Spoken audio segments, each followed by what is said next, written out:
Hello, everybody.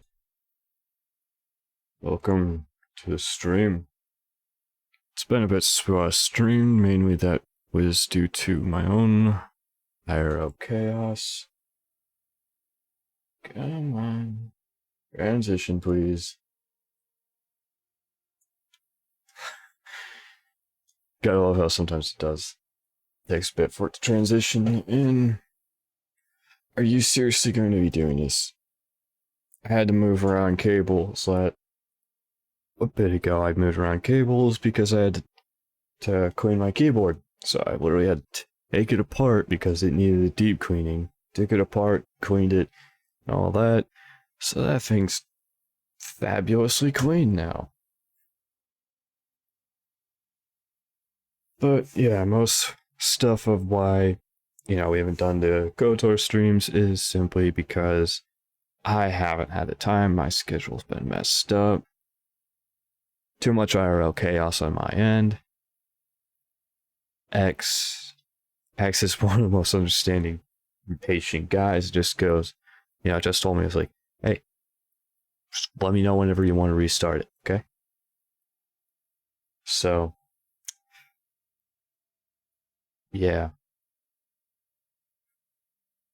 But it's literally been so long, I don't know how to start this,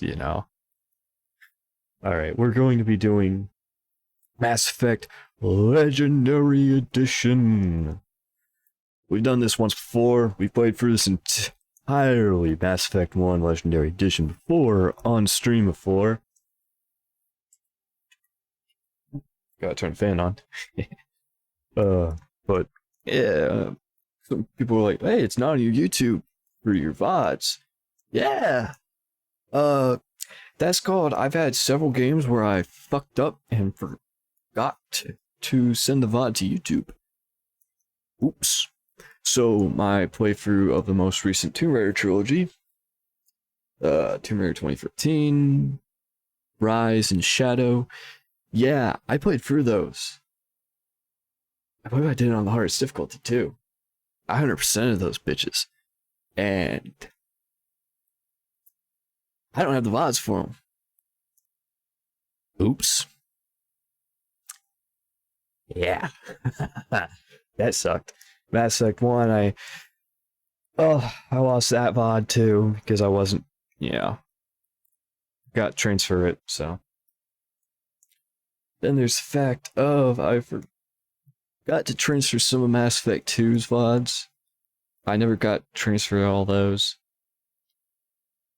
So, we made it, partway through 2, made it to the collector's ship, and it just died off. I just didn't have the time because I was bouncing between games.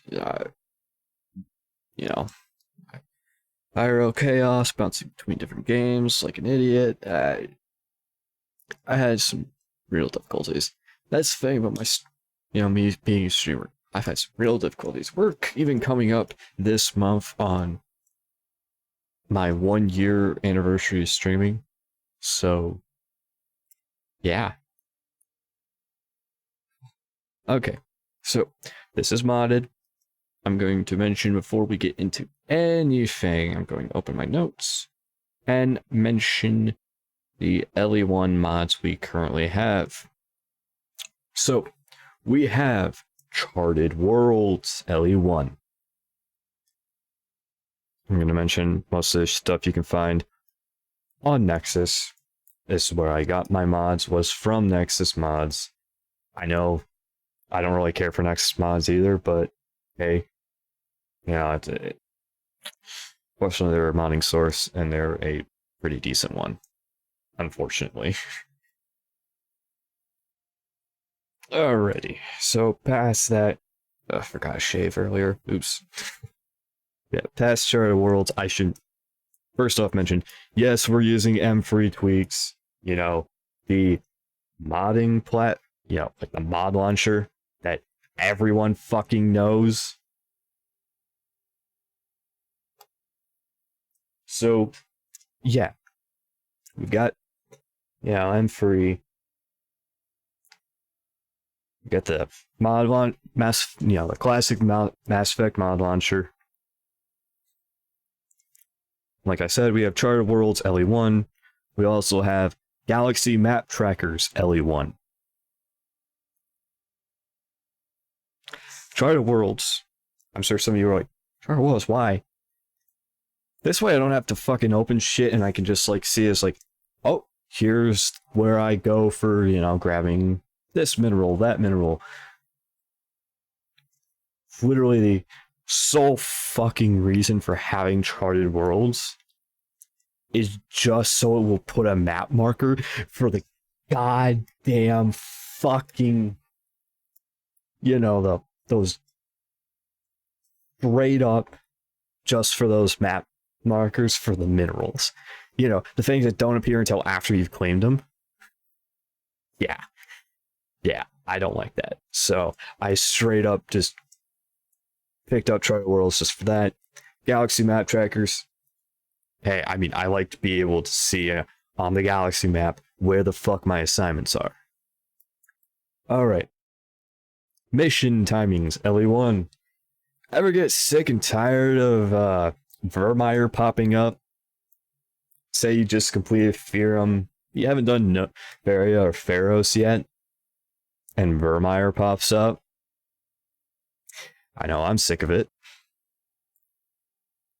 So, pretty much mission timings literally just removes Vermeer from being, you getting a word of Vermeer until after you've completed Pharos, Novaria, and Theorem. I think it's Theorem. I'm probably fucking butchering that, and I apologize. Alright, so remove screen shake for LE1. I'm sure most of you are going like, why remove that? I get vertigo, and it just kind of helps that a bit. It's not bad for causing me vertigo, but it can sometimes, depending on how I'm feeling that day. So, just a bit of help there. Plus, it also helps with unlimited sprint and boost. Yes, we picked up unlimited sprint and boost for LE1. I know some of you are about to go, that's cheating. You're right. It is fucking cheating, and I don't care. If you've ever played through this fucking game, you know how fucking annoying it can be. Most of your time is taken up sprinting or boosting to a location. Yeah, you're just either sprinting or boosting around the fucking map. Let me be able to do it quicker. Let me not have to stop, and then go back to sprinting. Fuck off. I don't want the recharge. I should state with this, though, there is still a recharge. It just takes longer to get to it. And a recharge does kind of recharge a bit quicker, so. Okay. One final thing. I have a spreadsheet. Yes, you can actually pick up a spreadsheet of ME1 locations. You can mark down on this spreadsheet where the fuck you have been. That's nice. It also helps you track what ME1 assignments you have completed. So, no more having to make a spreadsheet yourself and guess what assignments you've done. Note, it does not track missions. It does not track missions for any of the games. You can track locations on ME1. You can track the side missions for ME1. You can do that side assignments for ME2. No, it does not track locations. Oh well. ME3 side assignments tracked again. No, it does not track missions or locations. Oh well.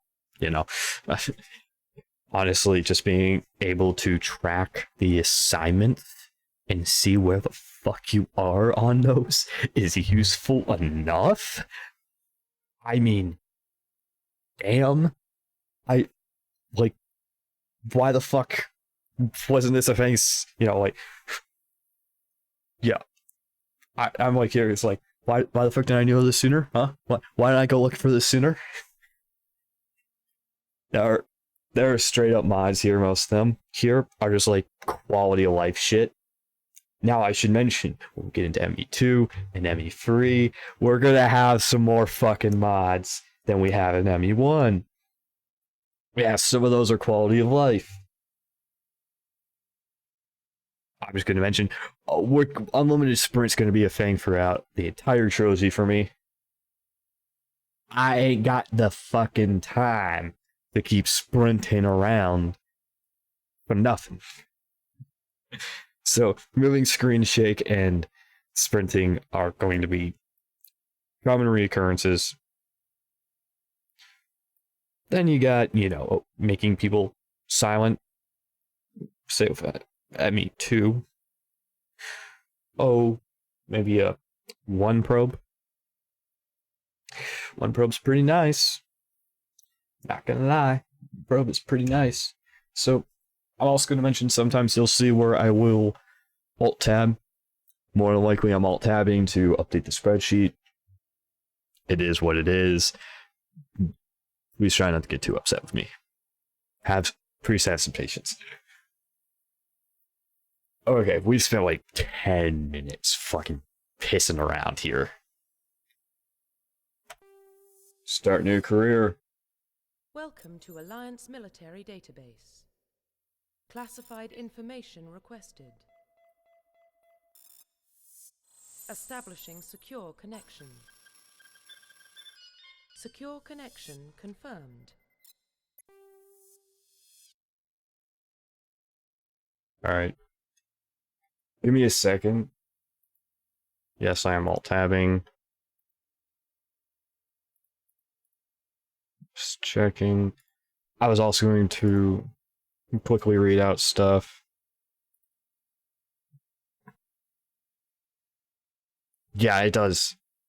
That's what I thought it was after Fear and Pharos and Novaria for mission timings, correct?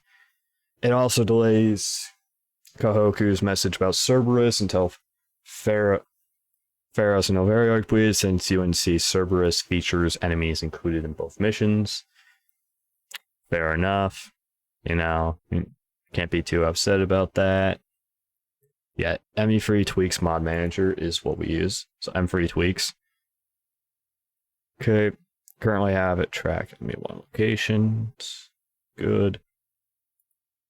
Mission. Oh! Wait! Hold on. Why do you do assignments for 1 and 2, but missions are tracked? Okay.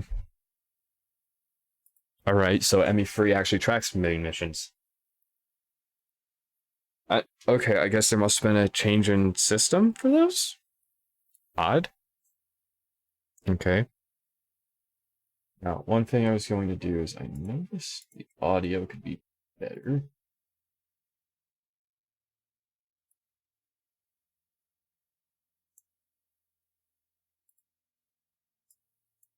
Honestly, I've been trying to fuck around with audio mix to make it better. So we have, here's the classic John Shepard soldier, Jane Shepard soldier. Enter new ID, select existing ID. Now, just to show off, literally what that is you just get to see what I've done before. This was one I done, off cam. This bitch was, well, everyone can guess that was a stream one. Welcome to Alliance Military Database. Classified. I'm sure everybody's noticing I just made this a lot louder. Establishing secure connection. I finally have just gone to fuck it. I've had for so long, I've had desktop audios, game, Discord audio, blah blah blah, and having that is just so low, and it's fuck it, let me just boost it. Fuck it, let me just turn it back to its normal instead of having it reduced. I may regret it. And I probably will come to regret it. But But well, it is what it is. Okay. Enter new ID. But yeah, I wanted to show off that stuff. Yeah, here's the quick start. You know, jump right into the game. Male soldier, female soldier. Please log in to access your profile. So, as you guys can see in the title, Van. Jen's Van for Vanguard. Yes, we are playing Vanguard. I'm sure you guys saw I played Adapt before. Yes, Adapt is fun. Please reconstruct profile. I have only ever played Adapt Confirm and your Vanguard. service history.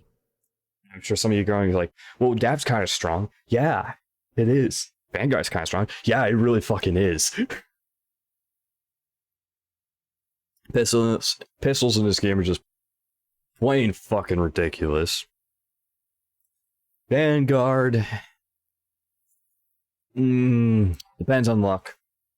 That's the unfortunate truth. It depends on your luck on how good Vanguard's gonna be. If you're lucky, Vanguard's gonna be really fucking good. If you're not, you're fucked. Alrighty. So, we're gonna go, you know, Paragon pure Paragon. So you have Spacer, Colonist, Earthborn.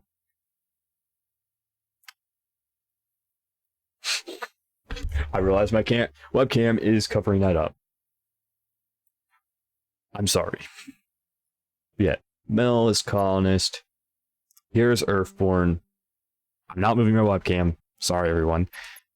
But yeah, pretty much Spacer, you know.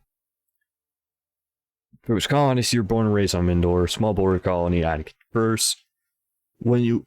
Mindor? I keep saying Mindor, it's Mindwar. Dwar. I kind of fucked this up. Alright, a small border colony in Attic Verse. When you were 16, slavers raided Mindwar, slaughtering your family and friends. You were saved by passing lines of patrol, and you enlisted in the military a few years later.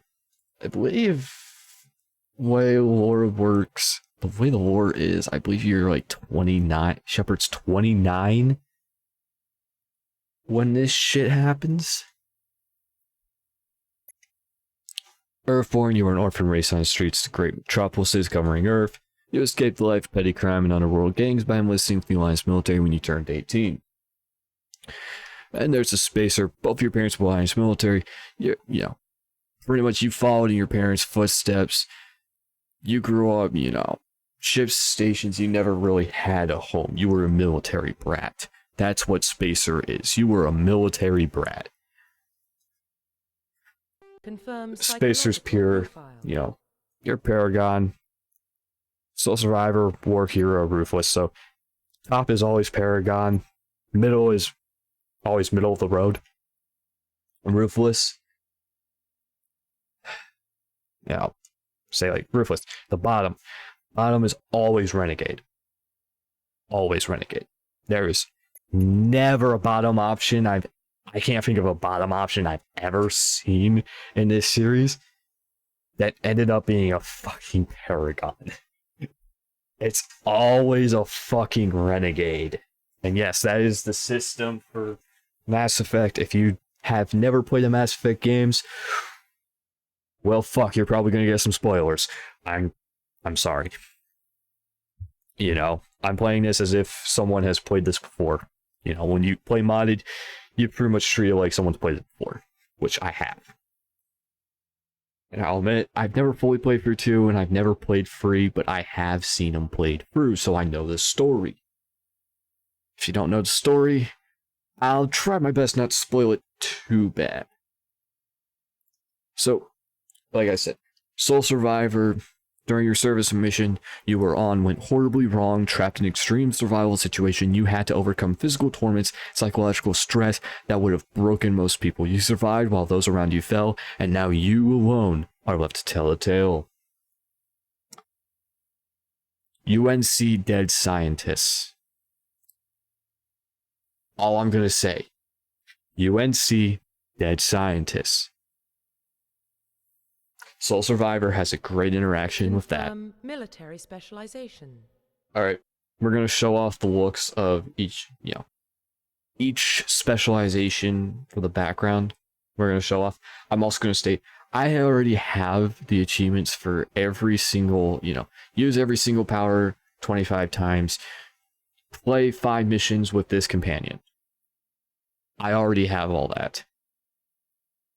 I'm also going to very quickly mention, yes, I know about the fact that modders have restored Pinnacle Station. I do, in fact, know about it. No, I do not have it, nor do I plan on playing with it. I played the original Pinnacle Station. I know how fucking worthless it was to the story. I have no desire to go through Pinnacle Station ever again. Pinnacle Station was literally just like fucking, time trial, wave survival. It was literally just challenges. There was no real story to Pinnacle Station. Pinnacle Station was crap, in all honesty. Oh god, Pinnacle Station fucking sucked. Oh. Sorry, my jaw. Yeah, I'm running my jaw so quickly that my ass hasn't streamed in a while or talked so much in a while. It is literally suffering fucking pain from I'm running my mouth so quick. Alrighty.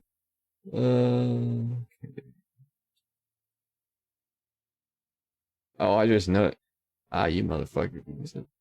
Huh. Okay. So Stream Elements change. I use Stream Elements for streaming, everyone, and I just noticed the way they changed something means it no longer tracks viewers. Or at least I need to change some settings on that. Huh. Funny. Okay, fuck all of you. Yep. Alright, here's soldiers. Let's get back into this. Soldiers are combat specialists, ideal for the front line. So a firefight, soldiers have improved health, can specialize in the use of all weapon types, serve the ability to wear medium armor, and can train the use of heavy armor. Okay, not bad. So, I'm just going to state this now. The armor shit goes right out the window in 2 and 3. Right out the window. Gun system, like, a lot of the fucking systems you're going to see in 1 go right out the fucking window in 2. Like, you are never going to see them again. Let's see.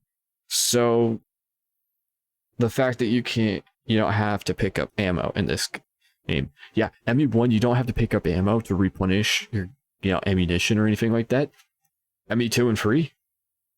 Yeah, they do that to you.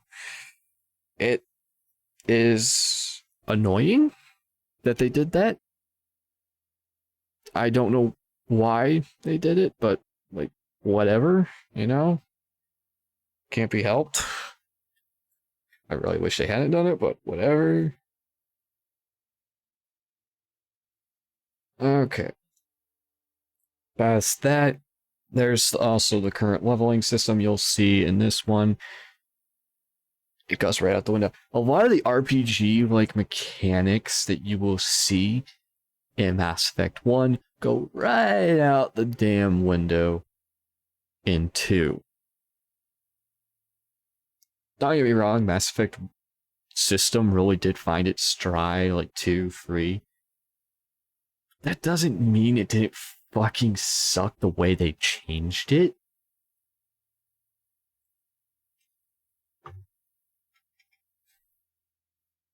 Okay.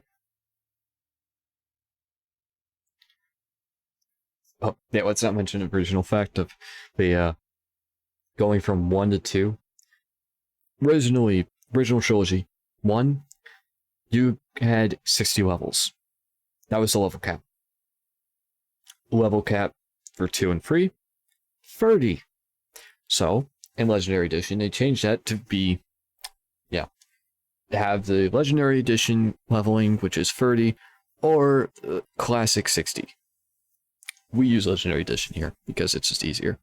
But yeah, so soldiers aren't bad. You'll notice they say can specialize in all weapon types. Okay, that's fine. It was completely fucking better for the original trilogy because it used to be like, say, this one here, Sentinel. If you were a Sentinel, you have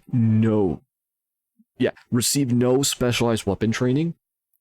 It used to be an original trilogy. Sentinels fucking sucked. You didn't want to fuck around with a Sentinel because Sentinels just kind of sucked. You couldn't trust them at all with any sort of gun. Like, how do I explain it? Sentinels were the ones that if you were a Sentinel, you had no gun training. So you had pretty much like, how do I put it?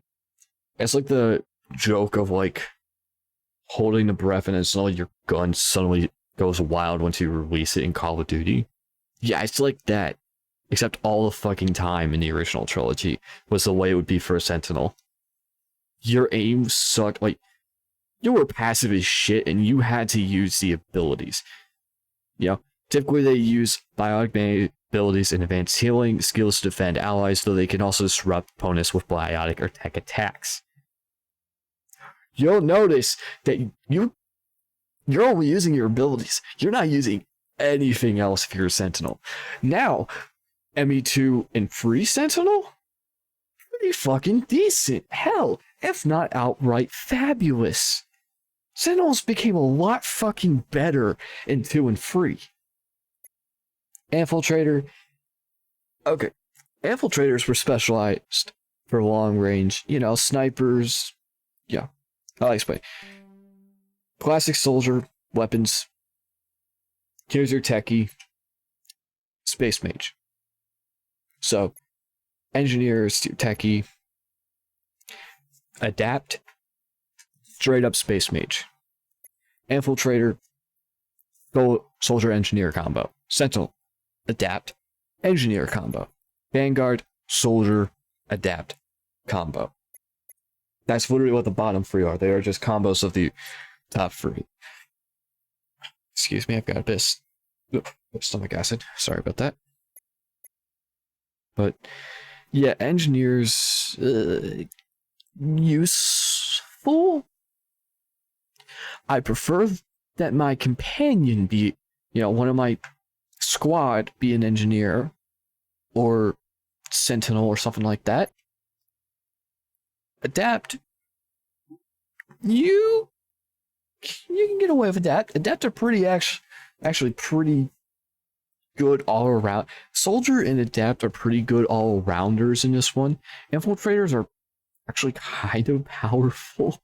If you play them right and build them right, infiltrators can be pretty fucking powerful. All of these can be powerful if you build them right. That's the thing. You play them right, all of them are powerful. Vanguard.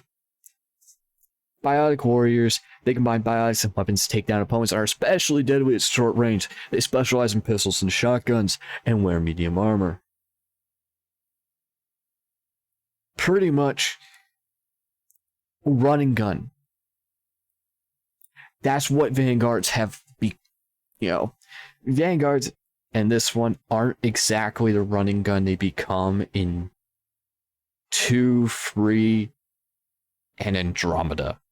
Yes, the bastard redheaded stepchild of the Mass Effect series.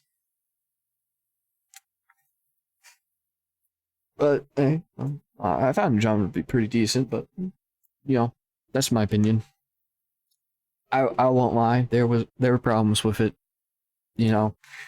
Animations, character looks, some voice acting, stuff like that. Mechanics wise, it was actually pretty damn decent. I like the mechanics of it. Now let's not get started on Andromeda being actually playable on console. Try it on PC. Fuck you, buddy. Yeah, no, seriously. You need to mod the shit out of Andromeda just to be able to play it on PC. Also, sometimes you can't even get it to fucking work on PC. Yeah, I bought it on sale for like $5, and I straight up went as I'm so glad I bought this on sale for $5 because if I hadn't, I would be I would have been screaming in rage. EA is it has problems, especially since Origin, if you know that service, it's been depreciated, however you say that. Origin's dead. They've straight up killed it now. Like, you will be forced, they force Origin that if you open it, you have something, and it's like, hi, yeah, you can't interact with anything here. So we're gonna pop up that force you to install EA, the EA desktop app. But if you install it, it uninstalls Origin. Fuck you. Bullshit. Don't do that. Origin works better than fucking EA desktop. Straight up, it works better than EA desktop. Its downloads times are better. The only good part about EA desktop is the fucking EA Play integration. And that's it. Like, straight up, the only, like, EA Play, they literally, during the beta for EA desktop, remove the EA Play feature for Origin and force you to have to use EA desktop to integrate with it if you had, Game Pass Ultimate, which I have. So I have to use EA desktop for that. They decided to pull dick moves and go, yeah, you stuck with us, buddy. No custom launch settings, no. Yeah, we can't make custom launch rules, anything like that. Nope.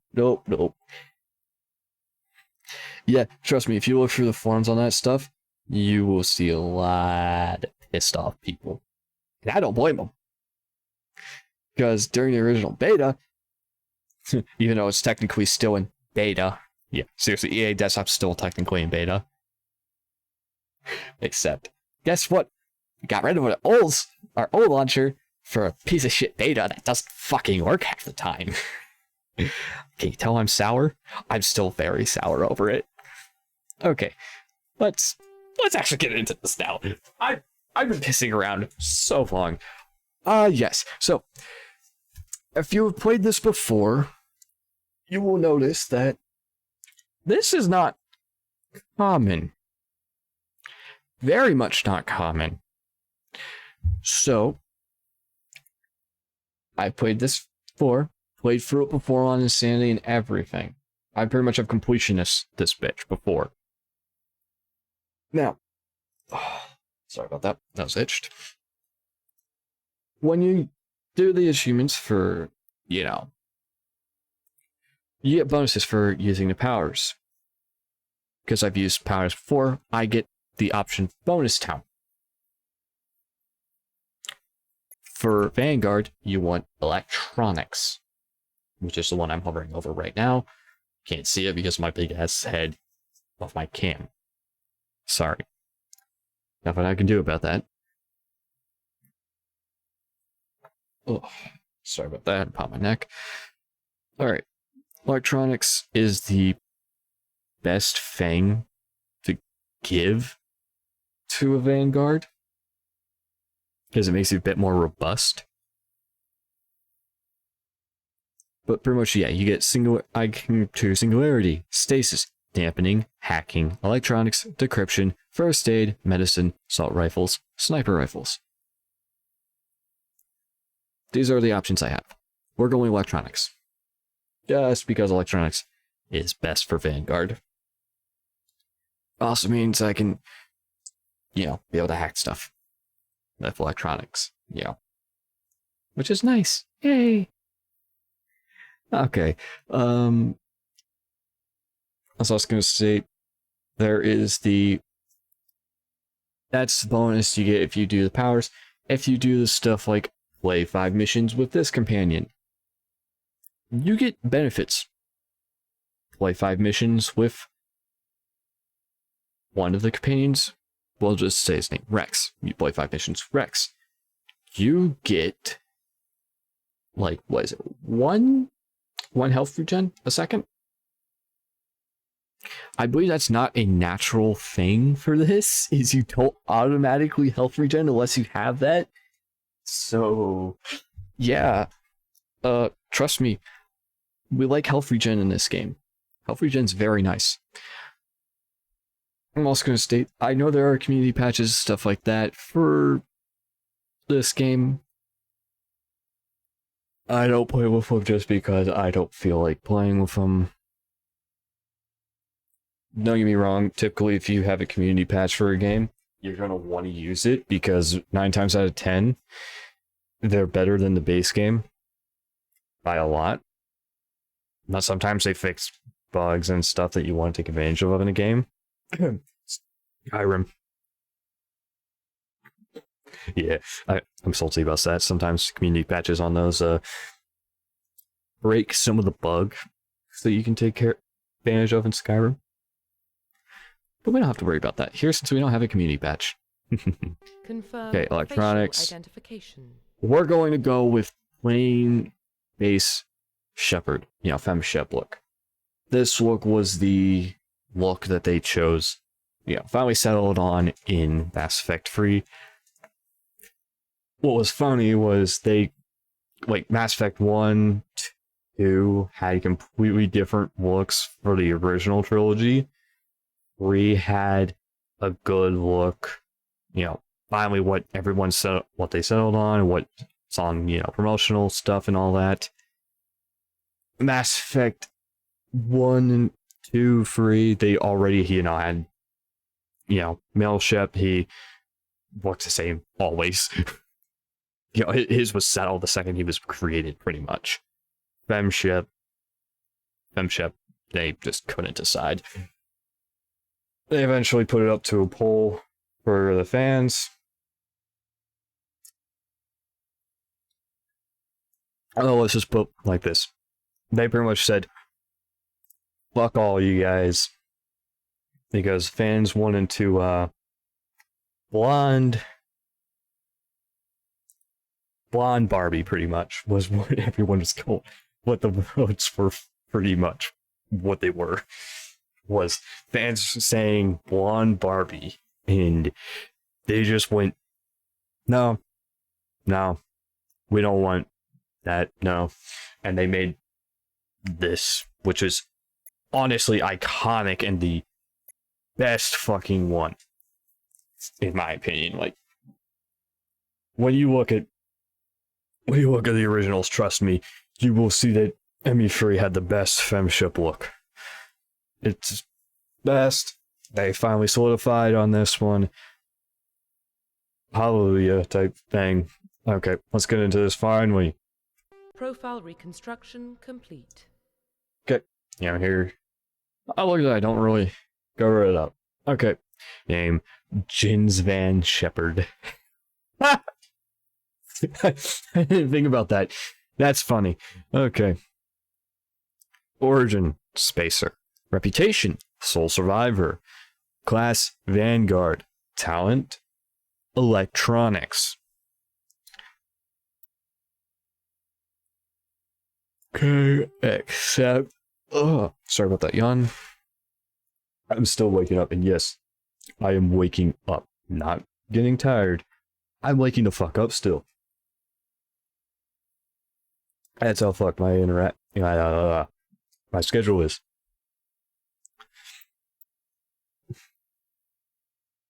Okay. Alright, once you confirm your character is complete, you will be unable to change any settings. Yes, this is a thing. You will be unable to change any settings. Identification Okay. confirmed. Okay, combat mode. Insanity. You have casual, normal, veteran, hardcore, insanity. We're doing insanity because insanity is the hardest. Guess what? We've played through this fucker before. Insanity is actually not that bad. Especially when you have all the talents and all the achievements for having your fall, for the follower stuff. It's not that hard. I can practically guarantee I've got motherfuckers like yelling like, the fuck do you mean it's not that hard? So for me, it's not that bad. Auto level up. Off. Never use auto level up. No matter what fucking game it is. Never use it. Level scaling. We want legendary mode. As you see, it tells you exactly what I told you. Classic mode, the original 1 through 60 level range will be used instead of the new 1 through 30 level range. XP and talent points progression remains the same, but the number of levels is doubled. I don't know. I don't know about what they're saying. Whatever. Squad power usage. Most will tell you on Insanity you want none or defensive.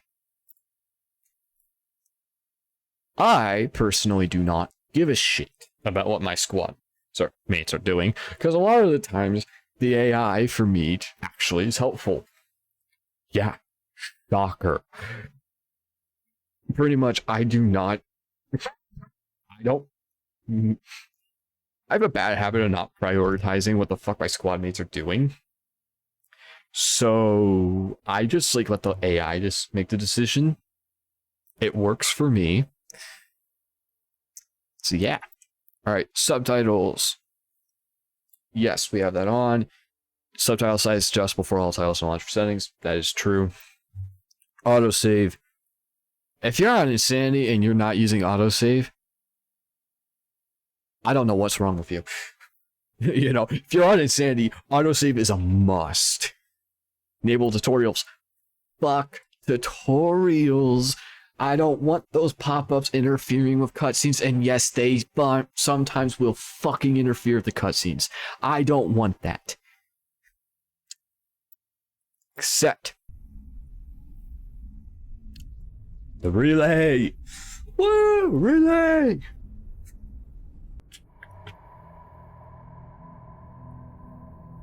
Well, what about Shepard? He's a spacer, lived aboard Data. starships most of her life. If you ever played for this game, you know why I'm acting like that. Woo! Anderson! Keith David. She saw her whole unit die on a cruise. Love Keith David's voice. He's got an awesome voice. Every soldier has scars. Shepard's a survivor. Is that the kind of person we want protecting the galaxy? That's the only kind of person who can protect the galaxy. I'll make the call. In the year 2148, explorers on Mars discovered the remains of an ancient spacefaring civilization. In the decades that followed, these mysterious artifacts revealed startling new technologies enabling travel to the furthest stars. The basis for this incredible technology was a force that controlled the very fabric of space and time. They called it the greatest discovery in human history. Civilizations of the galaxy call it Mass Effect. You notice how quickly I had to fucking run my mouth to read that out for all of you? Yeah. There's like no fucking time in that. The Arcturus Prime relay is in range. Woo! Joker! Transmission sequence. Commander.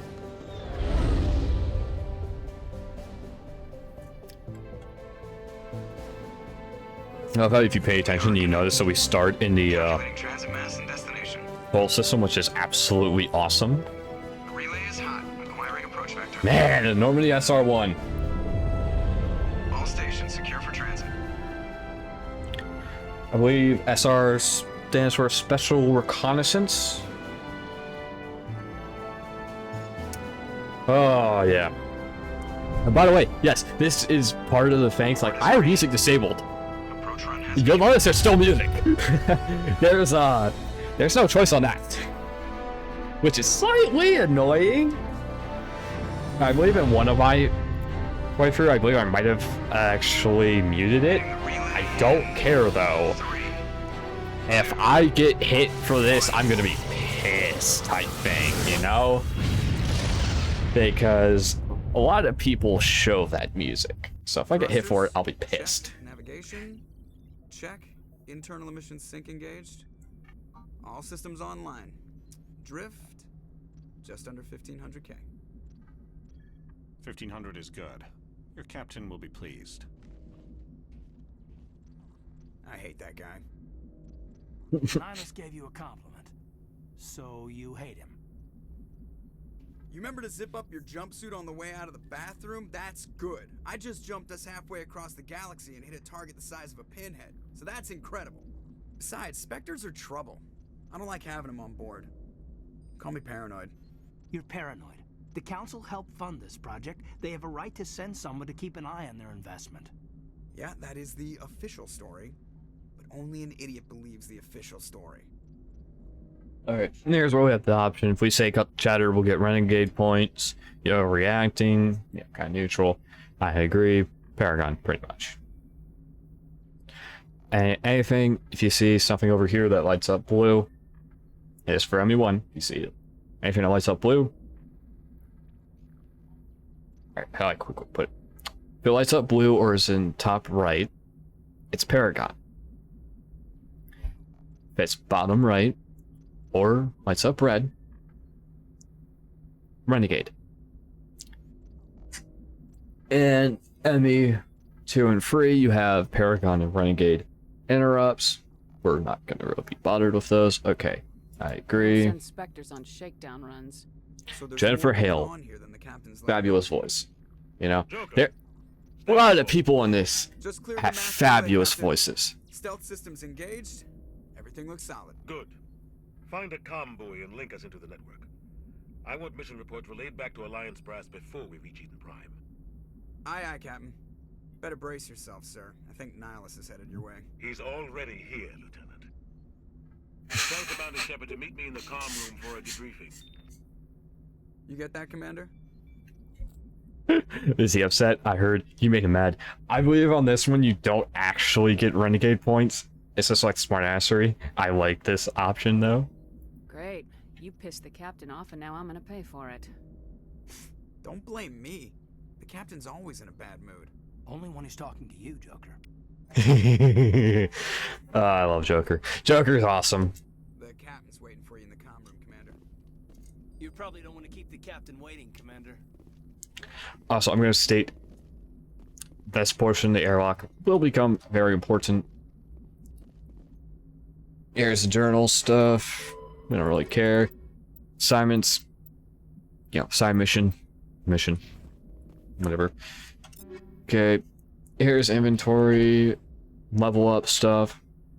And yes, I'm already going to take level up stuff. Charm. I always put it in charm. Pretty much, if you're playing Paragon, Charm is what you want to put it in.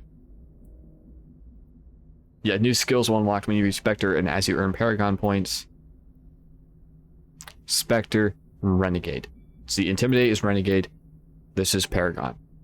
So as you can kind of see, based off choices, here's Paragon, here's Renegade. Now, whenever you reach, like, first time you reach 75% in either Paragon or Renegade, you unlock a exclusive mission for it. 80% or 90%, something like that, is how you get an achievement for reaching that, I believe. I'm also going to say we're going to want to unlock shotguns as soon as possible. Shotguns are fucking amazing in this game, because you can forcibly summon someone. Okay, okay, Codex. I don't remember the Codex entries. So here's the timeline stuff. Personal history. Roughly 12. Right, these are voiced. I have no plans for voice. So... okay. And we're getting dragged right along with him. Relax, Presley. You're gonna give yourself an ulcer. Alright, I'm also going to say, for this game, you want to talk to everyone if you want to get the Codex achievement. For completionist, you need Codex stuff. So, talk to everyone. Commander. Looks like we had a smooth run. You heading down to see the captain? Sounds But like you are don't going. trust Arturian guest. Sorry, Commander, just having a chat with Adams down at engineering. I didn't mean to cause any trouble. But you have to admit, something's odd about this mission. The whole crew feels it. What do you mean? Think the Alliance brass is holding out on us? If all we're supposed to do is test out the stealth system, why is Captain Anderson in charge? And then there's Nihilus. Spectres are elite operatives, top covert agents. Why send a Spectre, a Turian Spectre, on a shakedown run? It doesn't add up. What do you know about the stealth systems? I just know it masks our location from scans and sensors. Cutting-edge technology. The Normandy's the only ship with this prototype drive. But why are we fully staffed? A skeleton crew would be cheaper, less chance of security leaks too. Plus there's Nihilus. It's pretty obvious this shakedown run is just a cover. Yeah, he's not wrong. If you're doing a shakedown run, typically you'll have a skeleton crew. So he's not wrong. There is something wrong with this. For what? Damned if I know, Commander. We're out here on false pretenses. I'm not a fan of being left in the dark. You have a problem Captain. with the captain? No, ma'am. But I can't figure out what he's doing here. Captain Anderson is one of the most decorated Special Forces officers in the service. If he melted down all his medals, he could make a life-size statue of himself. You don't send a soldier like that on a do-nothing mission. He's treating this shakedown run too seriously. Something big is going on. I mean, he's not wrong. Someone that, that accomplished and all that, wouldn't exactly send him for a shakedown run. So he's not exactly wrong. It wouldn't make sense to send someone like that on a shakedown run. Especially if a Spectre makes even less sense. So he's not wrong, and it seems like there's a cover going on. You don't trust Nihilus. I don't like Turians in general. It runs in my family. My grandfather fought in the First Contact War. Lost a lot of friends when the Turians hit us. That was 30 years ago. You can't blame Nihilus for that. No, I guess not. But it still makes me nervous to have a Spectre on board. Especially a Turian. We're an Alliance vessel, human military, but Nihilus doesn't answer to the captain like the rest of us. Spectres operate outside the normal chain of command. And they don't come along just to observe shakedown runs. Nihilus looks like he's expecting some heavy action. I don't like it. Okay, I'll look into it. I'll see if I can get some answers when I see him. Good luck, Commander. I grew up on Eden Prime, Doc. It's not the kind of place Spectres visit. There's something Nihilus isn't telling us about this mission. That's crazy. The captain's in charge here. He wouldn't take orders from a Spectre. Not his choice, Doc. Spectres don't answer to anyone. They can do whatever they want. Kill anyone who gets in their way. Oh, you watch too many spy vids, Jenkins. He's not exactly wrong, though. Okay, let's talk with them. What do you think, Commander? We won't be staying on Eden Prime too long, will we? I'm itching for some real action. I sincerely hope you're kidding, Corporal. Your real action usually ends with me patching up crew members in the infirmary. Relax, Jenkins. You need to calm down, Corporal. Leroy! Cool, even under fire. Seriously, Sorry, Commander. this guy may as well be Leroy. I've never been on a mission like this before, not one with a Spectre on board. Just treat this like every other assignment you've had and everything will work out. Easy for you to say. You proved yourself on a cruise. Everybody knows what you can do. This is my big chance. I need to show the brass what I can do. You're young, Corporal. You have a long career ahead of you. Don't do something stupid to mess it up. Don't worry, ma'am. I'm not gonna screw this up. I actually worried for a split second that I might have fucked up and not had these options. Oops. Whatever. What can you tell me about Nihilus? Turians are generally well respected by the other species. Their fleet has more patrols protecting Citadel space than any other. They don't always get on well with us, though. Some people find them too rigid. Others still blame them for the First Contact War. As for Nihilus, I haven't said more than 2 words to him. He usually only speaks to the captain. I hope we get a chance to see him in action. I heard Nihilus took down an entire enemy platoon all by himself. Ugh, Jenkins. What do you know about the Spectres? Only what Acts I've like a heard. child. Spectre agents work directly for the Citadel Council. They usually work alone or in small groups. Spectres don't have any official power, though. Basically, they're a shadow organization with a mandate to preserve and protect galactic stability. Protect it at any cost. Don't forget that part. Spectres operate above the law. There are no human Why don't we have specters? any of our own people in there? Spectres usually come from the Council races, like the Turians. We've been trying to get a human accepted into their ranks for years now. So far, it hasn't happened. Hey, Commander, you'd make a good Spectre. You're always getting dropped into impossible situations, forced to survive unbeatable odds. Just like you on a cruise. Those are bad Try not memories. to think about Akuz. Sorry, Commander. I didn't mean to offend you. I respect what you did there. We all do. Let's not dwell on the past, Commander. Was there something else you needed? How do you Do control this agents one. with unlimited power? I suppose the Council could revoke the Spectre status of an agent who got out of hand. At that point, Citadel Security Services would take over. Those C-Sec grunts wouldn't stand a chance. The Spectres were 20 ordinary soldiers. The Spectres police themselves. An agent goes rogue, they send another agent to take him down. That's Spectre justice. The Corporal's confusing romantic legends with reality, Commander. Except, I will state this now, we later learn in the story of this game, that's actually true. When a Spectre goes rogue, they send another Spectre to take him down. How do you control agents with unlimited power? I suppose the Council could Those C-Sec, the Spectres police themselves. The Corporal's confusing romantic legends with Sorry reality, about that. Commander. I thought I had... There might have changed something. Oops. Whatever. Eden Prime. You're from Eden Prime, aren't you, Jenkins? What's it like? It's very peaceful, Commander. They've been real careful with development so you don't have any city noise or pollution.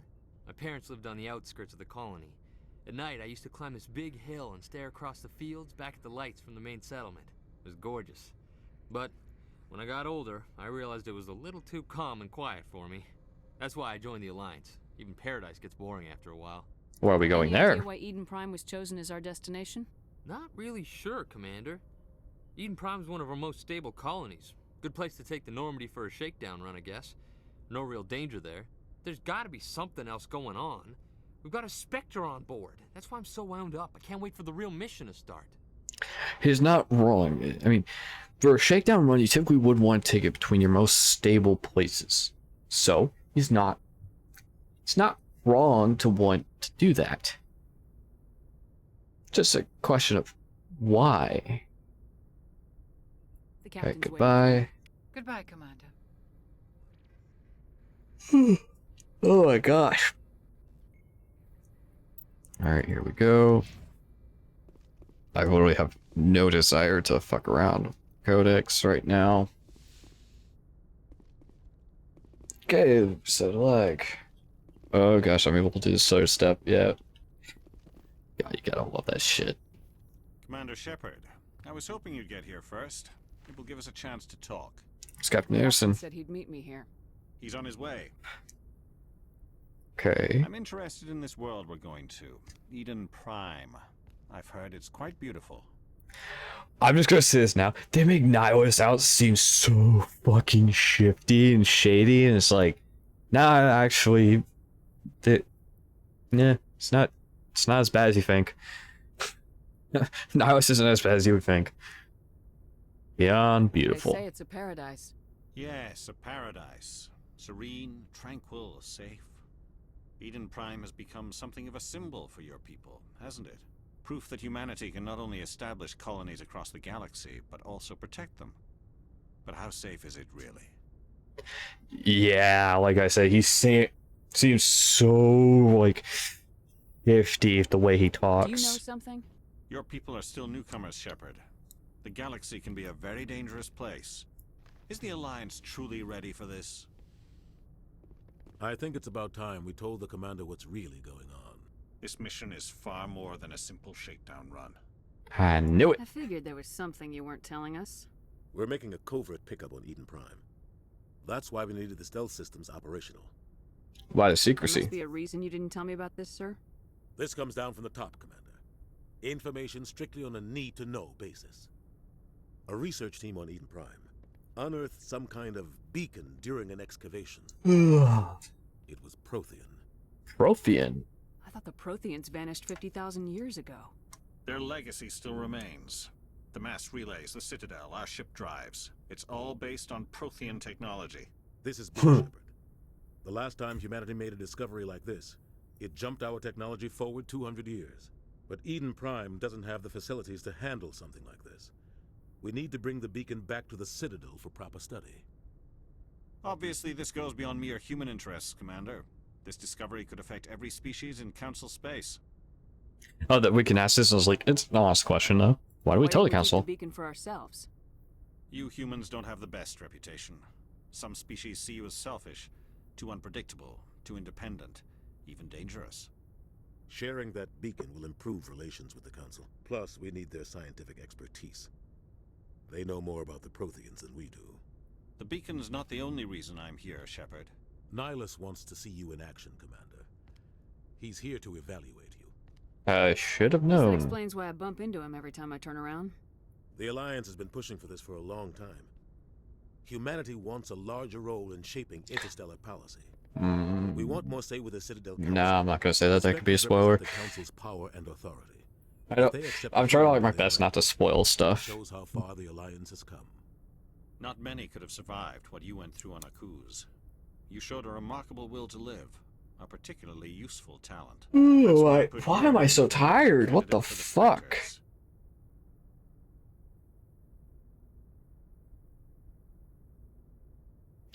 Okay. Very quickly, everyone. I need to get myself something to drink. I'll be right back. See you in a minute. Take this time, everyone, to stretch, get yourself a snack, a drink. Do do what you need to do. I'll be right back.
Okay, everyone, I have returned. Yeah, I had to make myself some coffee. Just not waking up today. I don't know why. Might not have got enough sleep. Probably. Who knows? I'm someone who takes like 10 to 12 hours of sleep. I don't think I got that. I think I got like 8, which is not enough sleep for me. Alright, you put my name forward? Why would a Turian want a human in the Spectres? Not all Turians resent humanity. Some of us see the potential of your species. We see what you have to offer to the rest of the galaxy, and to the Spectres. We are an elite group. It's rare to find an individual with the skills we seek. I don't care that you're human, Shepard. I only care that you can do the job. You support this, Captain? I assume this is good for the Alliance. Earth needs this, Shepard. We're counting on you. I need to see your skills for myself, Commander. Eden Prime will be the first of several missions together. You'll be in charge of the ground team. Secure the beacon and get it onto the ship ASAP. Nihilus will accompany you to observe the mission. Investigate, student investigations. Just what they taught us in school. They were a technologically advanced species that ruled the galaxy 50,000 years ago. Then they vanished. Nobody really knows how or why, though I've heard plenty of theories. But everyone agrees, galactic civilization wouldn't exist without them. Their citadel is the very heart of galactic society, and without their mass relays, interstellar travel would be impossible. We all owe the Protheans a great debt. Eden I'd Prime. like to know more about Eden Prime before we touch down. It's a peaceful farming world, but it represents something much bigger. Eden Prime is one of our oldest and most successful colonies. It proved we were ready to face the challenges of settling new worlds, to forge a place for humanity beyond Earth.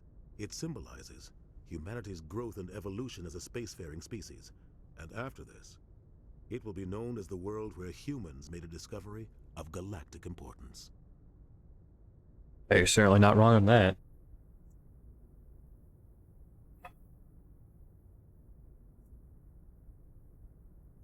Alright, so everyone. Why is this beacon so important? All advanced galactic civilization is based on Prothean technology, even yours. If we hadn't discovered those Prothean ruins buried on Mars, we'd still be stuck on Earth. That was just a small data cache. Who knows what we can learn from this beacon? What if it's a weapons archive? We can't let it fall into the wrong hands.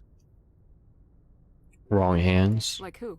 The Attican Traverse isn't the most stable sector of Citadel space. There are plenty of raiders and criminal groups active in the region. They might figure a Prothean beacon is worth the risk of attacking an Alliance ship. Plus, Eden Prime is right on the border of the Terminus systems. Terminus systems? The Attican Traverse is under Citadel protection. If the Terminus systems attack, it's an act of war. Technically, yes. But some of the species in the Terminus might be willing to start a war over this. The last thing the Council wants is to get dragged into a major conflict with the Terminus systems. We have to keep this low-key. Just hey, the word, ready to go. We should be getting close to Eden. Captain, we got a problem. What's wrong, Joker? Transmission from Eden Prime, sir. You better see this. Bring it up on screen.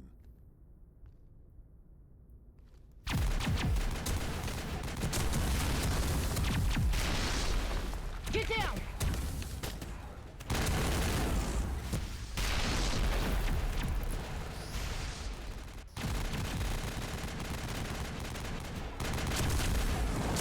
We are under attack, taking heavy casualties. I repeat, heavy casualties. We can't get evac. They came out of nowhere. We need.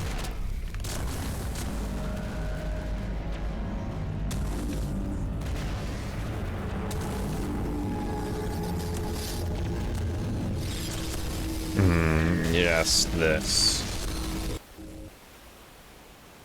Everything cuts out after that. No comm traffic at all. Just goes dead. There's nothing. Reverse and hold at 38.5.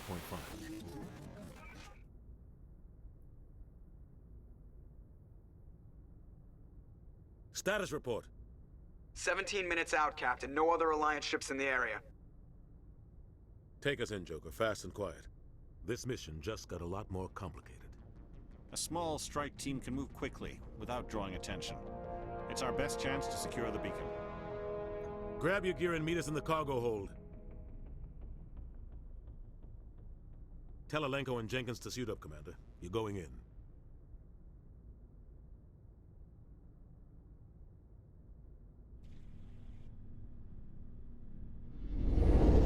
Engaging stealth systems.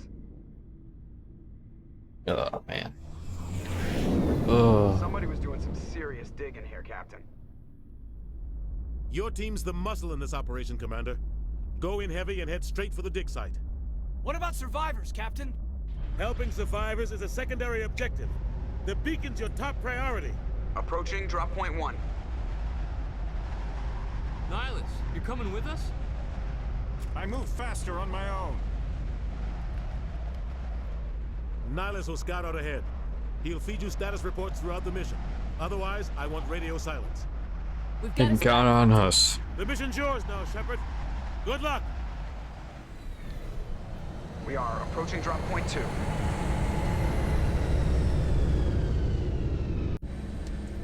Oh.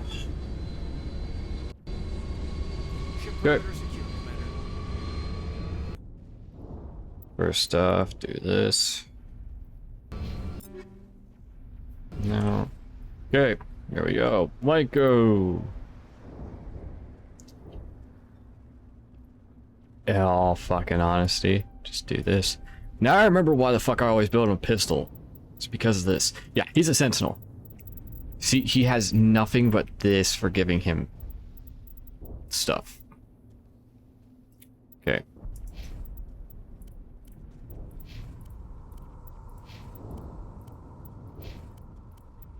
Okay, you're not gonna let me do it, Alenko? Jenkins. Okay, we can do Jenkins. Generates combat armor, theoretically, yeah. Assault training. Look at that. 6% more health. See? Goes up. Plus he's gonna be getting 3.5 health per second back. Not bad. That's one of the things about soldiers. You get the health regen. It's one of the reasons why you see people who do this. Do that. Okay.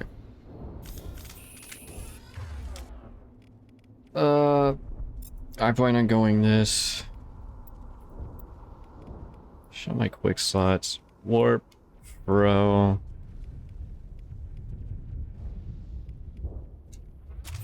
This place got hit hard, Commander. Hostiles everywhere. Keep your guard up. Alright, there is for kills here. There are achievements. So yeah. Blow up the gas bags. They give kills. Yeah, I'm sure as you see, closer you are, the better range you get. I love the water effects for this game. It's so nice. For sighting, recoil dampener. That's actually not bad. For sighting, honestly, recoil dampener on a shotgun is like the best. I wish we had an ammo mod or something like that.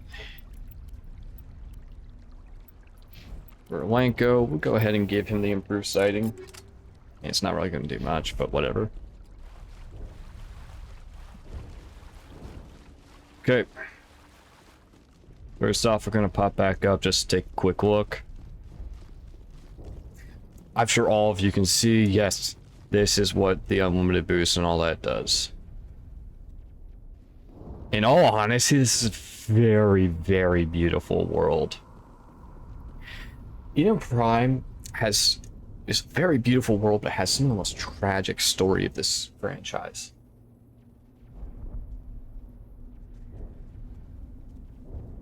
The best way to put it is Eden Prime never recovers from this.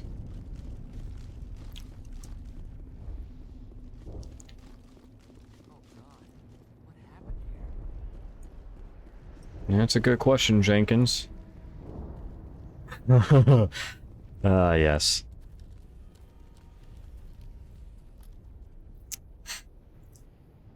You're gonna very much understand why the hell I don't seem to care much about Jenkins.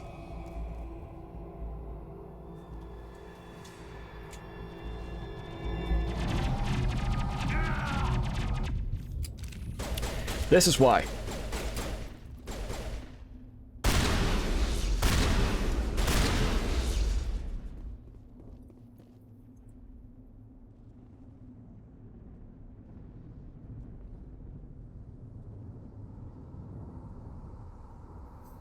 Sorry about that, everyone. I had to sneeze. And those were a lot of sneezes, too.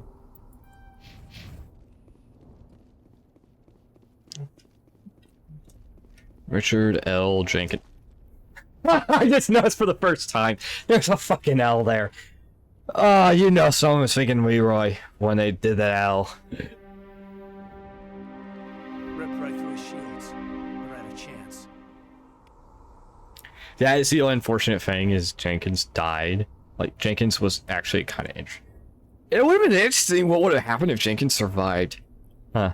He deserves a burial. We'll see that he receives a proper service once the mission is complete. But I need you to stay focused. Aye, aye, ma'am. Lenko. Smells like smoke and death. Do that just to be able to hear what he has to say, because they can have some unique ones. Alright. Gas bag. Oh yeah. That goes to show just what that accuracy does for this.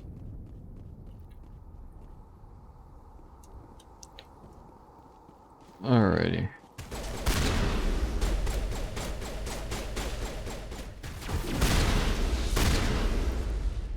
Yeah. This is what Vanguards are fucking wonderful for. I'm gonna check it out. I'll try to catch up with you at the dig site.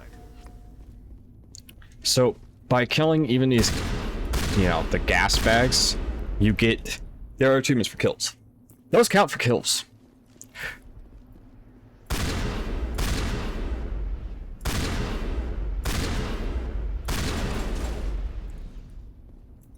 As you can see from Malenko, pistols have wonderful fucking range.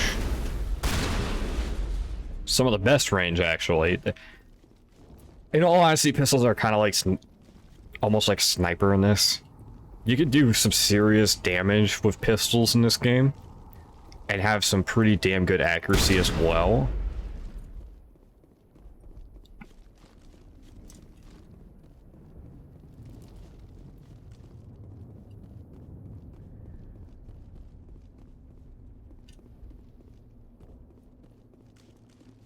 Okay, yeah, we're at this point, huh? Yep. Okay.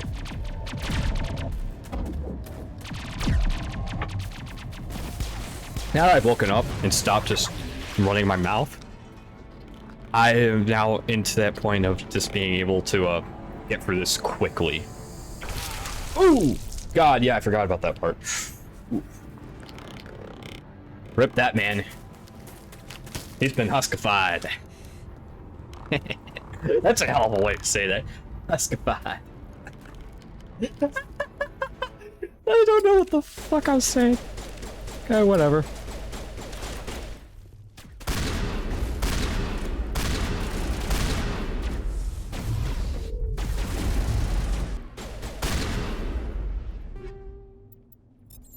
Scorpion. Nice. Armor piercing, anti-personnel. Okay, so... Right, A personnel or shredders. Tungsten, right, okay. Because in a mission we actually want armor piercing. Nope.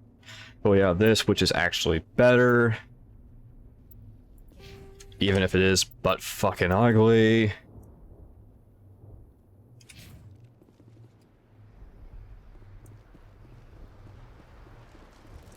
I find it interesting how Williams calls us Commander, even though we haven't told her anything yet. Williams of the 212. You the one who charged her, ma'am? Are you wounded, Williams? Okay. Okay. Scrapes and burns. Nothing serious. The others weren't so lucky. Oh, man. We were patrolling the perimeter when the attack hit. We tried to get off a distress call, but they cut off our communications. I've been fighting for my life ever since. What happened to your unit? Where's the rest of your squad? We tried to double back to the beacon, but we walked into an ambush. I don't think any of the others... I think I'm the only one left. So, I'm just going to say this now. This is the armor that is classic for all depictions that you'll see of ME1, Ashley Williams, you know, Chief Gunnery Williams. Or Chief Gunnery Officer Williams, I believe is what it is. I believe? Whatever. And you have Lieutenant Alenko, which is Lieutenant Kaden Alenko. If you've ever played the Knights of the Old Republic series, which we have actually been playing on this series, Alenko and Karf, Kaden Alenko and Karf, if Knights of the Old Republic, are voiced by the same actor. Same voice actor voices them both. Okay, don't blame yourself. This isn't your fault, Williams. You couldn't have done anything to save them. Yes, ma'am. We held our position as long as we could, until the But, Geth overwhelmed. yeah, this armor, I believe it's Phoenix armor, and it's typically what's depicted for her. They must have come for the beacon. The dig site is close, just over that rise. It might still be there. Join Could us. use your help, Williams. Aye, aye, ma'am. It's time for payback. Okay.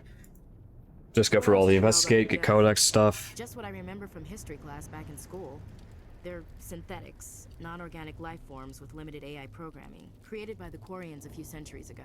They were supposed to be a source of cheap labor, but ended up turning on the Quarians and drove them into exile. Well, after that, they just kind of disappeared behind the Perseus Veil.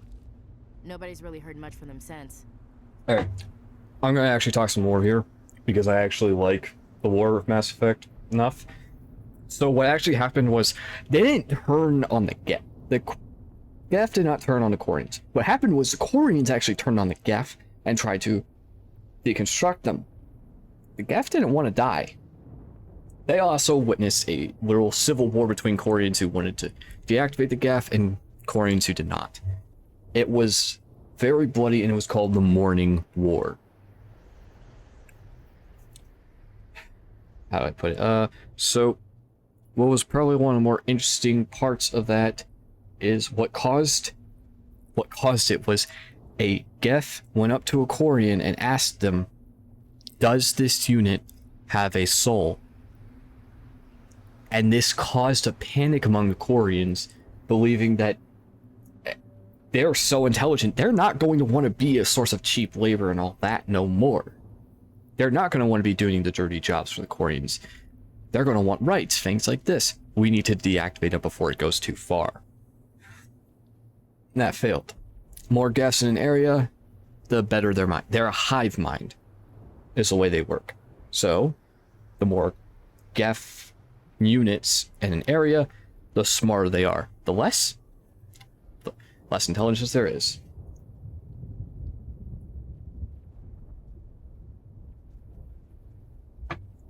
So few numbers of Geth are stupid. Big numbers, smart. It's pretty much how they work. The Geth are very, very interesting, and actually they were probably some of the most interesting.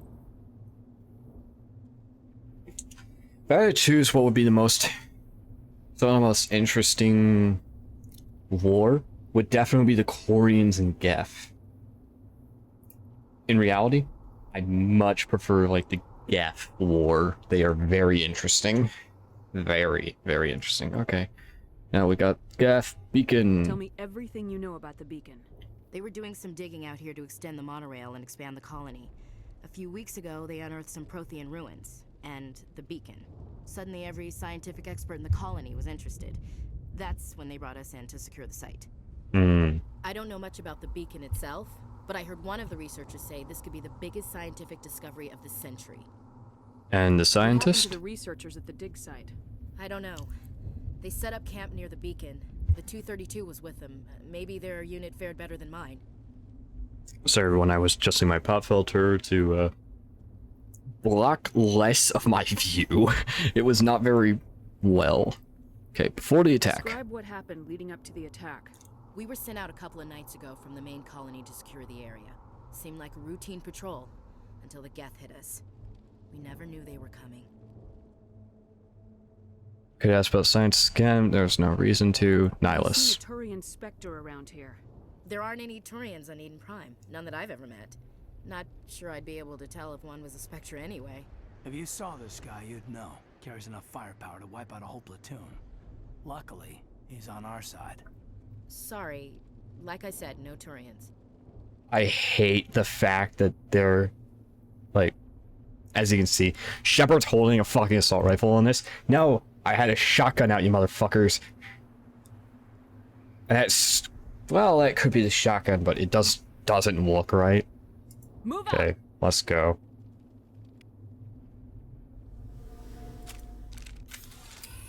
Yeah, no, I was right. It's a fucking assault rifle they were showing. Bastards. Okay. Her wielding the assault rifle is actually not bad.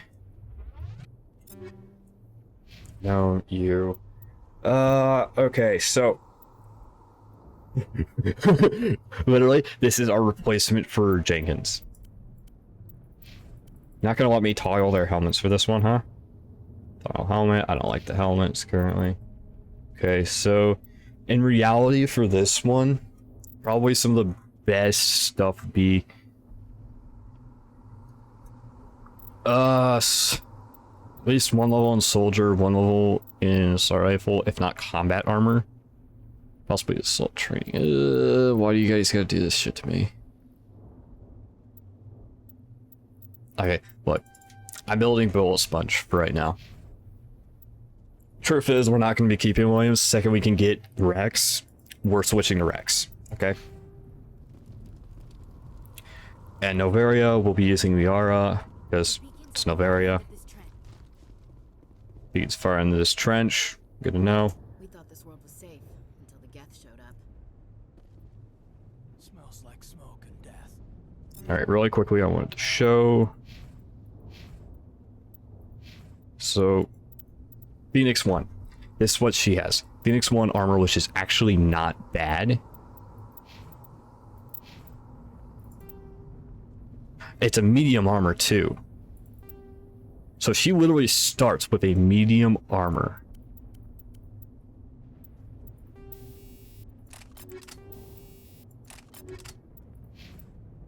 Blanco. Ooh.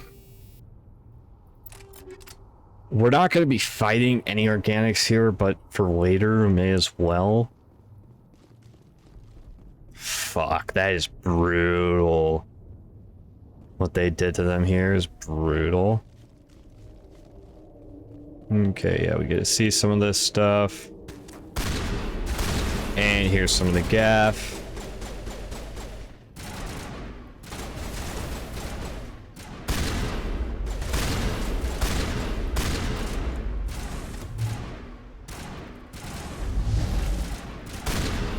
Damn.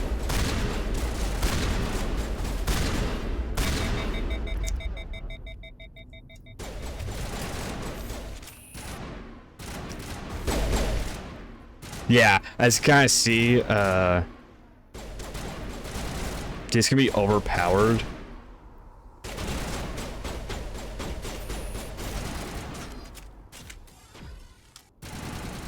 Yeah.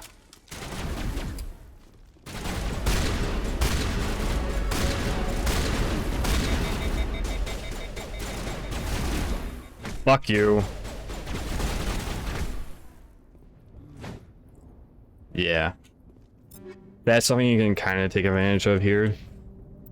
Okay, so we've leveled up.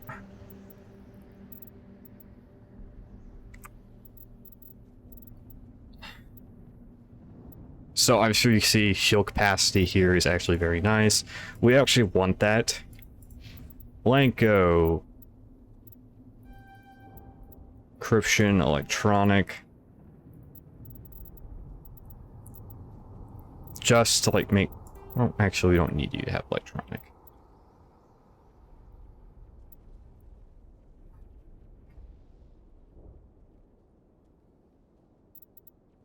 Let's make sure you can do more damage.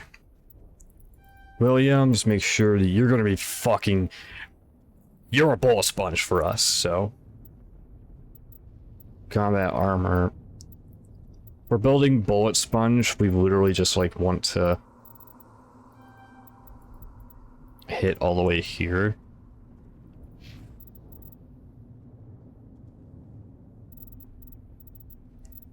Here's my stuff, so yeah,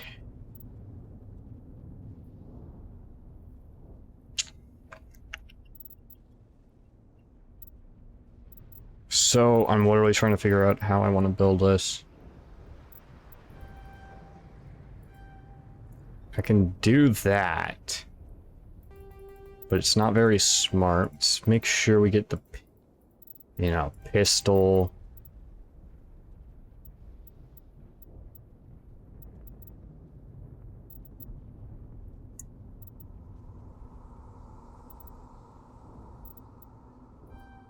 Make it so we can take some more damage.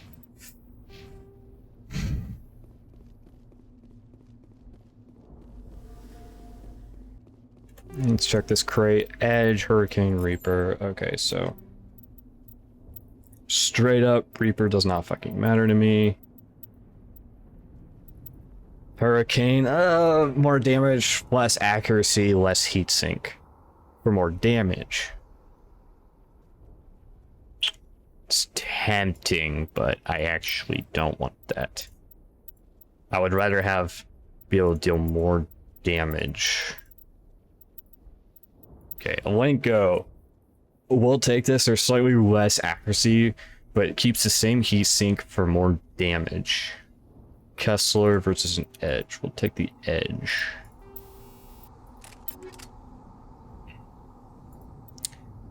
Kessler is useless because everyone comes auto-equip base Kessler. Nade launcher, wish. Yeah, there's some stuff here I wish we had. Okay, dig site. This is the dig site. The beacon was right here. It must have been moved. By who? Our side or the Geth? Hard to say. Maybe we'll know more after we check out the research camp. Any survivors? Out of here alive? If they were lucky. Maybe hiding up in the camp. It's just on the top of this ridge, up the ramps. Change of plans. Not bad. There's a small spaceport up ahead. Mm-hmm. I want to check it out. I'll wait for you there. Yeah. It's gonna be interesting. So, I believe this ends up becoming called Dragon's Teeth. What creates husks are called Dragon's Teeth, I believe. They're very interesting. Dragon's Teeth are very interesting, especially when you kind of learn more about them. Codex. Journal. We're gonna take a save here just so we have it. I'm gonna kind of rush a bit through this. It's a good place for an ambush. Keep your guard up. Right, this one we encounter Huss for the first time. I see. Huskified. What did the Geth do to them?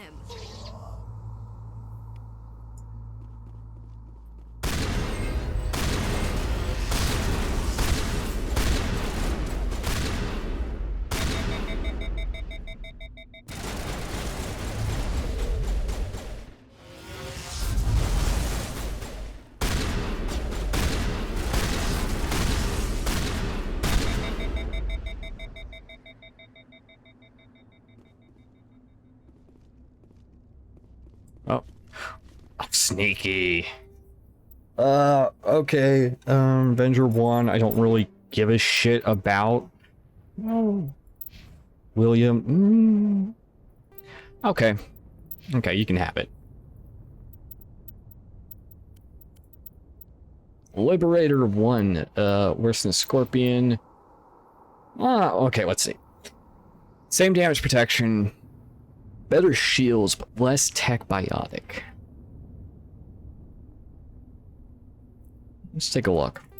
At this point, it's like, back the Onyx. Nope. Nope. Too ugly. Too fucking ugly. It's past the point of being ugly to be ugly. Okay, as you see, easy decryption. Security locks engaged.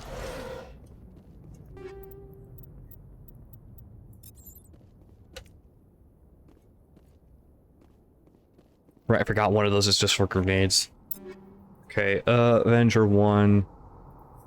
Don't need Hurricane. I have no desire for a Hurricane. Edge.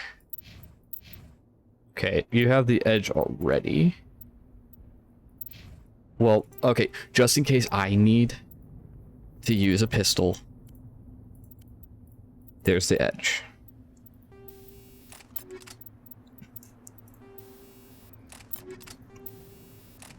Just like check everything here. I believe we have this. Yes, we do. Sweet. Yeah, here's the thing. I actually much prefer the console version, which is Simon, like as Simon says, it will flash like A, B, X, Y, dot, dot, dot, dot, you know, and you go through and do those. I gave the like Xbox version, but whatever. I gave that because I have played through the original trilogy, or at least Mass Effect 1 on the original trilogy, completely on console. Humans, thank the Maker. Oh, Manuel. Okay, so here's interesting stuff. You're safe. We'll protect you. Thank you. I think we'll be okay now. It looks like everyone's gone. You're Dr. Warren, the one in charge of the excavation. I was gonna say now, Dr. Warren kind of has a look that was more like what the original ME1 FemShep look was. Not very pretty. They gave their lives to save us. No one is saved. The age of humanity is ended. Soon, only ruin and corpses will remain. So Dr. Manuel has one of those minds that he's very sensitive to shit, and he knows what's going on a lot better than anyone else. What else can you tell me about the attack? It all happened so fast. 1 second we were gathering up our equipment. All right. The next we were hiding in the shed while the Geth swarmed over the camp. Agents of the destroyers, bringers of darkness, heralds of our extinction. We could hear the battle outside. Gunfire, screams. I thought it would never end. Then everything went quiet. We just sat there, too afraid to move, until you came along. Nihilus. There's a Turian in the area. I saw him, the prophet, leader of the enemy. He was here before the attack. That's impossible. Nihilus was with us in the Normandy before the attack. He couldn't have been here. I'm sorry. There's a different We Turian. haven't seen your Turian. We've been hiding in here since the attack. Can you tell Beacon. me anything about the beacon? It's some type of data module from a galaxy-wide communications network. Remarkably well preserved. It could be the greatest scientific discovery of our lifetime. Miraculous new technologies, groundbreaking medical advances. Who knows what secrets are locked inside? We have unearthed the heart of evil, awakened the beast, unleashed the darkness. Manuel, please. This isn't the time. Assistant. What's wrong with your assistant? Manuel has a brilliant mind, but he's always been a bit unstable. Genius and madness are two sides of the same coin. Is it madness to see the future? To see the destruction rushing towards us? To understand there is no escape? No hope? No. I am not mad. I'm the only sane one left. I gave him an extra dose of his meds after the attack. Okay, as you can see, renegade option popped up. Say bye. Say goodnight, Manuel. So, that's like +9 renegade. I'm tempted. I'm severely tempted for it. But we're not going to do that. Williams, take us to the spaceport. You can't stop it. Nobody can stop it. Night is falling. The darkness of eternity. Hush, Manuel. Go lie down. You'll feel better once the medication kicks in.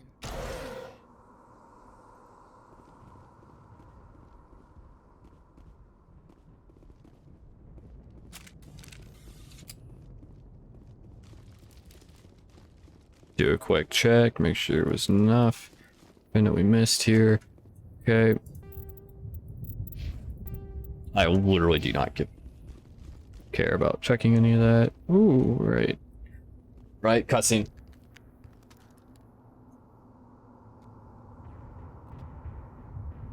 Haha, right. This harkens back on what Manuel was saying.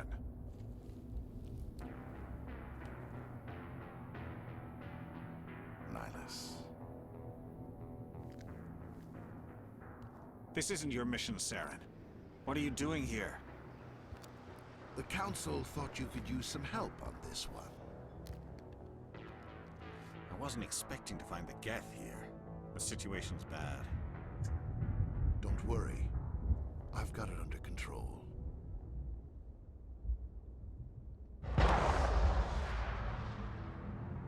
Yeah, that's an important aspect. As we know, Nihilus is not dead. Saren is the Geth that was mentioned. Oh, right. Look at the size of it. So there was at one time a spot. If you hit this in the right spot, you would be able to, say, kill it. So if you use a sniper, you could theoretically kill it. That would actually trigger an end game. Like, it was funny. It would actually trigger a thing that would end the game.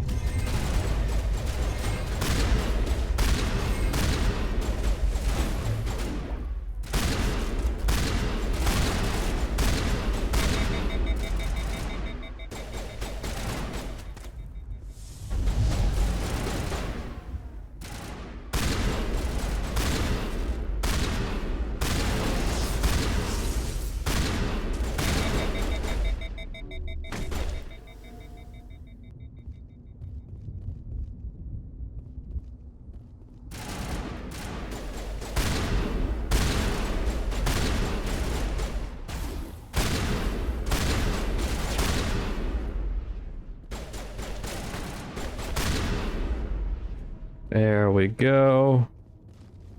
Okay. Before we do anything, we have people we can talk to here. Take another save.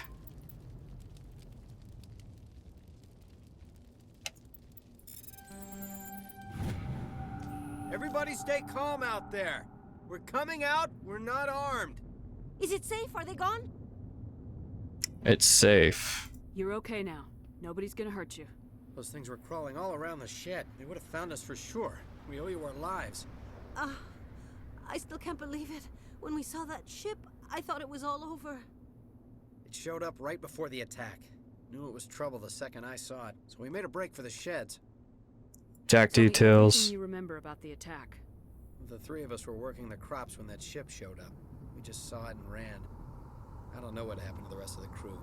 They were by the garage, over near the spaceport, right where that ship came down. No way they survived. You don't know that. We survived. If they made it to the garage, they could have had a fighting chance. Okay. Do you know anything Beacon. about the Prothean beacon they dug up? We're just farmers. We heard they found something out there, but it never really mattered to us. Not until now. What Ship. else can you tell me about the ship you saw? I was too busy running to get a clear look at it. I think it landed over near the spaceport. Tell them about the noise, Cole. That awful noise. It was emitting some kind of signal as it descended. It sounded like the shriek of the damned. Only it was coming from inside your own head.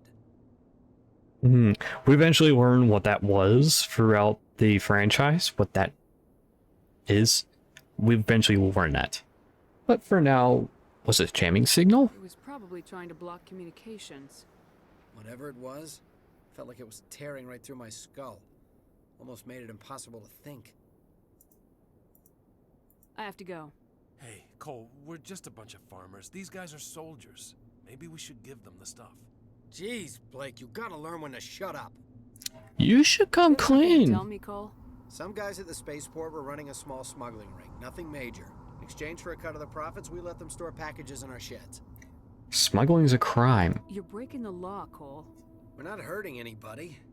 Hell, most of the time I don't even know what's in the packages. Just thought there might be something we could use. I found a pistol. Figured it would come in handy if those things came back. But you'll probably get more use out of it than we will. Is that all? We're risking our lives to save this colony. You sure there's nothing else in here that could help us out? Yeah, there's one more thing. I was gonna sell it after this was over, but you probably deserve it more than I do. Who's your contact at the spaceport, Cole? What's his name? He's not a bad guy. I don't want to get him in trouble. Besides, I'm not a snitch. He may know He might something. have something to do with this whole attack, Cole. We need his name. It's important. Yeah, okay, you're right. His name's Powell. Works the docks at the spaceport if he's still alive. Okay. I have to go. Good luck. Stinger combat sensor. Okay, yeah, that's useful. We're just a small farming colony. Why did they attack us? I came here to get away from the stress of living on Earth. Yeah. Okay, so Vanguard really quick. Stinger 2. Yeah, Stinger 2 is a very good one right now. Okay. Do that. Combat sensor. I'm just gonna say this now. Combat sensor, while nice, we're not gonna be using combat sensors. So, really quickly, let's just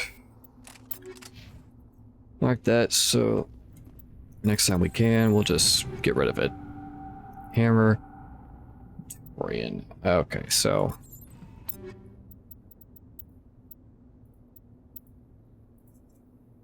I mean, it's not like we're going to be using those. We're not planning on using Turian. Yeah, that's like a very good way to tell you you're going to be getting a Turian as a squad mate later.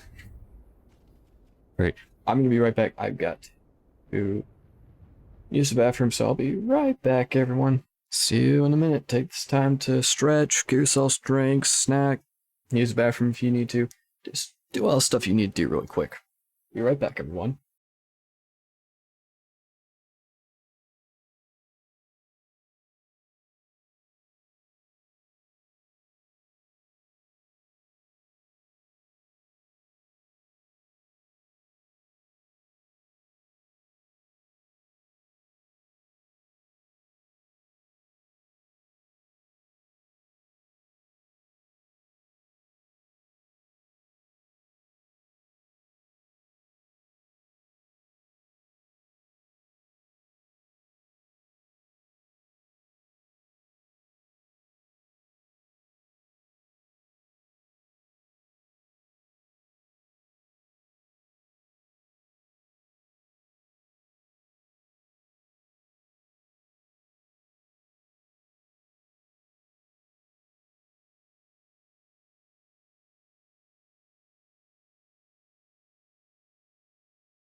Alrighty, everyone, I've returned. Sorry about that. I'm sure as people know, coffee runs right through ya. So that was very not fun. Okay.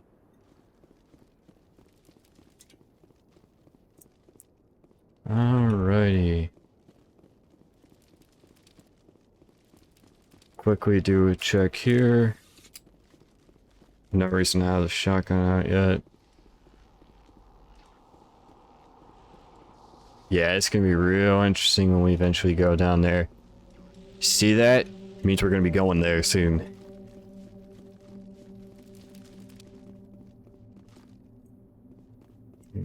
Commander, it's Nihilus. There's that. Yeah, if you don't come back far enough, you can't get this upgrade kit. I've seen people like fucking forget about this upgrade kit and it's like, no, there was an upgrade kit there. FedEx weapons for Hammerhead's nice because it pretty much I'm going for I want them to stumble when I shoot their ass. We're saving because I don't want to lose this. Because yes, if you reload, it can sometimes fuck a flute. Nihilus. Over behind those crates. Wait, don't shoot. I'm one of you. I'm human. You need to be more careful. Sneaking up on us like that nearly got you killed. I am sorry. I was hiding from those creatures. My name's Powell. I saw what happened to that Turian. The other one shot him. Alright, I also want to quickly real say. So, I'm sure some of you probably know it's like OBS.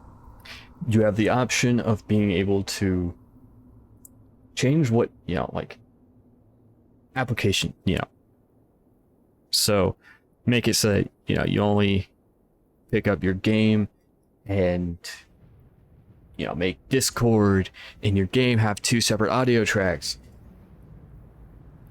Just so you know, a pain in the ass doing the fucking game part. To be fair, it's a beta. That's a feature that's still in beta. And it's like, yeah, I can do Discord being on a separate audio track, but if I do the game on a separate audio track, it means I have to specifically go through, because the way that works is you have to specifically target whatever the fuck you want to capture the audio of. That's a pain in the ass, especially for games. I just quickly wanted to state that, because that's fucking annoying. Okay, tell me what happened. I need to know how Nihilus died. The other one got here first. He was waiting when your friend showed up. He called him Saren. I think they knew each other. Your friend seemed to relax. He let his guard down. And Saren killed him. Shot him right in the back. I'm just lucky he didn't see me behind the crates. What about the beacon? We were told a Prothean beacon was brought to the spaceport. What happened to it? It's over on the other platform. Probably where that guy Saren was headed. He hopped on the cargo train right after he killed your friend. I knew that beacon was trouble. Everything's gone to hell since we found it. First that damn mothership showed up, then the attack. They killed everyone. Everyone. If I hadn't been behind the crates, I'd be dead too. The Geth didn't find you? How come you're the only one who survived? Why didn't anyone else try to hide behind the crates? They never had a chance. I was already behind the crates when the attack started. Wait a minute. You were hiding behind the crates before the attack? Sometimes I need a nap to get through my shift. I sneak off behind the crates to grab 40 winks where the supervisor can't find me. You survived because you're lazy? Okay, that's not exactly laziness. Let's not get it wrong. That is a very... How do I put this? That is a very American, British kind of view. How do I put it? It's kind of a Western view, almost. Most places kind of have the thing of they don't care if you have to take a nap to get through the day, just as long as the work gets done. That's what a lot of countries kind of have the view of. If, as long as you get the work done, they don't give a shit if you have to take a nap. And that's kind of like my opinion. I don't care if you gotta take a nap. Get the fucking work done. You get the work done? Go ahead, take a nap. I ain't gonna blame you.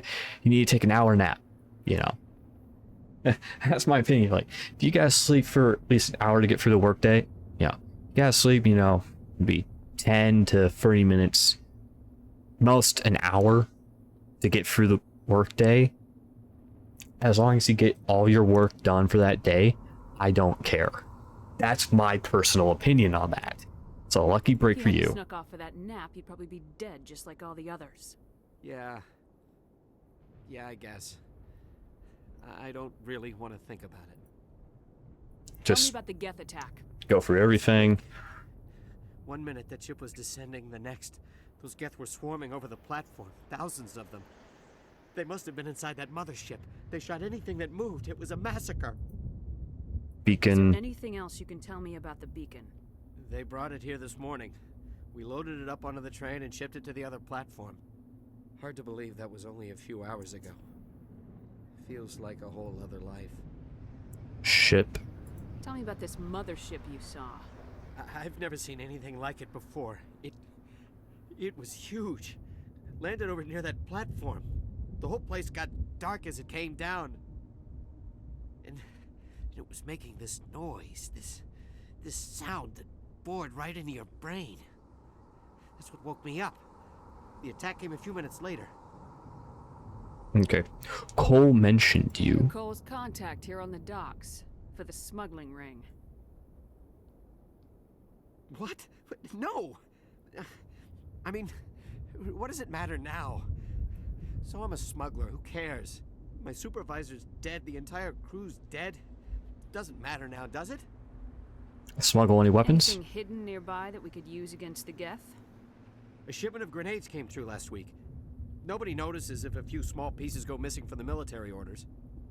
You greedy son of a bitch. We're out here trying to protect your sorry ass, and all you can think about is how you can rip us off? I never thought you'd actually need those grenades. Who'd want to attack Eden Prime? We're just a bunch of farmers. How was I supposed to know? Okay. So I kind of have the opinion on this one of, I can understand his point of view. It's like, this is supposed to be the safest fucking colony. How the hell were we supposed to know that would happen? I mean, it's fair. It is very much fair. You can't anticipate it, you know. You can't anticipate it happening, so it is fair. But that doesn't mean it's right. You know, it's not right, but I can be understanding of it. And I can also understand her point of view, but at the same time, she's really aggressive about it. But that is also because she just watched her entire, you know, everybody she knew die. Because it might, you know, those might have made a difference in their survival. Yeah, it's like, you know, I'm kind of, yeah, I can see both sides. This franchise is very good at making story where it kind of goes like, you know, I can see both sides of this. I might not agree with both sides, but I can at least see and understand both sides. Kind of like some of the philosophy you can find in video games. Some of it's really bad philosophy, and flawed, highly flawed. But other times it's like, okay, not bad, pretty understanding of it.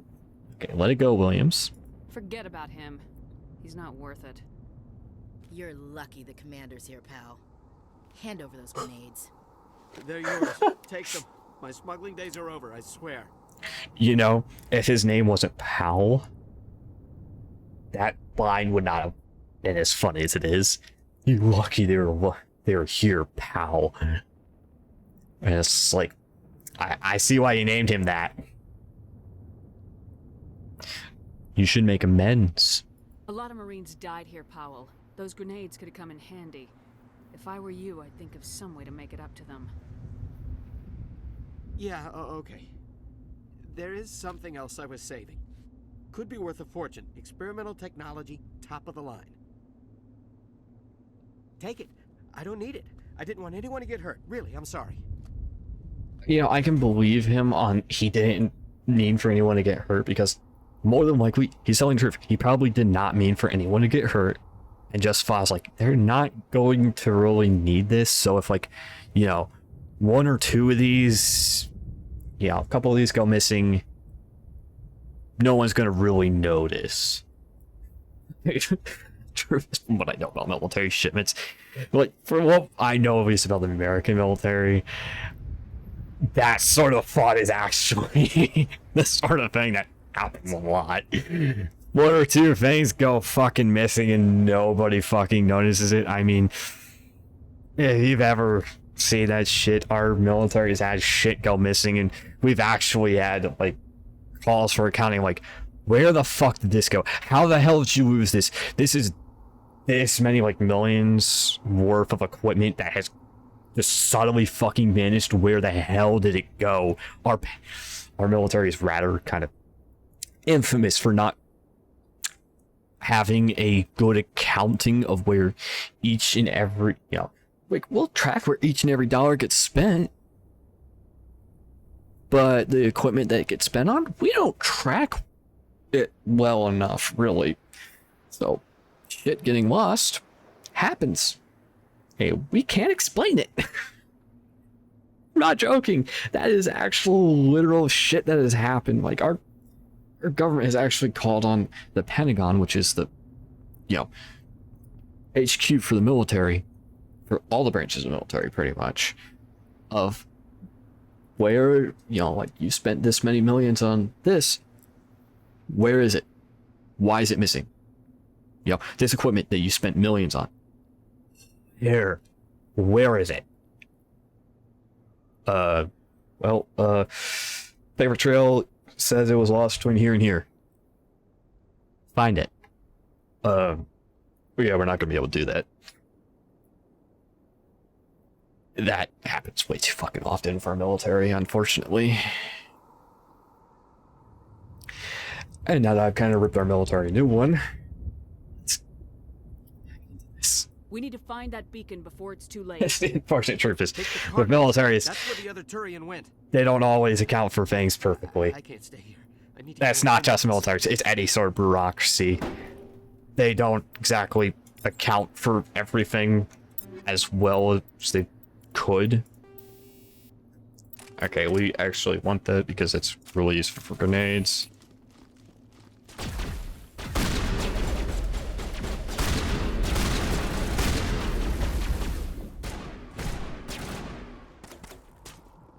There is an achievement for doing that. So it used to be that you could kind of, like, if you can see, you used to be able to target them from up here. No kidding, I'm still able to do it. Oh, I thought that was passed. Okay. Sweet. I guess it wasn't fully patched. Alright. That's cool.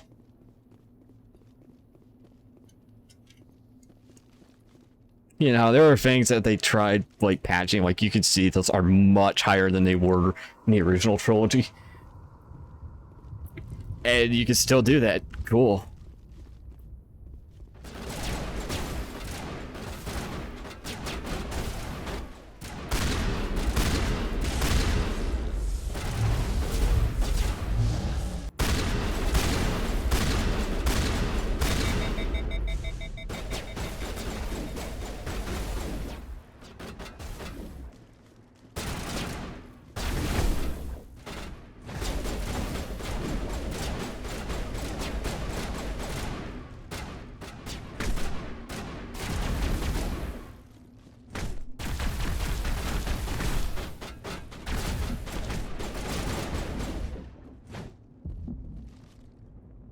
Okay, so as you're all now going to see, yes, you can actually fuck yourself up pretty badly if you do what I just did here.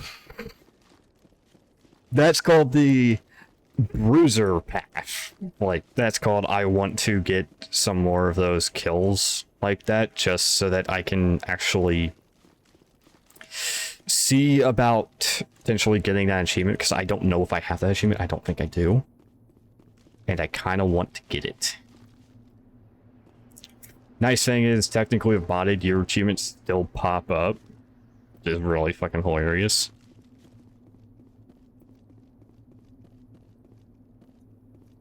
Take a look. Yeah. I guess that's a fucking console.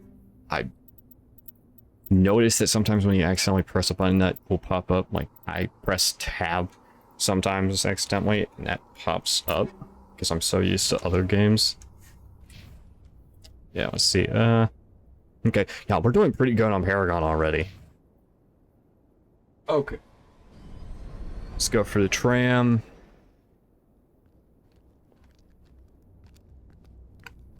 Set the charges. Destroy the entire colony. Leave no evidence that we were here.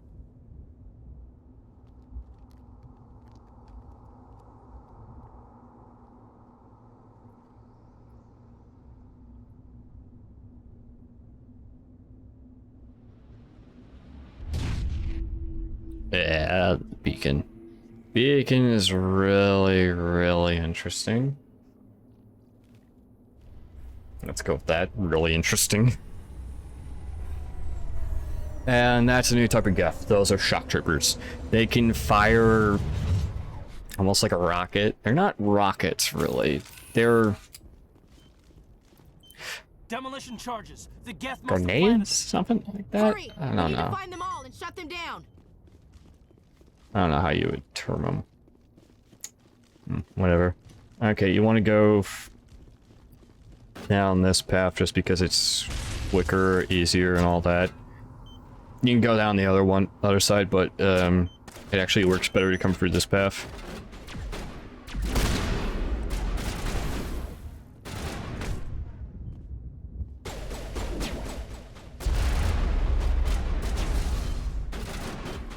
Ah, yes, see, jammed. That's from a Geth sniper.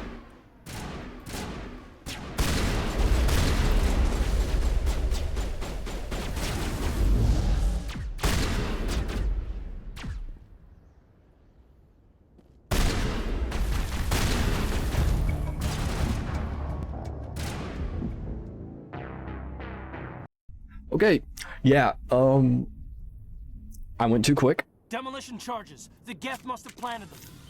Hurry! We need to find them all And and shut them down. that is something that can happen. You can go about too quick on shit. So you have to be kind of careful about how fast you move through stuff. Don't go too fast, don't go too slow.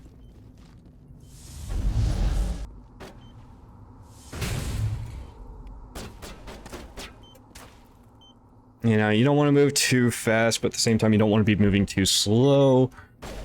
Watch shields, watch health.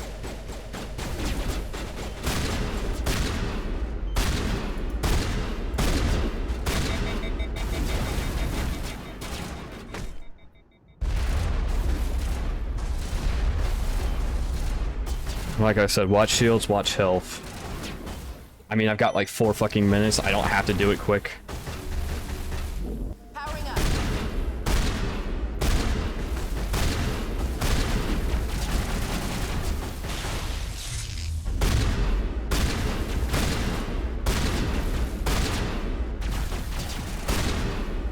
I see, Alenko is down. I don't have Unity at this point, so I can't get him back up pretty easy. Damn.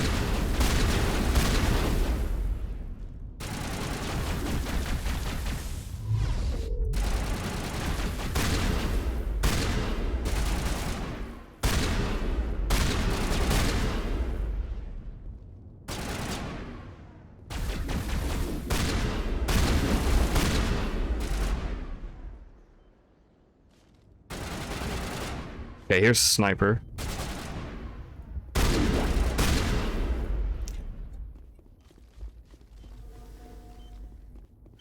There we go. Disarm. 3 minutes left. Could have done it quicker. Yeah, that's the kicker. Technically, you could have done it quicker. It's like, I could have done it quicker if I moved faster, but I purposely was not moving too fast. Because I don't want to move too quickly and fuck everything up. We're doing a quick check on where stuff is. Yeah, as you can see, running this path is the best for getting rid of these things.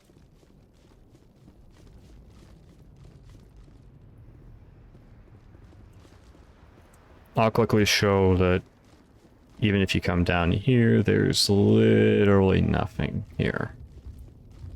Yeah, see? No resources, nothing here, so...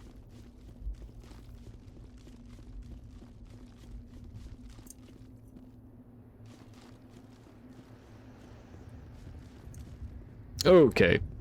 That's real fun. Flag me badly, why don't you?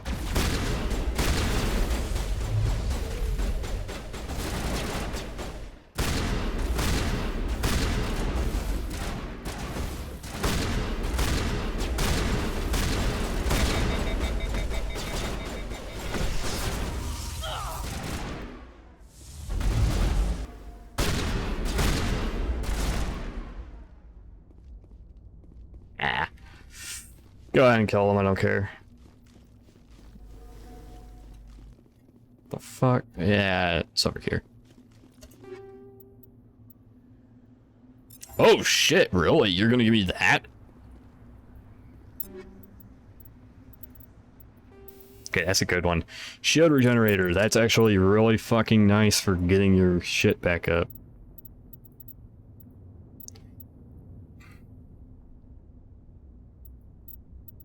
You get Garrus pretty early. That's not a bad one, especially for Garrus. I don't know. No, he wouldn't be able to use it this early.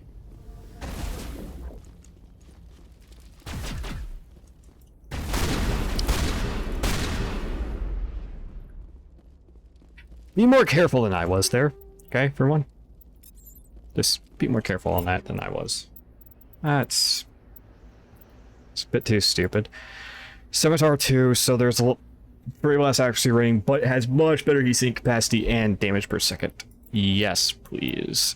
See, scimitars are pretty good. Scimitars and katanas are pretty good shotguns. Storage locker. Striker and Avenger. Caden, you have a Stinger. Striker is worse. Striker is much worse. Yeah, so I thought. I believe it's Stiletto that is like the really good pistol. As you can see, there's nothing up here. I'm just kind of like trying to show off where loot is, where it isn't.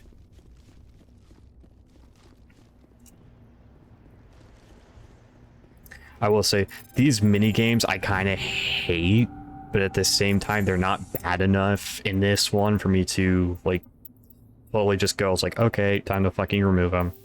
Hammerhead is what I want on here. So I kind of want to show off. We don't need more than one armor piercing. Like, you don't ever really need more than one in reality.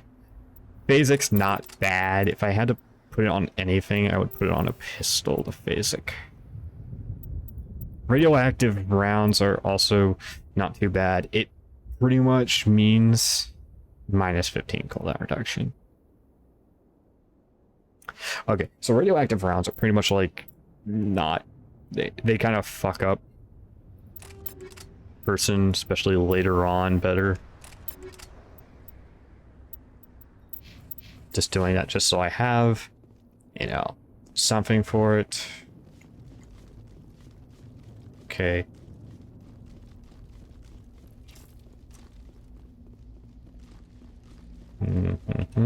Make sure I got all loot.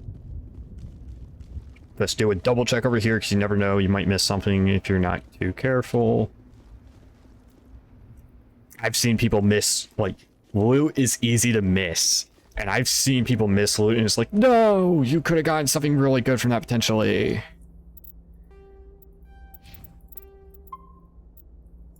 There's like literally no fucking reason to save here, but whatever.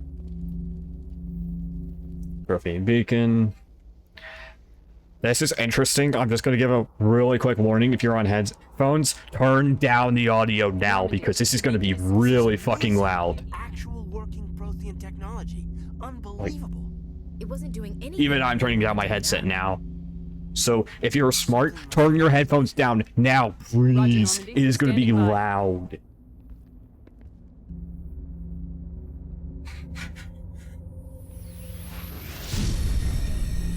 Alright, you got maybe like 2 more seconds at this point. So, headphone warning, everyone, headphone. Yeah, I seriously am reiterating that a lot because it's like loud. No, don't touch it. It's too.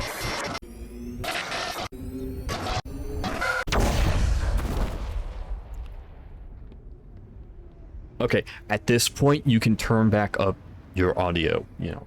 Your headphones can be turned back up at this point.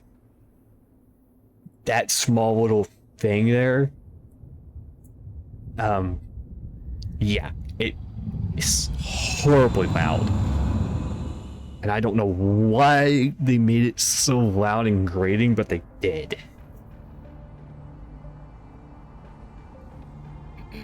We identified the ship that touched down on Eden Prime. The Normandy, a human alliance vessel.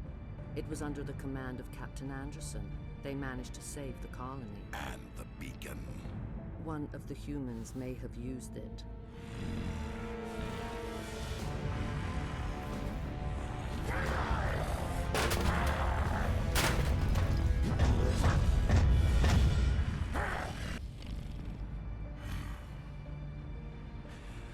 This human must be eliminated.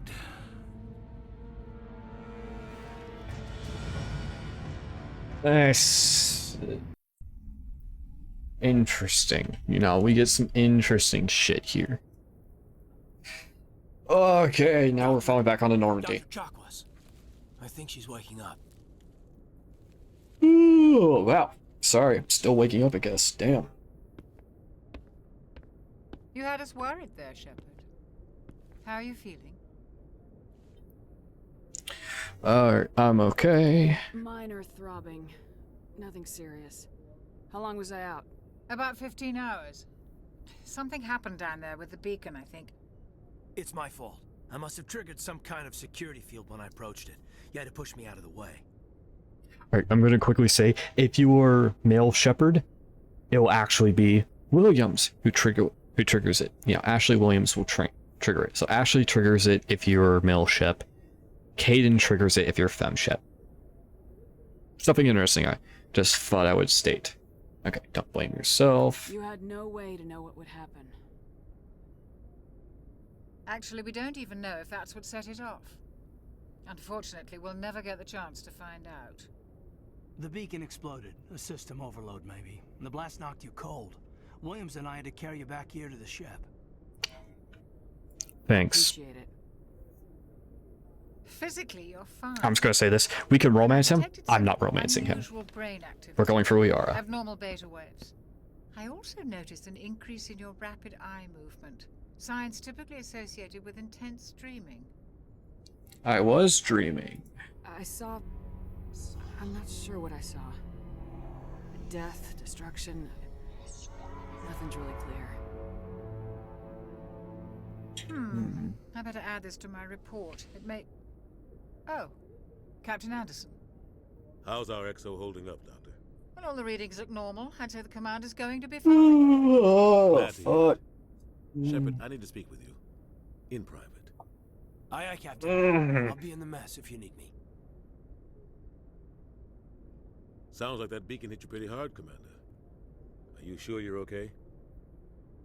Feel bad about Jenkins. Soldiers dying under my command. Jenkins wasn't your fault. You did a good job, Shepard. What happened to Williams? Did we leave Gunnery Chief Williams back on Eden Prime? I figured we could use a soldier like her. She's been reassigned to the Normandy. Good. Williams is a good soldier. She deserves it. Lieutenant Alenko agrees with you. That's why I added her to our crew.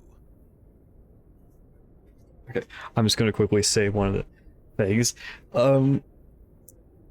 Based off the backstory for Ashley Williams, you will find out that her character is kind of xenophobic. She does not like aliens, but that harkens to her backstory. She comes from a family that is treated badly because of the First Contact War between humans and Turians. Her grandfather, great-grandfather, was a general who surrendered at the siege of Shangxi. Shangxi? Is it Shangxi or Shangzi? I think it's Shangxi. I'm not sure. It's the SHANCI. Not C. XI. But pretty much he surrendered to the Turians. And he made the logical choice. But everyone proceeded to deride him for his choice. And ever since, their family, anytime they join the military, their family is treated poorly, is a good way of putting it. They are not recognized ever. Even if they have heroic and good accomplishments, they are not awarded medals, nothing. They are pretty much given this horrible, most worst duties you can give someone, and they constantly do everything they can to make sure that they do not get promoted and stuff like that. Alliance military did not forget about it, and a lot of the higher-ups in it do not like their family because of the actions of that general. Yeah, he made the smart and right call, and it pretty much made his family, which was a military family, not be viewed kindly. Is a very good way of putting it. Okay. So, past that, I wanted to... Yeah. I just pretty much wanted to explain, like, you'll notice, like, some xenophobic shit from her, and it's like, whoa, where there's a line, you can't tell the difference between the aliens and the animals, and it's like, holy shit. It's like, it's like, Williams, like, you can't fucking say that shit. Holy shit, it's horrible. Although, from what I remember, the character arc and story does get better, and a lot of that does disappear. But, it is kind of there. She's not trusting of anything non-human, stuff like that. It's just like, it's kind of like, I don't like the character. I have a much bigger preference for Alenko, even though technically I believe character and like story-wise, Ashley Williams has the better story. I much prefer Alenko. Just because he is more calm, collected, and just makes more sense. If that makes... if that makes any sort of sense for people. Okay. Now that we've kind of talked about that, let's continue with this. Pissed off about the Geth. Intel dropped the ball, sir. We had no idea what we were walking into down there. That's why things went to hell. The Geth haven't been outside the Veil in 2 centuries, Commander. Nobody could have predicted this. I mean, he's right. They haven't been outside the Perseus Veil in 2 centuries. No one could have ever predicted that. Right, you wanted to talk. You said you needed to see me in private, Captain? I won't lie to you, Shepard. Things look bad. Nihilus is dead. The beacon was destroyed and Geth are invading. The Council's going to want answers. We've got nothing to hide. I didn't do anything wrong, Captain. Hopefully the Council can see that. I'll stand behind you and your report, Shepard. You're a damned hero in my books. That's not why I'm here. It's Saren, that other Turian. Saren's a Spectre, one of the best, a living legend. But if he's working with the Geth, it means he's gone rogue. A rogue Spectre's trouble. Saren's dangerous, and he hates humans. Hates humans? Why? He thinks we're growing too fast, taking over the galaxy. A lot of aliens think that way. Most of them don't do anything about it. But Saren has allied himself with the Geth. I don't know how, I don't know why. I only know it had something to do with that beacon. You were there just before that beacon self-destructed. Did you see anything? Any clue that might tell us what Saren was after? A vision. Just before I lost consciousness, I had some kind of vision. A vision? A vision of what? A warning. I saw synthetics. Geth, maybe. Slaughtering people. Butchering them. We need to report this to the Council, Shepard. What will we say? What are we gonna tell them? I had a bad dream? We don't know what information was stored in that beacon. Lost Prothean technology? Blueprints for some ancient weapon of mass destruction? Whatever it was. Saren took it. But I know Saren. I know his reputation is politics. He believes humans are a blight on the galaxy. This attack was an act of war. He has the secrets from the beacon. He has an army of Geth at his command, and he won't stop until he's wiped humanity from the face of the galaxy. You're right. I'll find some way to take him down. It's not that easy. He's a Spectre. He can go anywhere, do almost anything. That's why we need the Council on our side. Understood, sir. Prove Saren's gone rogue and the Council will revoke his Spectre status. I'll contact the Ambassador and see if he can get us an audience with the Council. He'll want to see us as soon as we reach the Citadel. We should be getting close. Head up to the bridge and tell Joker to bring us into dock.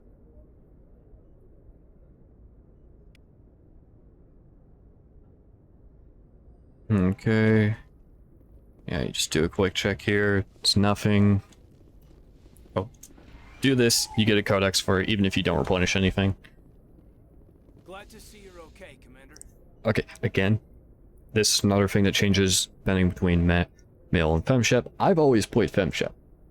But, you know, this is something that I have learned, is that if you're male shep, it will actually be Caden over where Ashley is, and Ashley will be where Caden is. They swap depending on which one triggered the stuff.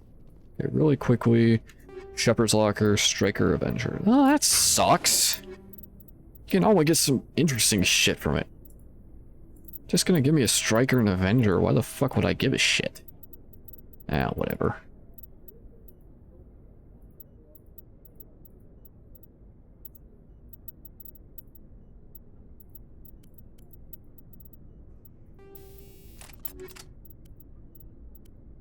Yes, I'm literally going through and seeing what all stuff I have that I might need to get rid of.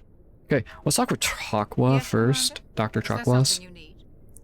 I actually really like Dr. Chakwas. Like, so I'm going to say this right now. Through around the Normandy, you don't really get much conversation with them in 1. They're more like stuff for like codex entries in 1.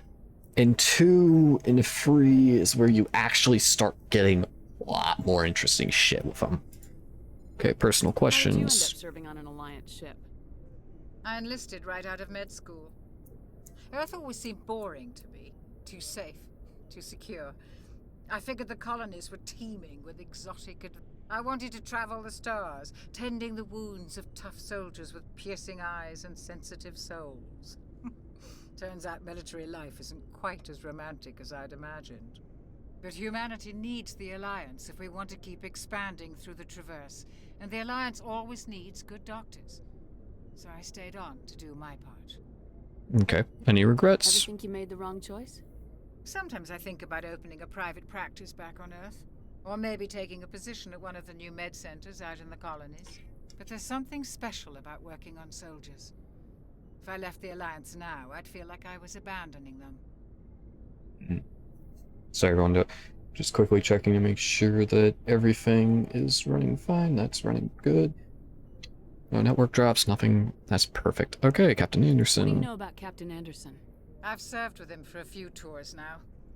He knows when to let things slide and when to crack the whip. The crew knows he's seen pretty much anything they'll ever run into. And he cares about the people under his command. Kaden How well Alenko. do you know the lieutenant? I'd never worked with him before this mission. But he has an impressive service record. Over a dozen special commendations. Tends to keep to himself, though. Maybe because of the headaches. It's not easy being an L2.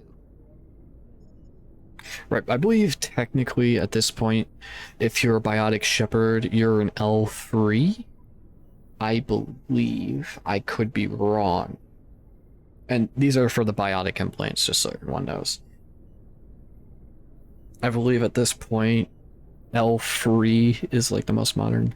What does that have to do with it? Well, most biotics now use the L3 implants.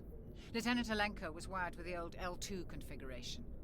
Sometimes there are complications.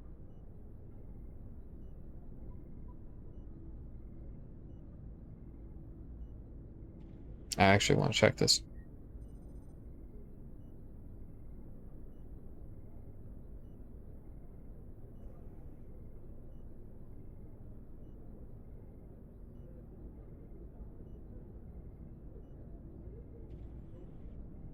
Okay, I wanted to check this.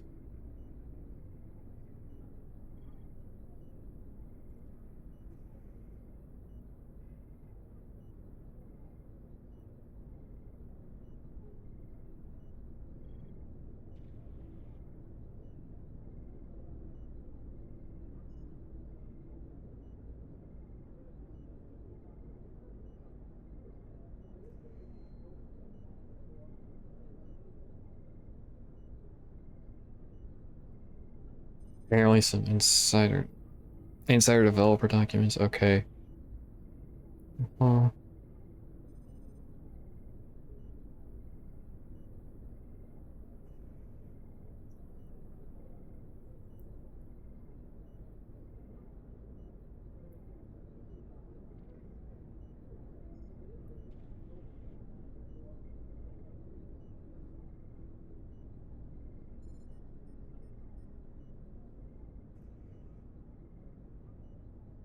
So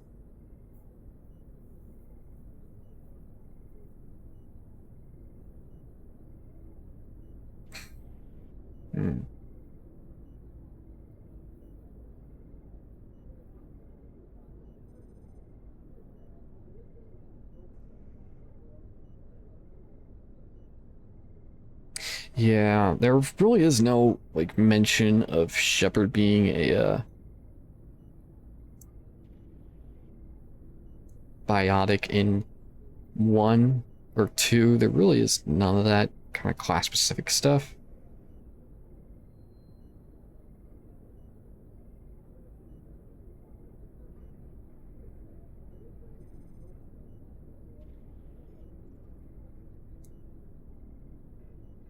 Yeah.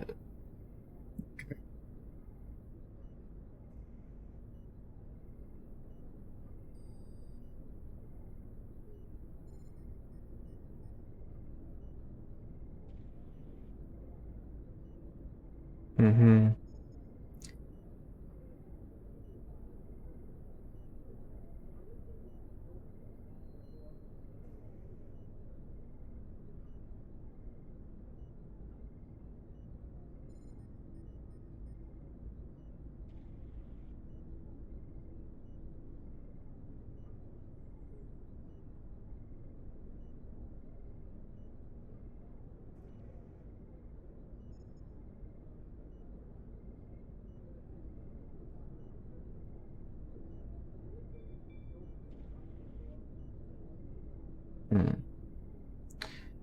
Okay, sorry everyone. I was trying to read on that, see what canonically biotic Shepard would have, because I was confused.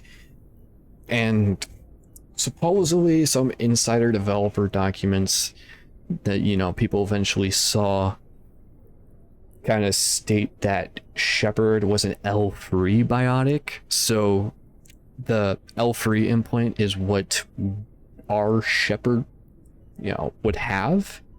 So if you're a Shepard who has biotics, you would be with a L3 implant and ME1.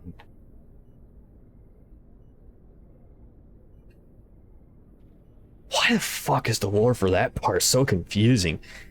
It's made worse because there's no class-specific dialogue until ME3.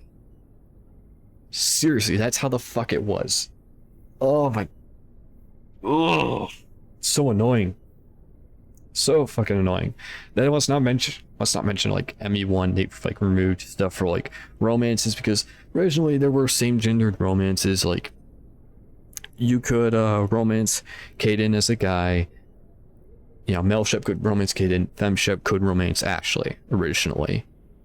And they never fully completed it, they removed it, but there are still, when you go through the code and find lines that reference that, there were some voice lines recorded that were unused, stuff like that, that you can actually find in the game code. Pretty interesting things. So canonically, you were supposed to be able to do that, originally. It's kind of just weird. Very weird. Alright. Well, let's get the complication stuff. What kind of complications? Severe mental disabilities, insanity, crippling physical pain. There's a long list of horrific side effects. Caden's lucky. He just gets migraines. Yeah. No kidding. Goodbye, Commander. Of course, we don't have those side effects because we're technically an L3. And that's what I'm going to run with, is our character is an L3 biotic. Just because otherwise it's not as interesting. Kind of makes sense lore-wise. It actually kind of hurts my fucking brain to think about that shit, because there's no real official answer besides some potential developer things that can kind of like, you can debate whether it's considered canon or not. I'm gonna go with, if you are a biotic Shepard in, if you're a Shepard that has biotics in Mass Effect 1, you got an L3 implant, is what I'm gonna go with, since you don't seem to have those L2 side effects. Hope that works for all of you. Okay, Commander, I'm glad to see you're okay. Losing Jenkins was hard on the crew, and I'm glad we didn't lose you too. How are you holding up? Things were pretty rough down there.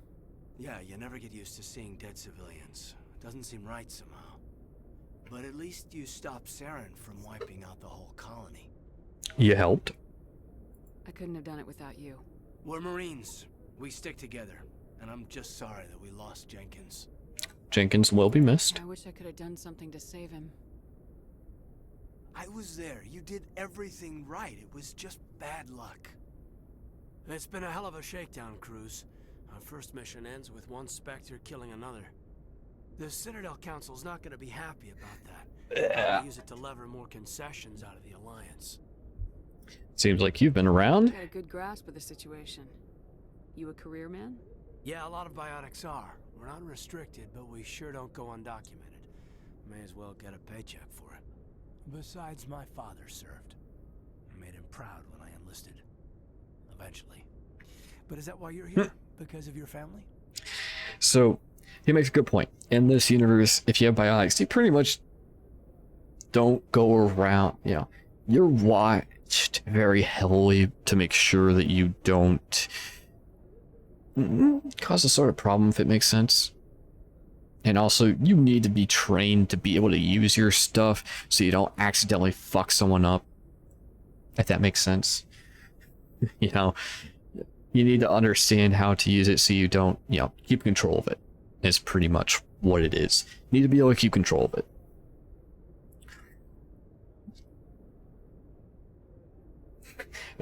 Yeah, this almost reminds me of something that was a conversation between me and my father, who had served in the Army. My father served in the U.S. Army. And for my body, you know, pretty much decided to make it impossible for me to ever join the military or anything like that, I had actually debated joining the military. Because there are pretty nice benefits when you retire, stuff like that. Yeah, that's one of those. I was going to be, you know, career to get benefits. They can help with schooling, stuff like that. I thought about it. Originally was going to get a degree and join the Air Force. That never happened, but my father actually pretty much went, okay. You know, he was fine with it. He pretty much just said, at least it's not the Army. Oh, why? You know, at least it's not the Army or Marines. Like, okay, well, what's the problem with that? He pretty much told me, it's like, I have PTSD from my time. I don't want you coming home with PTSD. If you ever join the military, I wouldn't want that. So he literally said, you know, told me, it's like, Air Force is fine. More than likely, you know, with what you plan on doing, you plan on being a mechanic for them, you're pretty much not going to see war. You're not going to have to really worry about coming home with PTSD. He pretty much went through and was like, I don't care if you join the military, I just don't want you coming home with PTSD like I did. My father cared about me enough to not want that for his, you know, son. Yeah, I come from a military family. I've literally had, you know, family in every branch but, you know, Space Force, since that's so new. But yeah, I've had family who was in every single branch pretty much. But my parents literally, you know, being from military families, just pretty much says like, okay, we got no problem with it, just, you know, don't join Army, Marines, or anything where you're going to see combat and come home traumatized. That was their biggest thing. That's something that, you know, I don't really talk about stuff like that. And I just thought, you know, I would mention this because, you know, you see people who enlist because, you know, because of family, you know, and you join because, you know, some family member served and you want to make them proud. So you join. That's the thing. A lot of parents, you know, you get some of those who are happy about that. Then there are some who just kind of go like, I don't want you to join because I don't want you to come home traumatized. There are a lot of parents like that. Okay. Now that I've kind of touched on some serious stuff, that's a lot serious. Okay, let's get into this. Something similar. Regular Navy brat. I got a little more noteworthy than the folks expected. Oh, that's right, a cruise. I imagine that bought you any post in the fleet. Word is we're heading for the Citadel, ma'am.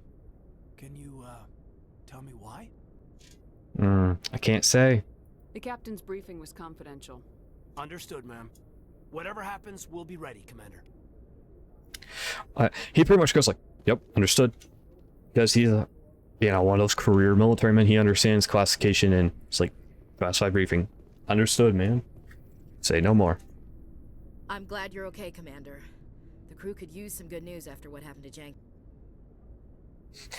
Why is it cutting off audio? I fucking hate cutting off audio.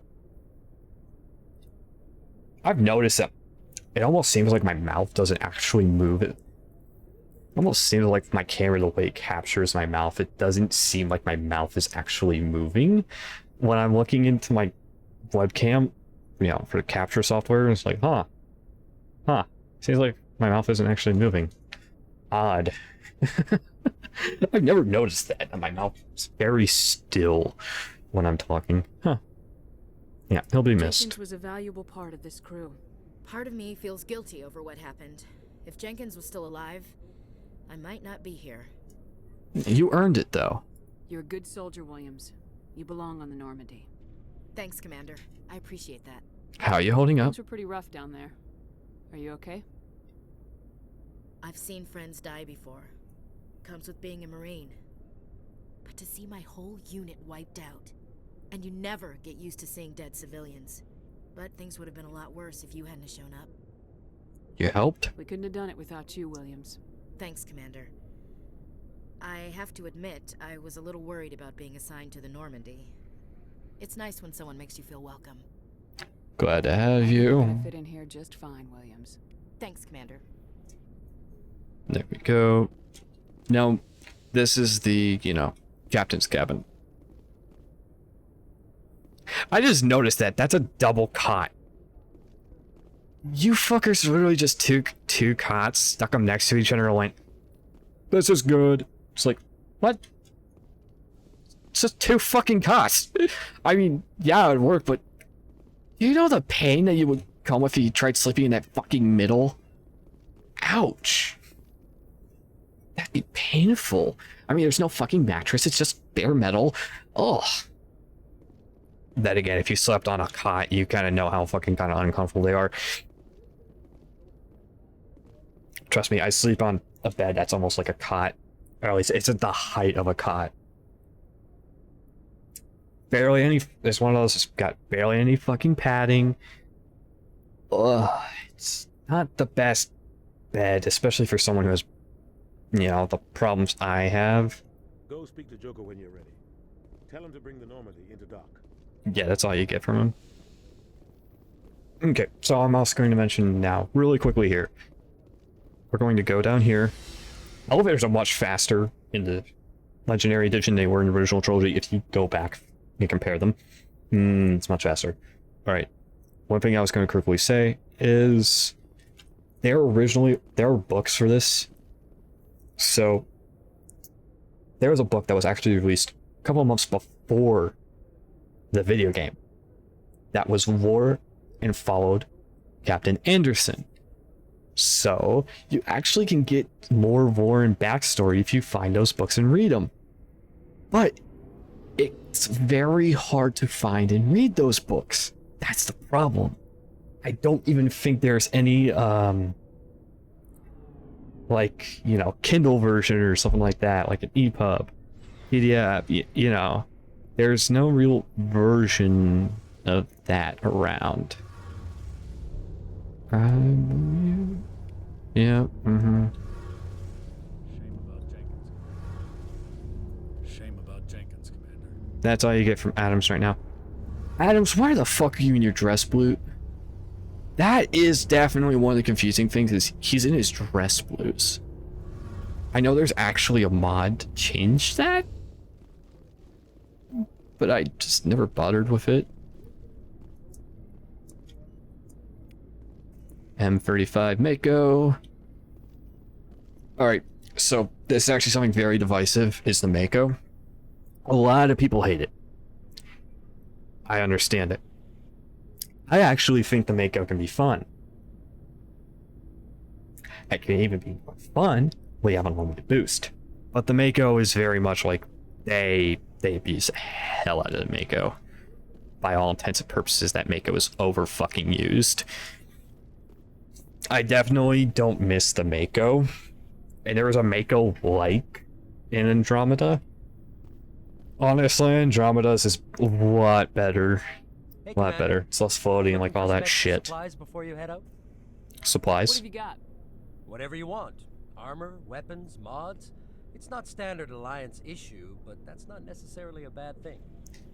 Well, as long as you don't mind paying for it.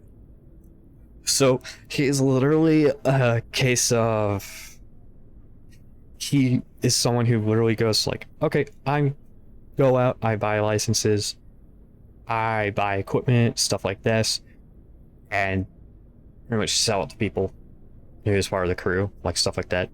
He is literally just a merchant on the ship.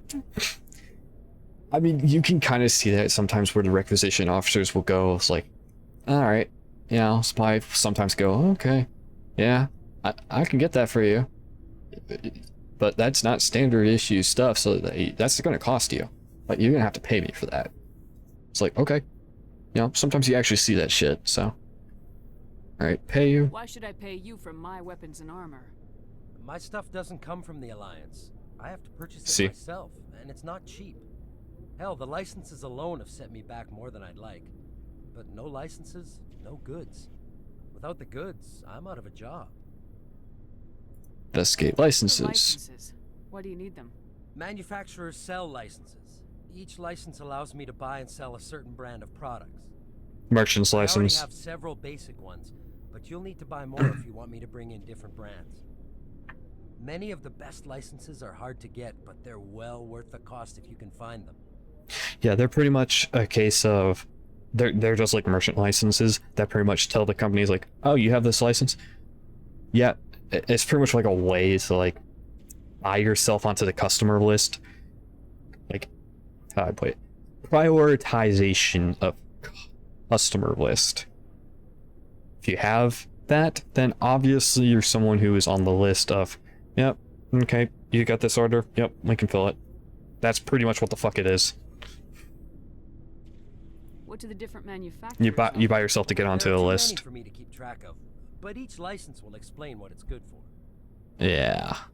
Okay. New How often will items. you get new items? Well, that depends on how many licenses you've purchased. Lots of fourth wall breaking here. And anytime we land someplace with a big enough port, I'll buy, sell, and trade whatever I can. Check back often. I need to move items quickly, so only the most basic items will be stocked consistently. Okay, show Let's see me. what you got. You bet, Commander.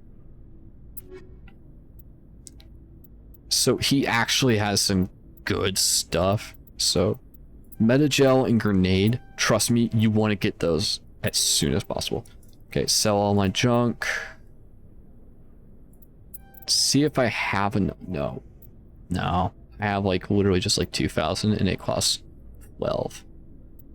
Ugh. So he has some interesting stuff if you can get them at a good time. I know, I'm also going to state, he's not the best merchant to sell to.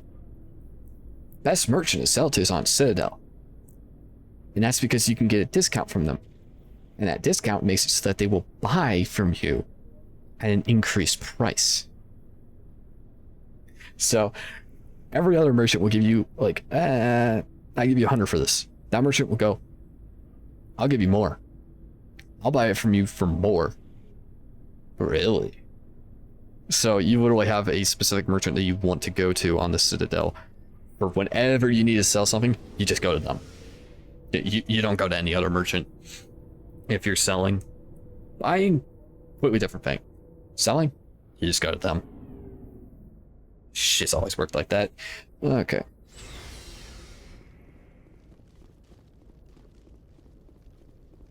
Now we come up here. Now we go through here, we grab the FTL comm link. Yeah, I'm showing you kind of where codexes are, stuff like that. Nav manual. No other codexes yet. There will be some that will pop up later. Okay. Really quick, I wanted to state, there is a mission on the Citadel called Scan the Keepers. There is a mod for being able to, that will mark on the map where each keeper is. But that also adds a new secondary assignment. And I'm of the opinion of, I would rather you just mark the keepers. Like, they pretty much goes like, you don't have to do this. It won't even track if you don't want to do it. And it's just like, why do you have to add the the secondary assignment bullshit? Like, just give me the fucking marks where they are, and that's it. I don't need you to do anything else. You know, it's like, just fucking show me where they are. I don't need you to add other assignments or anything like that, you know? I'm of the opinion, like, anything that adds more assignments, I'm just like, oh, I don't need this. I just want you to do quality of life shit, not do more. Okay, Commander. Losing Jenkins was hard enough on the crew. Okay. I see. All commanding officer may specify a destination for the Normandy. Obviously, we're going to be able to do that, because why the fuck would you be able to do it now? Huh?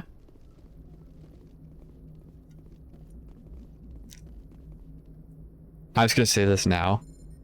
That looks so fucking horrible out those windows.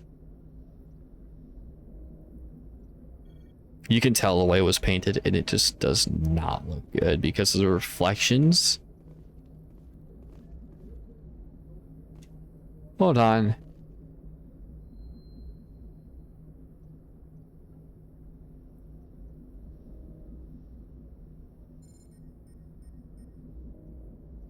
Are you actually showing?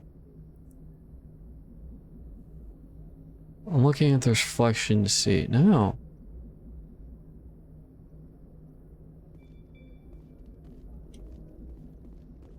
No. Oh my god, that is so bad. Oh god, someone kind of was in the Citadel already. Oh, that is so horrid. Oh my gosh. Ugh.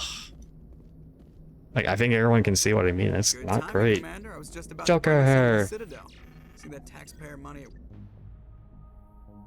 Will you stop fucking cutting off the... Ah, it keeps cutting him off. It's pissing me off.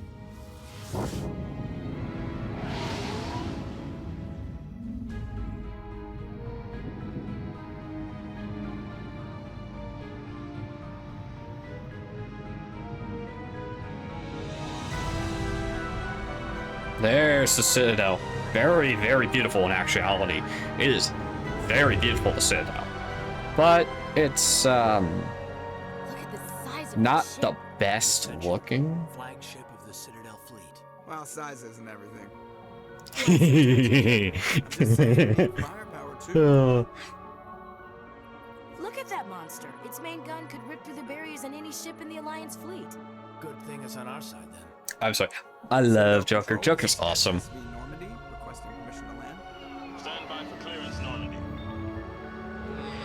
Clearance granted. You may begin your approach. Transferring you to an Alliance operator. Roger, Alliance Tower. Normandy out.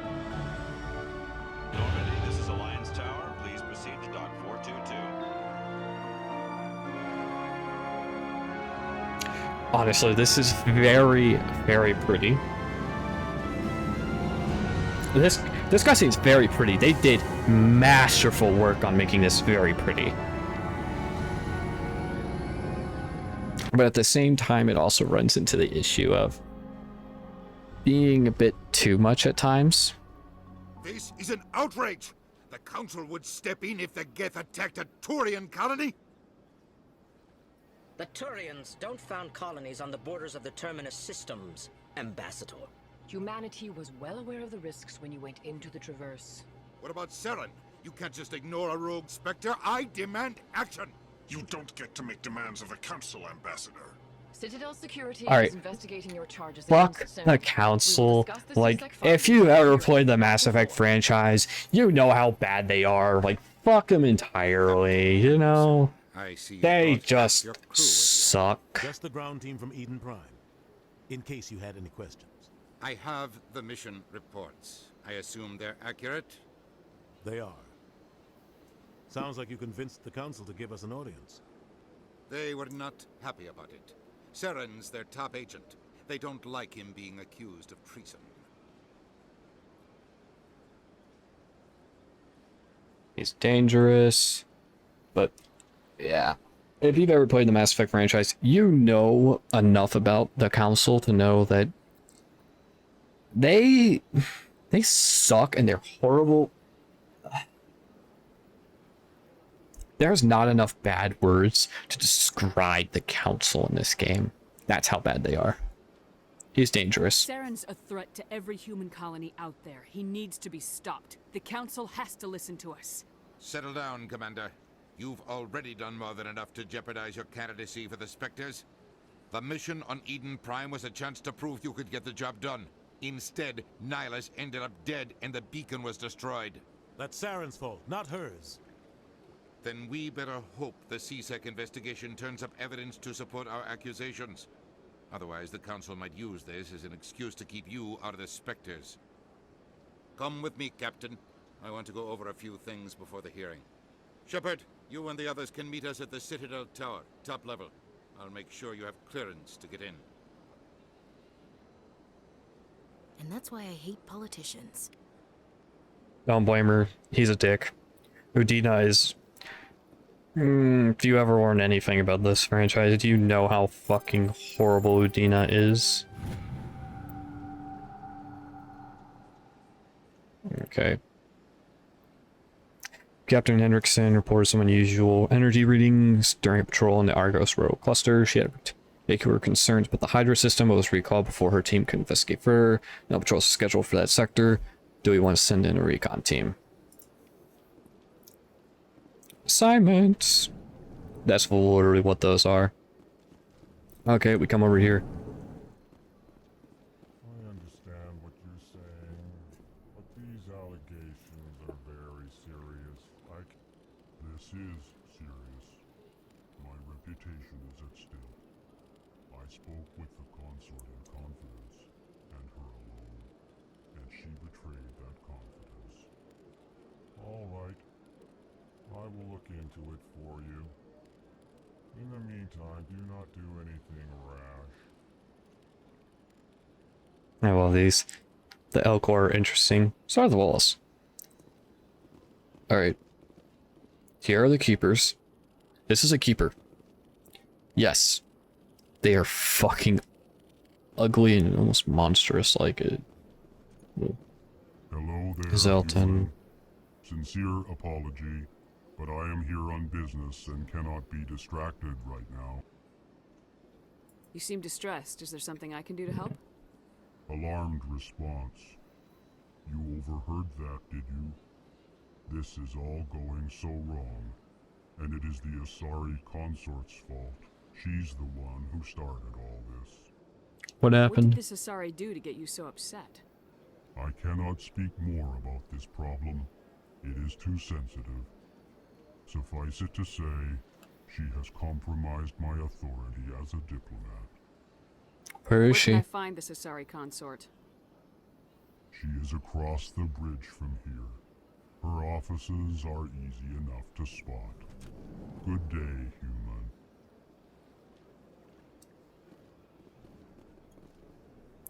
Okay, so let's stop with all of them. Well, first, really quickly, I need to take a break. I need to get something to snack on, or at least, well, let her snack on, or at least get something started and processed to be able to eat. So I'll be right back. See you all in a little bit.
Alrighty, everyone, I've returned.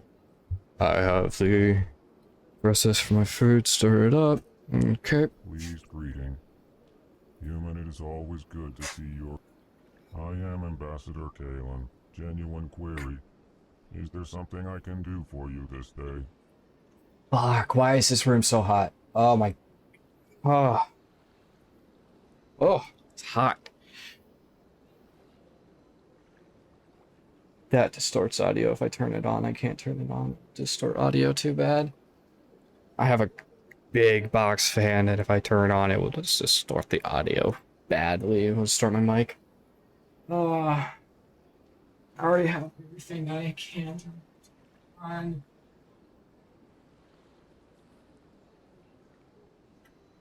Oh, good. Okay, investigate. Your speech. Why do you explain what you're about to say? Our people communicate less through words and more through scent and slight movements. Plainly, we discovered our vocal expression was not enough to convey the feelings of our conversations to other species. Why do you bother, Kalen? These Earth Clan don't really care about our ways. Remorseful response, Din. You don't truly believe that, and if you do, I am very sorry for you. Oh, it's my light. That's what's causing so much heat today, huh? It's the light? Damn. Yeah, the lights in here cause a lot of heat. Oof. Okay. Elcor. Tell me more about your species. Genuine enthusiasm. I delight in telling the history of my people. It is agreeable to share our culture with others. History. Tell me about the history and origins of the Elcor. The Elcor were just beginning to explore Council space when the Asari first made contact with us. With their help, we discovered the relay closest to our system, and from there the Citadel. Proudly, within one lifetime we established a regular route to the Citadel, and quickly became one of the more active species living on this great station. Culture? I'd like to know more about the culture of the Elcor. Frankly, we Elcor prefer the safety and familiarity of our own colonies to the confines of space travel. Our society is built on small, tight-knit groups. Though we are always welcoming to outsiders, our government tends to be very stable. Our people are not very comfortable with sudden changes. Okay. Ambassador. What do you do here? Modestly, I work to bring the problems and the requests of the Elcor groups to the attention of the Council. Ha! They only give us these positions to keep us quiet. The Council doesn't care about our races. Chastising rebuke. Your tone is inappropriate, Din. This human is not to blame for your malcontent or your misconceived suspicions. I'm sorry. I like their little back and forth. That is so awesome. Sincere farewell. Good day to you, human. Enjoy your time on the Citadel. And that is one of the reasons why you actually go through here and do the, talking.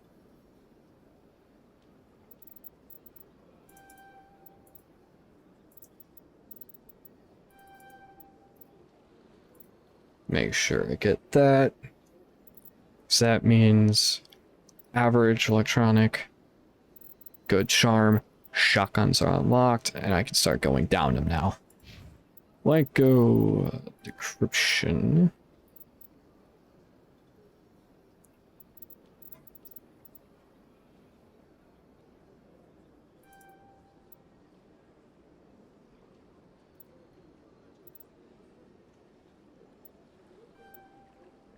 In all honesty, we'll do that. Williams. Okay, bum bum. Combat armor. Yeah, this is a lot. We're going down the route to get heavy armor onto Williams. It's not really going to matter because we're going to be very quickly going over to Rex. Let's talk to him. That's not a reason to get codexes. You get experience. Your ambassador is next door in the large office. Chastising remark. Don't be so rude, Dan. At least introduce yourself. I love the way the Elcor talk. It makes them so interesting. Volus ambassador, is there something I can do for you, Earth Clan? I feel so bad for all the kind of like races of the Citadel that aren't Isari, Solarian, or Turian, because they have all been so disrespected and shit on by the Isari, Solarian, and Turians. It's like, seriously, the Volus, in all honesty, should have been already on the Citadel Council.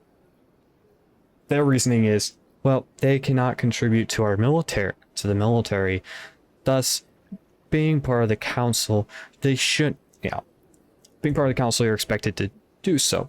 Thus, they shouldn't be, expected to do something that they cannot do.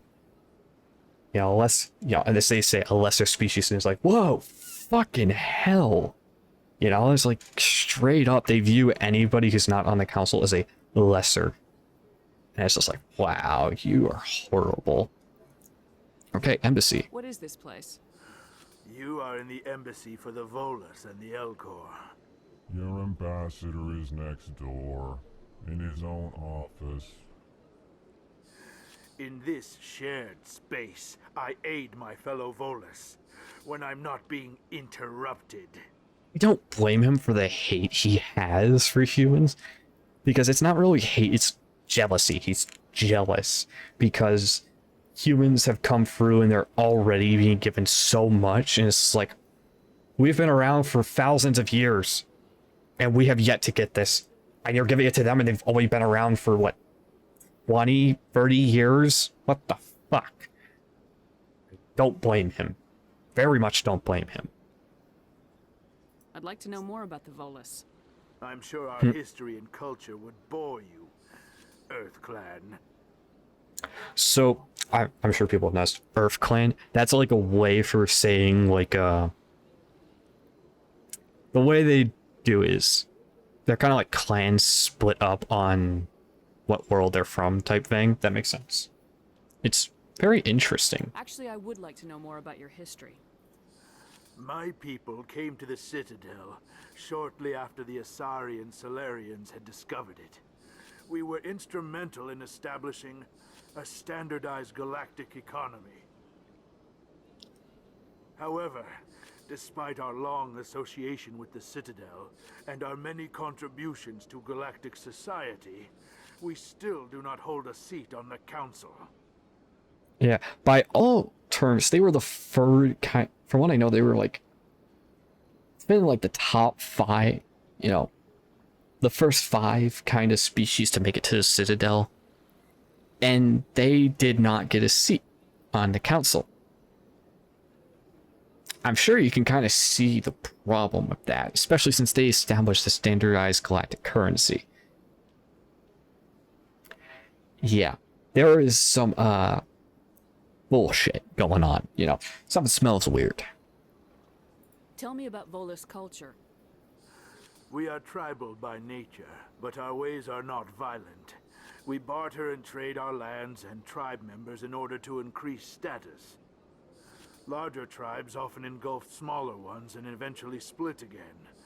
Our society is very malleable, and our government is always shifting and changing. Since Got we're something not popping up physically there. adept, Right. we trade our services for protection.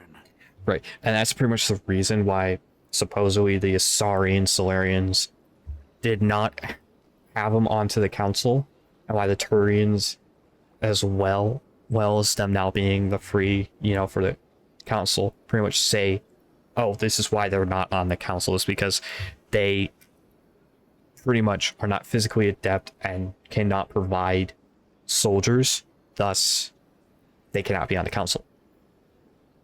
It's kind of bullshit. It really is. It really is bullshit. I look out for the best interests of the Volus people. No easy task considering how often we are overlooked by the Council. Chastising rebuke, Dan. The Council favors your species greatly. You are naive. The Earth Clan will be invited to the council long before our species will. The truth is, he is right. We will be invited way before they ever are. I don't think in the trilogy they ever invited us to the council. And we are. There is some bullshit there. There is some serious bullshit there. Why aren't the Elcor or Volus part of the council? All species must prove themselves before they join the council. All but the Earth Clans, it would seem. Dismissive. Ignore the Volus ambassador, human. He is incorrect in his assessment. Really? How long have we been waiting? How long do you think we'll continue to wait? Bah, this talk is wasted on the humans. Why so cranky? You seem to have a bit of a chip on your shoulder, Din. You humans are new to the Citadel, and yet the Council has granted you great favor. Chastising rebuke, Din. Your species has always been granted many concessions. Volus territory has expanded tenfold since coming to the Citadel. Details. We still have no real say in the decisions that affect Citadel space. He's not wrong. They should. Goodbye, in all honesty, they should have more. Yes, yes. Good day, Earth Clan.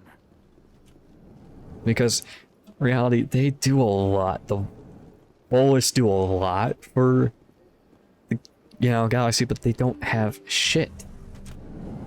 They are really fucked over. I'm also going to state a lot of this right now is just like codex gathering, codex entry gathering and stuff like that. It's pretty much just like talking to people, gathering codex entries, and getting experience for it.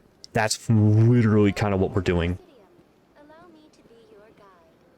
Talk to the embassy receptionist. Good day, Commander. The human ambassador is up the stairs, first room on the right.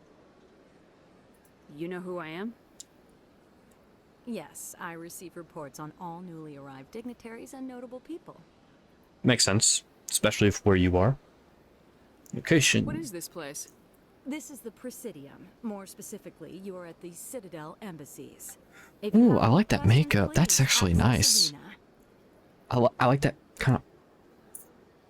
I don't know what shade that is, but that's actually really nice looking. Damn, it's nice. That's really nice looking. Damn. They knew what they were doing when they blended those colors together. Damn. Okay. What's that? Oh, Avina is the virtual guide for the Citadel. Feel free to access the terminal yourself. What's your name? What do you do here? My name is Safiria. I'm the administrative assistant for the embassies. You seem to be distracted. The embassies are the hub of all Citadel politics. When you represent trillions of citizens, it tends to get a little busy. I should be going now. Have a pleasant day. Yeah, see, 24 experience. It's not much, but it is something. Allow me to be your guide. Okay, talk to Elenko. Big place. I can't tell the aliens from the animals. Ugh. Yeah, as you can see. Alright, we're gonna come up here first, because there's stuff we can gather up here. And then we'll do the Avina. Okay. Come here. I can't believe I landed a job here. This place is fantastic. Archive. Keeper for the scanning. Human, delighted, welcome. It is good to meet you.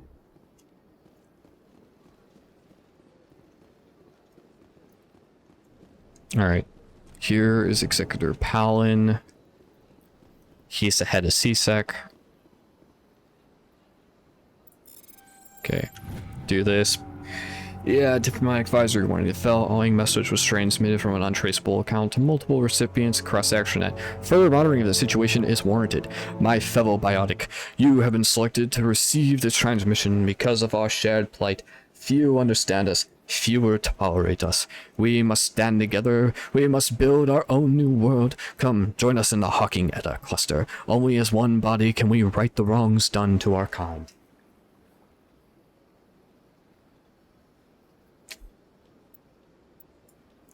trying to remember what one this exactly is. Is this Major Kyle? I think this might be Major Kyle. Okay, let's talk to Executor Pala. I didn't expect to see you here. Executor Pala. I like the facial makeup they have. The Turians have very interesting and complex facial makeup. It's very, very interesting. No, but I know you well enough. I'm Executor Palin, head of CSEC. It's my job to know when someone like you arrives on the Citadel. Was there something you needed, Commander? Attitude towards I get the humans. feeling you're not too fond of humans. No, I just don't trust your kind. Not yet. You humans are eager to take all the power you can get, and you're being given a lot. If the Council wants to make humanity their new favorite pet, that's their business. But I don't have to like it. I mean, it's fair enough. Fair enough. He just doesn't like how quickly we're getting everything. He doesn't trust us yet. He's pretty much looking at us and going, okay, getting a lot of power quickly. They're very, very ambitious and like power as well. I'll keep an eye on him. I don't trust him yet. But he also very much has a, like, he judges them individually as well. Which is really kind of proper to judge each person individually. The Council treats us like second-class citizens. We have to fight for everything we get.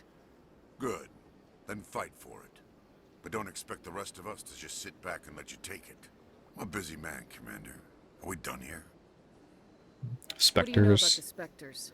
They're the right hand of the Council, or so they like to be called. More like the underhanded side of the Council. You don't like them? What do you have against the Spectres? I can't abide any organization that considers itself above the law. Especially when it's left up to each individual Spectre to decide when and how to bend the rules. It's a bit naive. Sometimes you have to bend the law to keep people safe. I've been with CSEC for 30 years. I've never had to break the law to do my job, not once. Yeah, right. You expect us to believe none of your officers are corrupt? There are over 200,000 CSEC agents. Some of them are going to be bad. But we don't turn a blind eye to corruption like the Spectres do. We do our best to find and punish any officer who breaks the law. Spectres, they'll never come under that kind of scrutiny. Spectres are important, though. The galaxy needs people like that. People who do the dirty jobs. I agree. But they need to be held to a higher standard. They need to be accountable. He's not Sarah's out of wrong. Control. We both know that. But because he's a Spectre, the Council doesn't want to do anything about it. Is that the kind of person this galaxy needs? No. But not all Spectres are like Saren. True. But the potential is always there. I don't blame him. He pretty much just wants them to be held to a higher standard of accountability. Is pretty much his problem with Spectres. His problem is they're not held to a higher standard of accountability, and he wants them to be. Fair. That is very, very fair. And I certainly don't blame him. CSEC. Tell me about CSEC. CSEC provides necessary police and security services throughout the Citadel. We're a civilian government agency, though many of our members have had military training. Of course, as the CSEC representative to the Council, I spend most of my time liaising between the two. Okay. Ask about the Tell me about your investigation. investigation into Saren. Sorry, Commander. I don't make a habit of giving out details about ongoing investigations. Fair. I'll be going now. Goodbye, Commander. Very fair. Okay. There's that stuff. I can talk people here. Wow, that was unexpected. Okay. Yeah, there's a keeper here. Can't do nothing right now. I don't have time to talk now. I'm very busy. Can't talk for her until a certain point in the game. This place seems strange. Wish there were more humans around. Okay, let's talk Private Fedrix. The consort would never reveal her secrets. Of course she wouldn't. She'd be tossed out the nearest airlock if she did. I suppose. Besides, Nick, the consort's nothing like the girls back on the colonies. she's... You don't have to do it with her. You can just talk to her if you want. Is that all you did, Jazz? Just talk? I didn't say that. Ha! I bet you did too. Shut up, Fredericks. No. What do you want? Oh, Commander. Is there something I can do for you? Relax, Private. This isn't an inspection. Right, sorry. What can I do for you, Commander? What can you tell me about the Asari consort? Well, she's an Asari who works here as... That is, she helps people with things. You never want to see Ferrix. No, I never did. I couldn't afford it.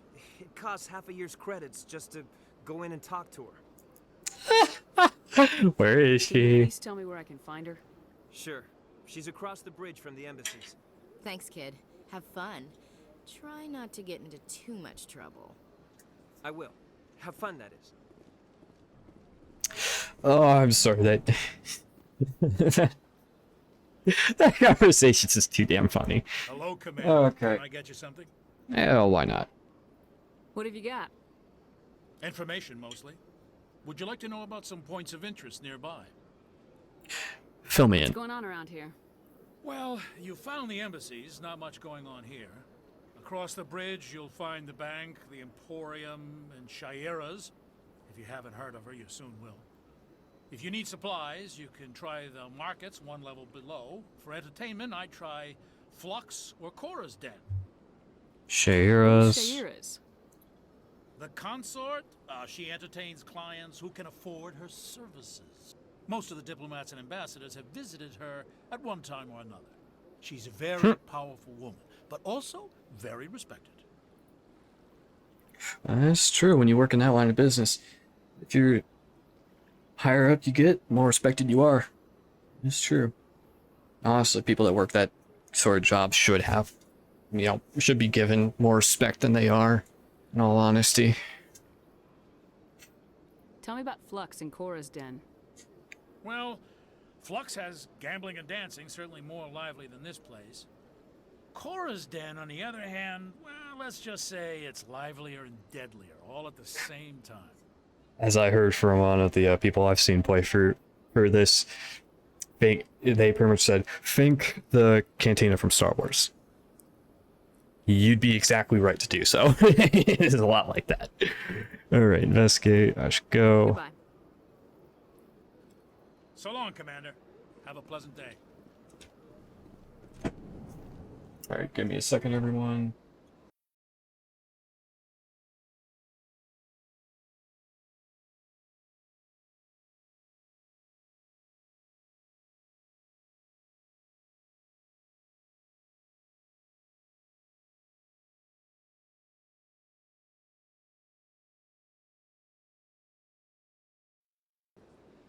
Sorry about that, everyone. That was my food. So, this is going to slow down a bit while I eat. I try my best typically to not talk while eating, just because typically considered to be very rude if you talk while eating.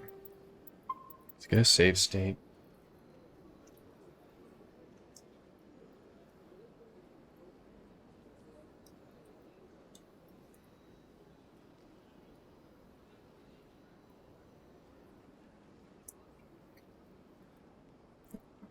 Later on, we will be talking with this guy that's next to Ashley.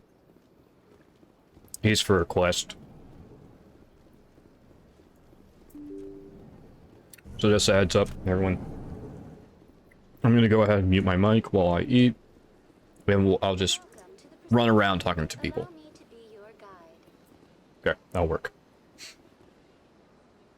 Greetings and welcome to the Presidium. My name is Avina, and I am pleased to be your virtual guide throughout this level of the Citadel space station. So are you a person or a program? I am a fully interactive virtual intelligence, programmed to provide spontaneous guidance at predetermined locations of interest throughout this level of the Citadel. I may also be contacted through any of the Presidium VI terminals, should you require assistance. Give me the tour. You are standing at Presidium Tourism Terminal 1. On either side of this lobby are the embassies of the various Citadel races, along with CSEC headquarters. On the far end of this level, you can see the Citadel Tower, where the Council meets regularly to discuss matters of interstellar importance.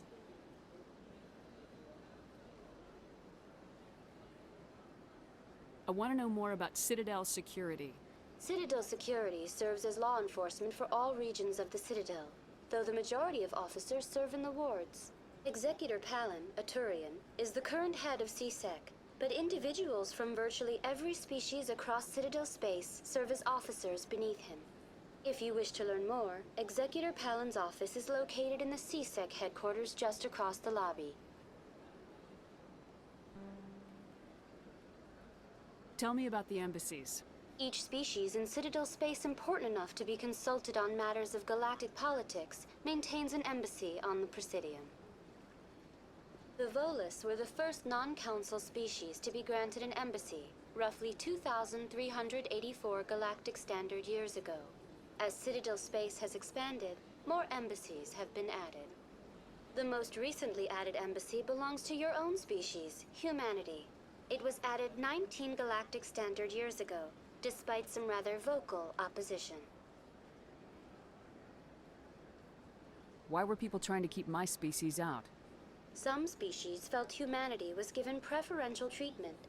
It often takes a century or more before a new species is granted an embassy. The Council gave a great deal of thought to this matter. In the end, they decided humanity's impact on Citadel space was significant enough to warrant an embassy. Do you agree with their decision? I am not programmed to make that kind of qualified judgment. My code is limited to information and simple interaction simulations. How come the Volus were the first species given an embassy?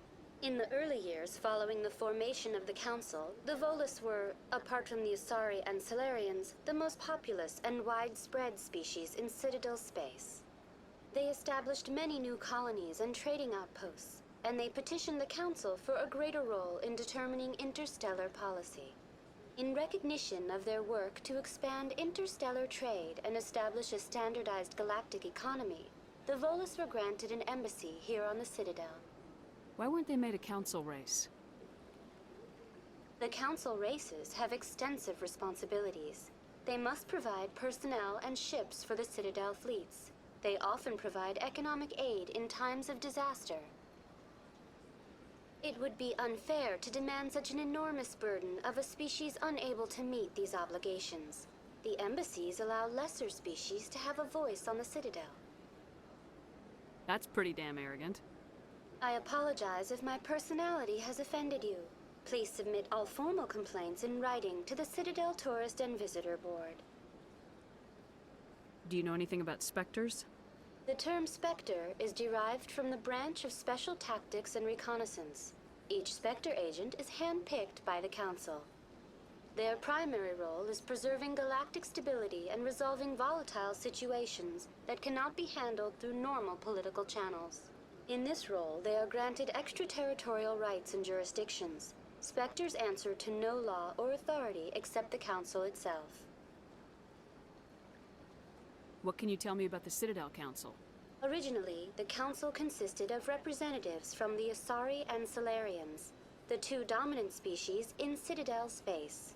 Roughly 1,304 galactic standard years ago, Turians were invited to join the Council in recognition of the role they played during the Krogan Rebellion. Since then, the three Council races have worked together to ensure the peaceful coexistence of the galactic community, while preserving individual autonomy for each species. It can't be as simple as that. There must be problems somewhere in the system. I am not programmed to make that kind of qualified judgment. My code is limited to information and simple interaction simulations. Goodbye.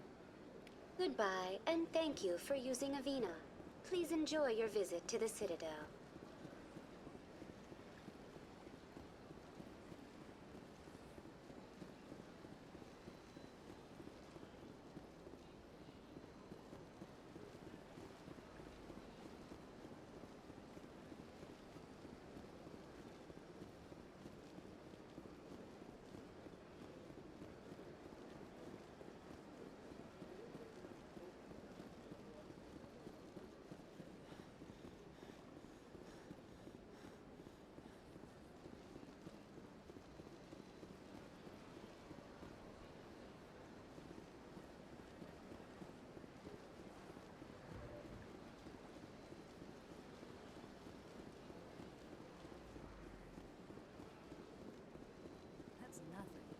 had my office rearranged 5 times now. 5 times? Why? What do they want? How should I know? It's not like Keepers offer an explanation for what they're doing. And yet, everyone just lets them go on doing whatever it is they do. What choice do we have? If you try to stop them, they just shut down and another one replaces it. Just strange that we know so little about them. Not to mention frustrating.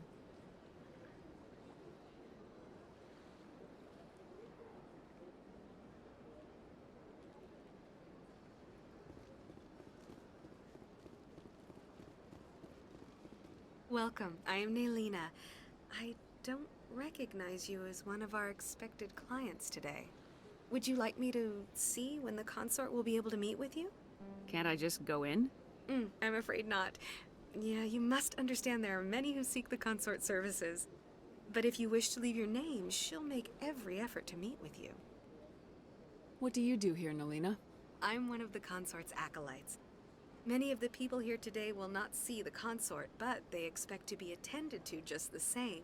It's our job to ensure that they leave contented. What exactly do you attend to? Well, each acolyte has her unique abilities. Some soothe with song, others with conversation. As much as possible, we seek to match the needs of our clients to the skills of our acolytes. My specialty is touch. My fingertips can find every tension point in your body and relieve it. What is the consort? What does she do? It's difficult to explain. She's many things to many people and something different for each. Some seek her for advice, some for entertainment, others still for pleasure. Most of the time, our clients won't realize what they were seeking until after she has provided it for them. You make her sound like some kind of oracle. No, not in the usual sense. She's merely a woman with remarkable compassion and a generous spirit. I suggest you make an appointment and see for yourself.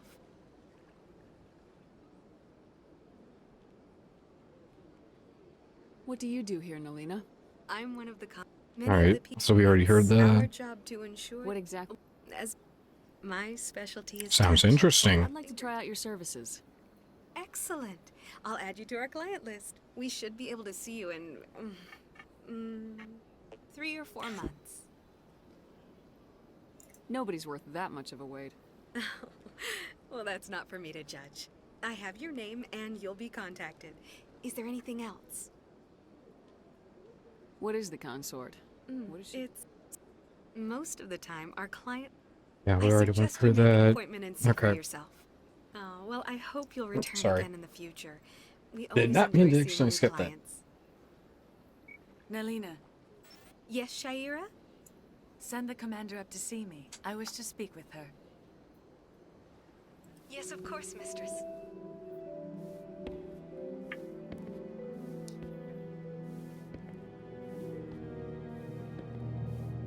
Huh. It appears the consort has taken notice of you. She'd like to meet with you now. Where do I go? Just head upstairs. She'll be waiting for you. Alright, quickly we're just gonna do that. Get a save. I save typically every time I take a break. I need to take my, dishes out to my kitchen, and I'll be right back, everyone. See you in a minute.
Alrighty, I've returned. Sorry about that. That took a bit longer than I thought it was going to. I had several things come up that I had to quickly take care of before I could get back to streaming, everyone. Sorry about that.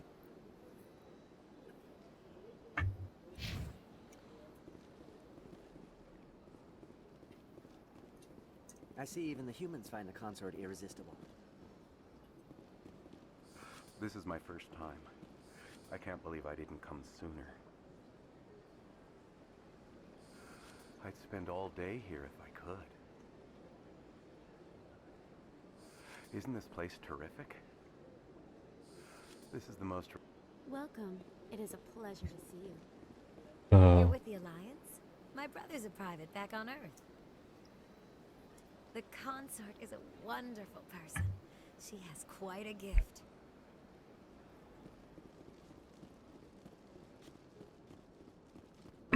Alright, let's go talk to her. That is Show close her, enough, Commander. I've heard a great many things about you since your arrival here in our citadel. What exactly do you do? That depends on your needs. I offer advice to some, comfort to others. I have a certain problem that could use your expertise. Tell me about it.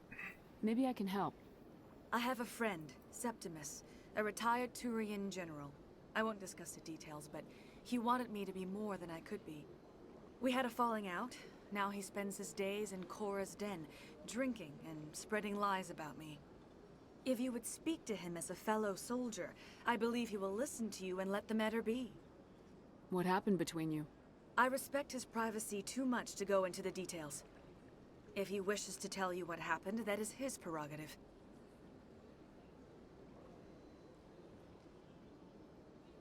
So pretty much what happened was he fell in love and he wanted them to be more. She didn't want that. That's pretty much what happened. What exactly do you want me to tell him? Appeal to his sense of honor. Remind him of his position as a general.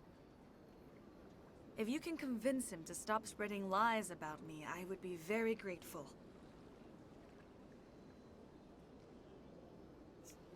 Now I must ask you to take your leave. I have many clients waiting to see me. Hey. Very interesting. It's just... It's an assignment. That's literally all that is it's to gain an assignment. There's nothing really up there we need to worry about. Here's an Avina we can talk to. Welcome to Presidium Tourism Terminal 3. Here in the financial district, a number of businesses offer various goods and services to their exclusive clientele. The statue you see before you was commissioned to honor the Krogan soldiers who gave their lives to protect Citadel space during the Rachni Wars. In the aftermath of the Krogan rebellions, several embassies petitioned to have the statue removed. However, this motion was eventually quashed by the Council. Like I said earlier, a lot of this is just going to be getting the codexes and the lore about the franchise, stuff like that. I know some of you are probably like, why not just get to the main story? Because I find the lore interesting, and I think others might as well. Secondly, it also shows off the fact that I am trying to do kind of completion shit, so. Okay, investigate Krogan rebellions. Tell me more about the Krogan rebellions. In recognition of their efforts during the Rachni Wars, the Krogan were granted several new colony worlds by the Council.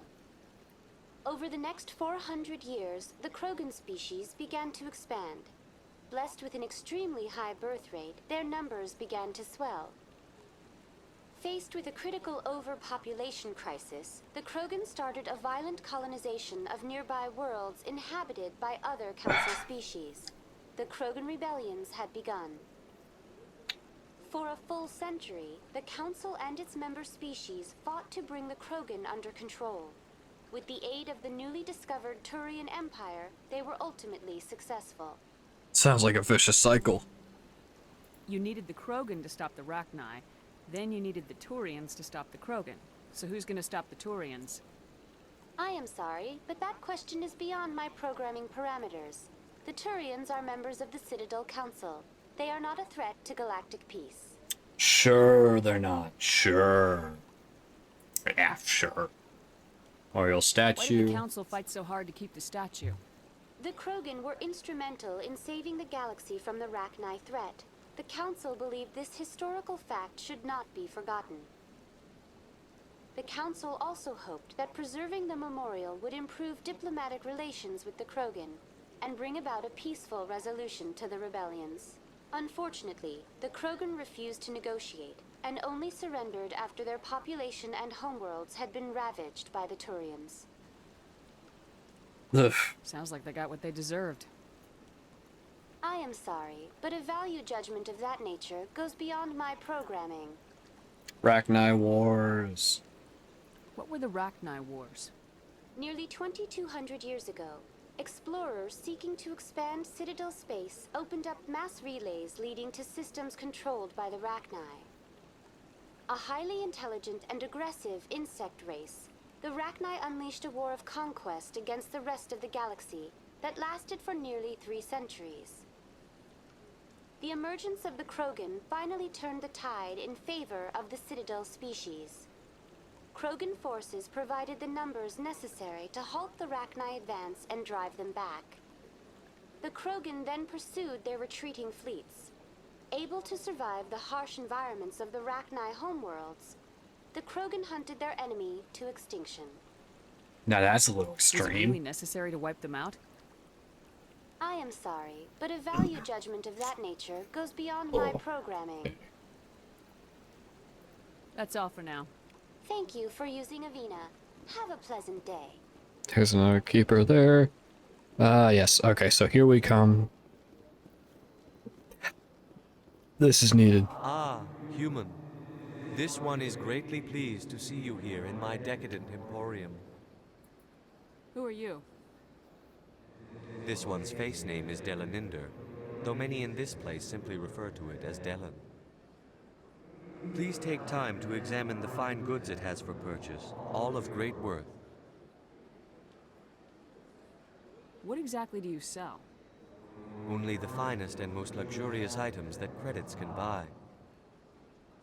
This one is able to procure almost any item the human would desire, for a price, naturally. Alright. Mm-hmm. Why do you refer to yourself as this one and it? For the same reason that humans are so inquisitive. It is part of our culture. Nice job. Specifically, Hanar only refer to themselves in the first person with family or intimates. And we rarely do so with other species. It is just our way.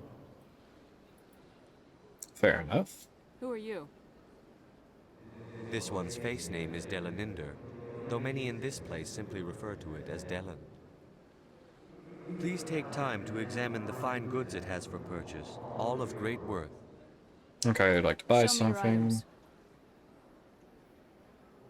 Oh, this one is pleased to do so, human. You will not be disappointed. Just show me the standard items.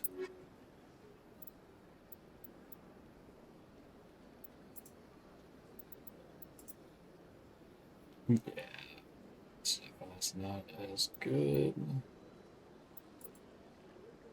Be better upgrade for Williams, but we don't care. Okay. There's the license that we want. Okay. Now we got the license, we got the codex entries.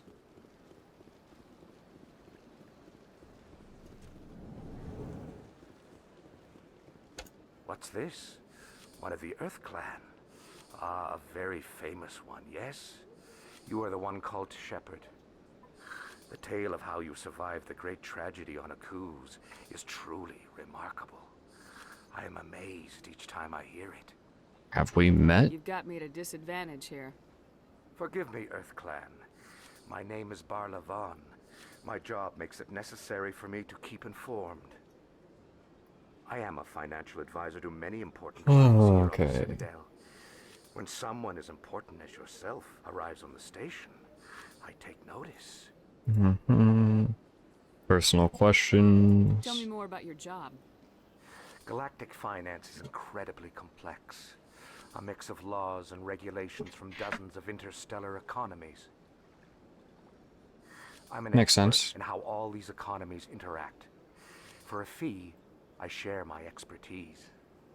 Makes a lot of sense, yeah. I also offer premium services for those clients who need someone to conduct business without drawing. And here's the shady shit. Discreet and efficient. That's my motto. Is that legal? Sounds pretty shady. Everything I do falls completely within the bounds of interstellar commerce law. Even so, many of my clients would prefer their transactions remain undisclosed. For example, suppose a Hanar ambassador was petitioning the council to reduce tariffs on Hanar goods. How would it look if he had money invested in a Hanar exporting company? Even if his true motives were to help his people, he would be accused of advancing the petition for his own personal gain. I can keep his personal finances private. I don't buy it. Still sounds shady to me. Then we can only hope you will never be cursed with a large enough fortune to require my services. Kind of a way of throwing shade, but at the same time, also just stating fact. What's it like living here on the Citadel? The station is without a doubt the greatest wonder in the galaxy. It is a technological marvel, but its true splendor goes much deeper than the hull and engines. From the Presidium to the wards, the entire station is a testament to the success of the Council. All the species of Citadel spaced together in a single strong community. Tell me about the What makes Presidium. the Presidium so special? It is the political center of Citadel space.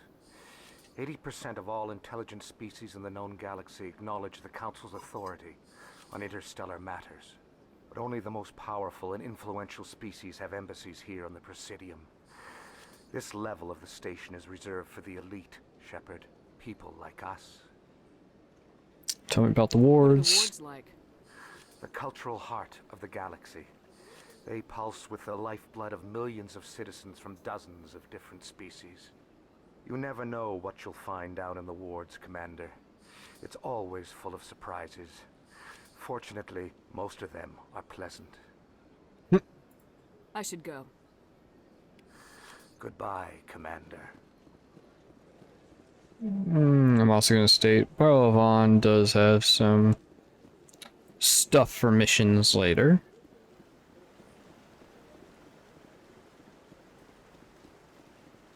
Here we take a look at the relay monument. It's actually pretty beautiful. Honestly, that is just fucking beautiful. Look at that buds thing over there. What's it doing? Please do not disturb the keepers. Ooh. Welcome to Presidium Tourism Terminal 2. You are standing near the base of the Citadel Tower, one of the Presidium's most recognizable and important structures. Behind me is the spectacular Relay Monument, a scale model representation of a Prothean mass relay. To your left is one of the Keepers, the enigmatic caretakers of the Citadel, working on a control panel. You may see Keepers involved in various tasks throughout all levels of the Citadel. We ask that you do not interfere with them in any way. The Keepers are essential to the smooth operation of the Citadel. Obstructing their daily work will result in harsh penalties, including incarceration and rehabilitation. The hell you mean by incarceration and rehabilitation? You know, it's like, what exactly do you mean by that? Obviously I know what they mean by that, but still, it's just like, shady. Tell me more about the relay monument. Just shows how fucking much I hate the council. First arrived at the Citadel, the Relay Monument is one of the station's most interesting and controversial features. What is the meaning behind this striking piece of art? Is it a tribute to Prothean vanity? A reminder of their conquest of the galaxy through mass relay technology?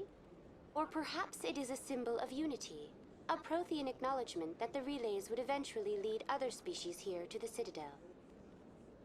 No one can say for sure, making the Relay Monument a favorite topic of discussion among academics and scholars. What's joked about from one person I watched. They very much was like, why has nobody bothered to test and see if it's actually a real functioning relay? No kidding, you would think they would have probably tested that. Whatever. Okay, Citadel Tower. The Citadel Tower. Housing both the council chambers and Citadel Control, the tower is one of the most important buildings on the station.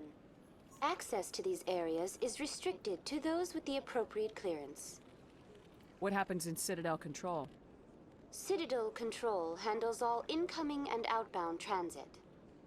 Every ship within 2,000 kilometers of the Citadel is under the jurisdiction of Citadel Control. At peak capacity, they are responsible for monitoring upwards of 1,000 vessels. I'd like to hear more about the council chambers. The business of the Council, which often has far-reaching effects on the galactic community, is conducted in a room at the apex of the Citadel Tower. The Council chambers themselves are truly a magnificent sight to behold, though few get to experience the view in person.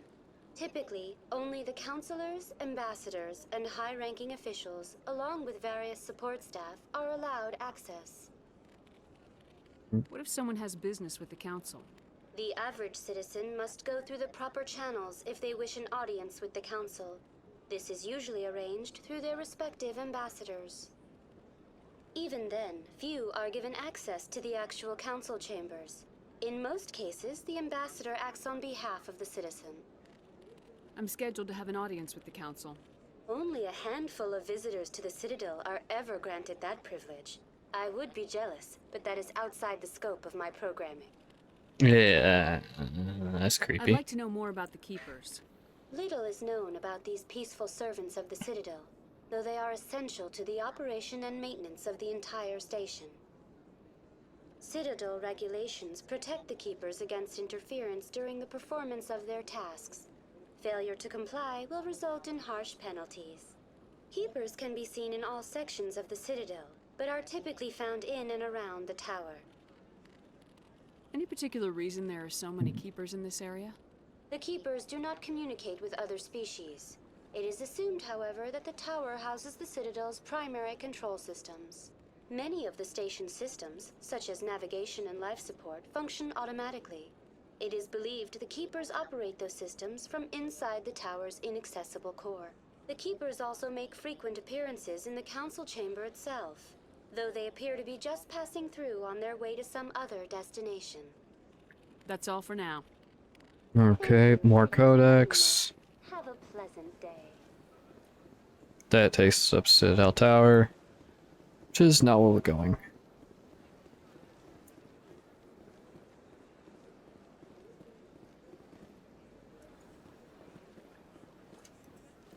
Alright.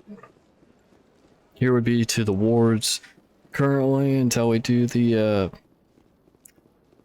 Citadel stuff. We can't go anywhere off the Presidium.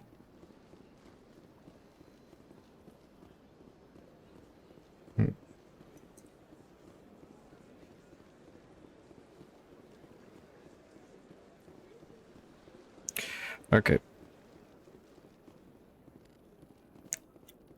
So, here's what we're gonna do. We'll do that. Primary codex, we're gonna go for. Asari were the first species to discover the Citadel. When the Solarians arrived, it was the Asari who proposed the establishment of the Citadel Council to maintain peace throughout the galaxy. Since then, the Asari have served as the mediators and centrists of the Council. An all-female race, the Asari reproduce through a form of parthenogenesis. They can attune their nervous system to that of another individual of any gender and of any species to reproduce. This capability has led to the unseemly and inaccurate rumors about Asari promiscuity. Asari can live for over 1,000 years, passing through 3 stages of life. In the maiden stage, they wander restlessly, seeking new knowledge and experience. When the matron stage begins, they meld with interesting partners to produce their offspring. This ends when they reach the matriarch stage, where they assume the roles of leaders and counselors.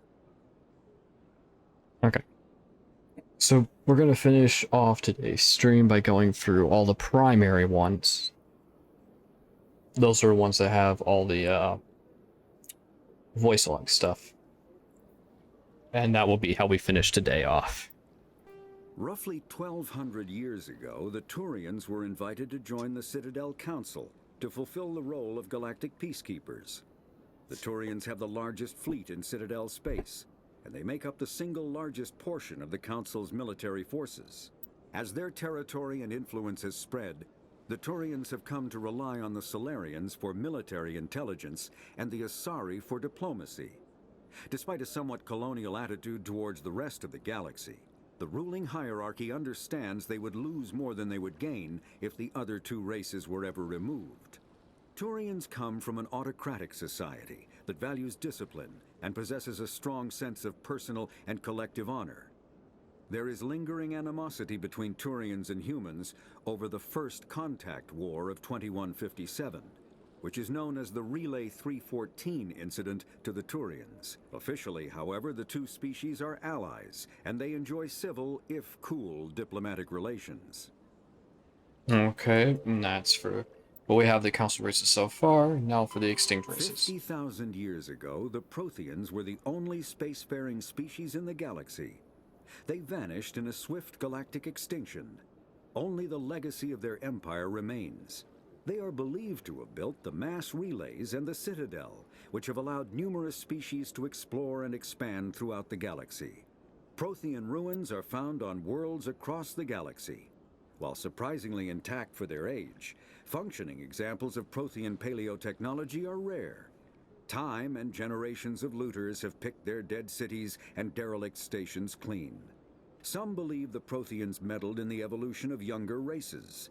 The Hanar homeworld of Kajay, for example, shows clear evidence of former Prothean occupation. The presence of a former Prothean observation post on Mars has caused a rebirth of interventionary evolutionists among humans. These individuals believe the god myths of ancient civilizations are misremembered encounters with aliens. Alright, now for the Rachni. Though now extinct, the Rachni once threatened every species in Citadel space. Over 2,000 years ago, explorers foolishly opened a mass relay to a previously unknown system and encountered something never seen before or since, a species of spacefaring insects guided by a hive mind intelligence. Unfortunately, the Rachni were not peaceful, and the galaxy was plunged into a series of conflicts known as the Rachni Wars. Attempts to negotiate were futile, as it was impossible to make contact with the hive queens that guided the race from beneath the surface of their toxic home world. The emergence of the Krogan ended the Rachni Wars.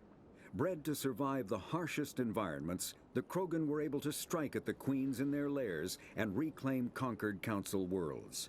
But when Krogan fleets pressed them back to their homeworld, the Rachni refused to surrender, and the Krogan eradicated them from the galaxy. Okay, now for the non-council races. The Elcor are a Citadel species native to the high-gravity world Dakuna.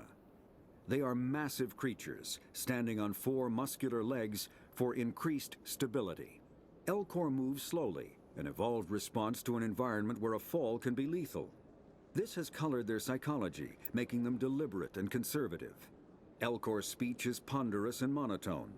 Among themselves, scent, slight movements, and sub-vocalized infrasound convey shades of meaning that make a human smile seem as subtle as a fireworks display. Since their subtlety can lead to misunderstandings with other species, the Elcor often go out of their way to clarify when they are being sarcastic, amused, or angry. Dakuna's high gravity impedes mountain formation. Most of the world consists of flat, open plains, which prehistoric Elcor wandered across in small family bands. Modern Elcor still prefer open sky, and can become restless and uncomfortable on long starship journeys.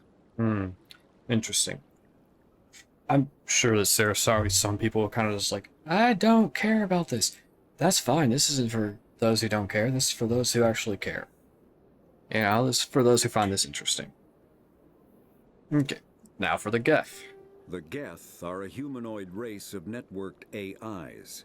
They were created by the Quarians 300 years ago as tools of labor and war. When the Geth showed signs of self-evolution, the Quarians attempted to exterminate them. The Geth won the resulting war. This example has led to legal, systematic repression of artificial intelligences in galactic society. The Geth possess a unique distributed intelligence.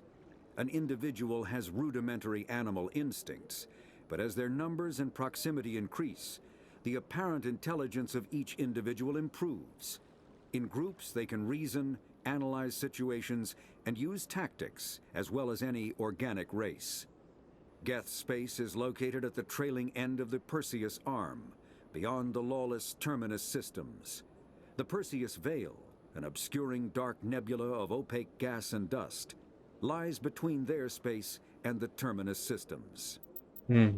Now for the Hanar. The Hanar are a citadel species known for excessive politeness. They speak with scrupulous precision and take offense at improper language.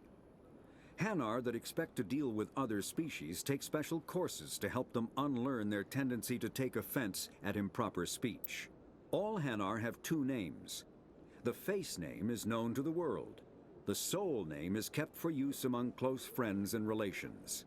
Hanar never refer to themselves in the first person in conversation with someone they know on a face name basis. To do so is considered egotistical, so instead they refer to themselves as this one, or the impersonal it. Their homeworld, Kaje, has 90% ocean cover and orbits an energetic white star, resulting in a permanent blanket of cloud. Due to the presence of Prothean ruins on the world, many Hanar worship them, and Hanar myths often speak of an elder race that civilized them by teaching them language. Okay, now for the Keepers. When the Asari discovered the Citadel, they also discovered the Keepers, a docile, multi-limbed insect race that seemingly exists only to maintain and repair the Great Prothean Station. Early attempts to communicate with or study the Keepers were failures, and it is now illegal to interfere with or impede Keeper activity. Because they are completely non-threatening, Keepers have become virtually invisible to everyone else. Similarly, they seem indifferent to other species, except for their tendency to help new arrivals integrate themselves into the Citadel. No matter how many Keepers die due to old age, violence, or accident, they maintain a constant number. No one has discovered the source of new Keepers, but some hypothesize they are genetic constructs. Biological androids created somewhere deep in the inaccessible core of the Citadel itself.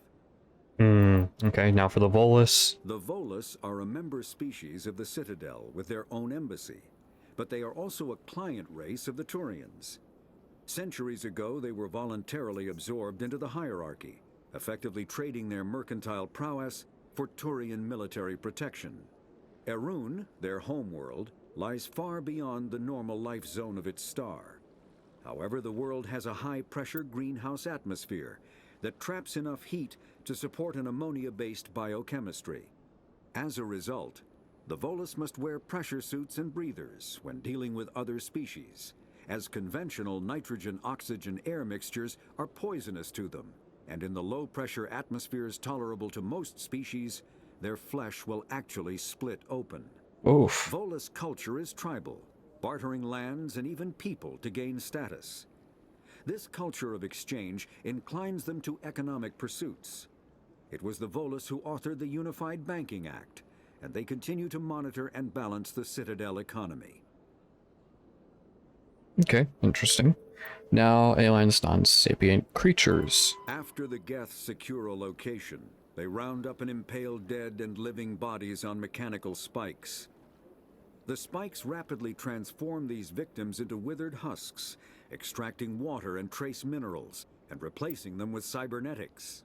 The cybernetics reanimate the lifeless flesh and tissue, transforming the bodies into mindless killing machines. Some Alliance soldiers refer to the husk-generating spikes as dragon's teeth, a reference to the mythological berserkers who sprang up from the earth wherever the teeth of the dragon Eris were planted. Dragon's teeth and husks bear little resemblance to other pieces of Geth technology. No one is sure why a synthetic race would bother to drain the minuscule amount of recoverable resources from organic corpses, though the value of reusing them as shock troops is obvious. Yeah, pretty much say it's like, it doesn't seem like it's Geth tech. No shit. The Citadel is an ancient deep space station, presumably constructed by the Protheans. Since the Prothean extinction, numerous species have come to call the Citadel home. It serves as the political, cultural, and financial capital of the galactic community. To represent their interests, most species maintain embassies on the Presidium, the Citadel's inner ring. The Citadel Tower in the center of the Presidium holds the Citadel Council chambers. Council affairs often have far-reaching effects on the rest of the galactic community. 5 arms, known as the Wards, extend from the Presidium. Their inner surfaces have been built into cities, populated by millions of inhabitants from across the galaxy. The Citadel is virtually indestructible. If attacked, the station can close its arms to form a solid, impregnable shell. For as long as the station has existed, an enigmatic race called the Keepers has maintained it. Okay, now for the Citadel Council. The Council is an executive committee composed of representatives from the Asari Republics, the Turian Hierarchy, and the Solarian Union. Though they have no official power over the independent governments of other species, the Council's decisions carry great weight throughout the galaxy.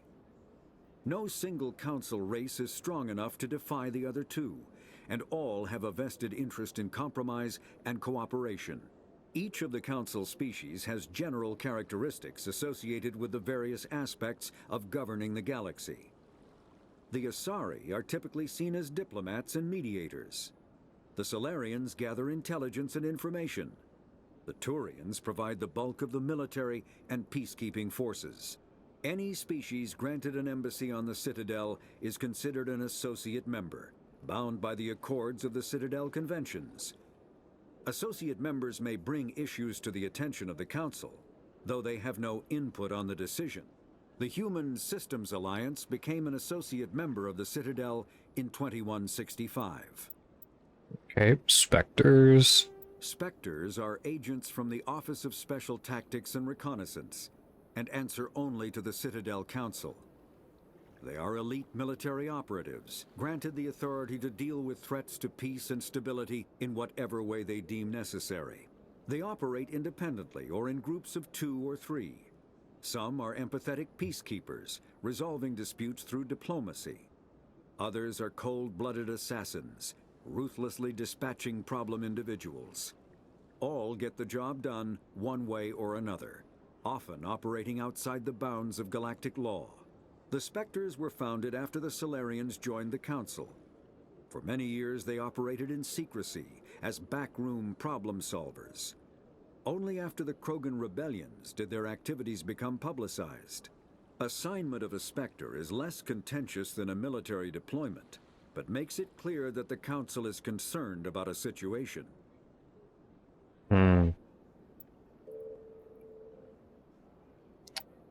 Okay, humanity and the Systems Alliance. Humanity's first contact with an alien race occurred in 2157.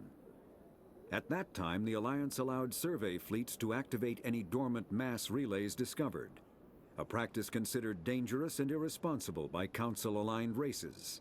When a Turian patrol discovered a human fleet attempting to activate a relay, they attacked. One human vessel survived, retreating to the colony of Shanxi. The Turians followed, quickly defeating the local forces. Shanxi was occupied, the first and to date only human world to be conquered by an alien species. The Turians believed the handful of ships they defeated represented the bulk of human defenses, so they were unprepared when the Second Fleet, under Admiral Castany Drescher, launched a strong counteroffensive, evicting them from Shanxi. The Turians mobilized for full-scale war, drawing the attention of the rest of the galaxy. The Council quickly intervened, forcing a truce. Fortunately for humanity, the First Contact War was ended with a diplomatic solution. So it sounds like the Turians overreacted and nobody did anything about any sort of repayment to humanity for it. Yeah, that sounds about fucking right. The Systems Alliance is an independent supranational government representing the interests of humanity as a whole. The Alliance is responsible for the governance and defense of all extrasolar colonies and stations. The Alliance grew out of the various national space programs as a matter of practicality. Sol's planets had been explored and exploited through piecemeal national efforts. The expense of colonizing entire new solar systems could not be met by any one country. With humans knowing that alien contact was inevitable, there was enough political will to jointly fund an international effort. Still, the Alliance was often disregarded by those on Earth until the First Contact War. While the national governments dithered and bickered over who should lead the effort to liberate Shanxi, the Alliance fleet struck decisively. Post-war public approval gave the Alliance the credibility to establish its own parliament and become the galactic face of humanity. So pretty much saying all the nations on Earth still exist and are still independent of each other and of the Alliance itself. The Alliance only exists out in the rest of the galaxy. Interesting. The terminus systems are located on the far side of the Attican Traverse, beyond the space administered by the Citadel Council or claimed by the Human Systems Alliance. It is populated by a loose affiliation of minor species, united only in their refusal to acknowledge the political authority of the Council or adhere to the Citadel Conventions. Their independence comes at a price. The terminus is fraught with conflict. War among the various species is common, as governments and dictators constantly rise and fall.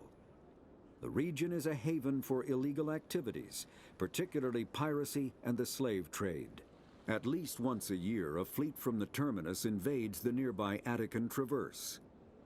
These attacks are typically small raids against poorly defended colonies. The Council rarely retaliates, as sending patrols into the terminus systems could unify the disparate species against their common foe, triggering a long and costly war. Sounds like bullshit. The Mako infantry fighting vehicle was designed for the System Alliance's frigates. Though the interior is cramped, an M35 is small enough to be carried in the cargo bay and easily deployed on virtually any world.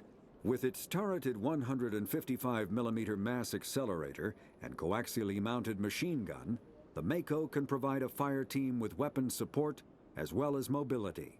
Since Alliance Marines may be required to fight on any world, the Mako is environmentally sealed and equipped with microthrusters for use on low-gravity planetoids. The Mako is powered by a sealed hydrogen-oxygen fuel cell and includes a small Element Zero core. While not large enough to nullify the vehicle's mass, the core can reduce it enough to be safely airdropped. When used in conjunction with thrusters, it also allows the Mako to extricate itself from difficult terrain. 155mm? God damn, that's... Fuck. That is a hell of a gun. I mean, shit. 155mm. Damn. No, we did that. Biotics is the ability of rare individuals to manipulate dark energy and create mass effect fields through the use of electrical impulses from the brain. Intense training and surgically implanted amplifiers are necessary for a biotic to produce mass effect fields powerful enough for practical use.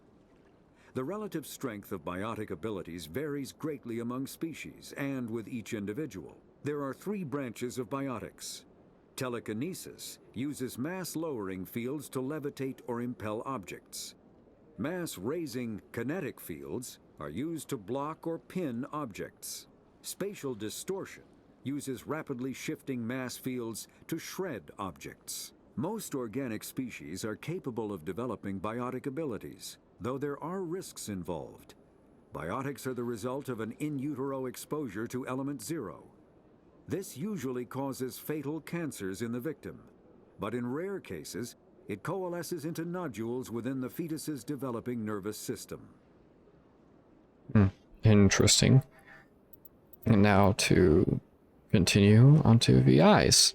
A virtual intelligence is an advanced form of user interface software. VIs use a variety of methods to simulate natural conversation, including an audio interface and an avatar personality to interact with. Although a VI can provide a convincing emulation of sentience, they are not self-aware, nor can they learn or take independent action. VIs are used as operating systems on commercial and home computers. Minimal VI agents are also available. Agents are compact and specialized. Some serve as personal secretaries, filtering calls and scheduling meetings based on user-defined priorities. Others are advanced search engines, propagating themselves across the extranet to collate user-requested data. Commercial VIs in a variety of stock personalities are available at any software retailer. Boutique firms and hobbyists also build unique VIs to personal specification. Although software emulation of living personalities is illegal, reconstructions of famous historical figures are common. Alright, element 0, EZO. When subjected to an electrical current, the rare material dubbed Element 0, or EZO, emits a dark energy field that raises or lowers the mass of all objects within it. This mass effect is used in countless ways, from generating artificial gravity to manufacturing high-strength construction materials. It is most prominently used to enable faster-than-light space travel. EZO is generated when solid matter, such as a planet, is affected by the energy of a star going supernova. The material is common in the asteroid debris that orbits neutron stars and pulsars. These are dangerous places to mine, requiring extensive use of robotics, telepresence, and shielding to survive the incredible radiation from the dead star. Only a few major corporations can afford the setup costs required to work these primary sources. Humanity discovered refined Element 0 at the Prothean Research Station on Mars, allowing them to create mass effect fields and develop FTL travel. Alright, now for mass effect fields. Element 0 can increase or decrease the mass of a volume of space-time when subjected to an electrical current. With a positive current, mass is increased. With a negative current, mass is decreased. The stronger the current, the greater the magnitude of the dark energy mass effect. In space, low-mass fields allow FTL travel and inexpensive surface-to-orbit transit. High-mass fields create artificial gravity and push space debris away from vessels. In manufacturing, low-mass fields permit the creation of evenly blended alloys, while high-mass compaction creates dense, sturdy construction materials. The military makes extensive use of mobility-enhancing technologies, with mass effect utilizing fighting vehicles standard frontline issue in most military forces. Mass effect fields are also essential in the creation of kinetic barriers or shields to protect against enemy fire. Relays. Mass relays are feats of Prothean engineering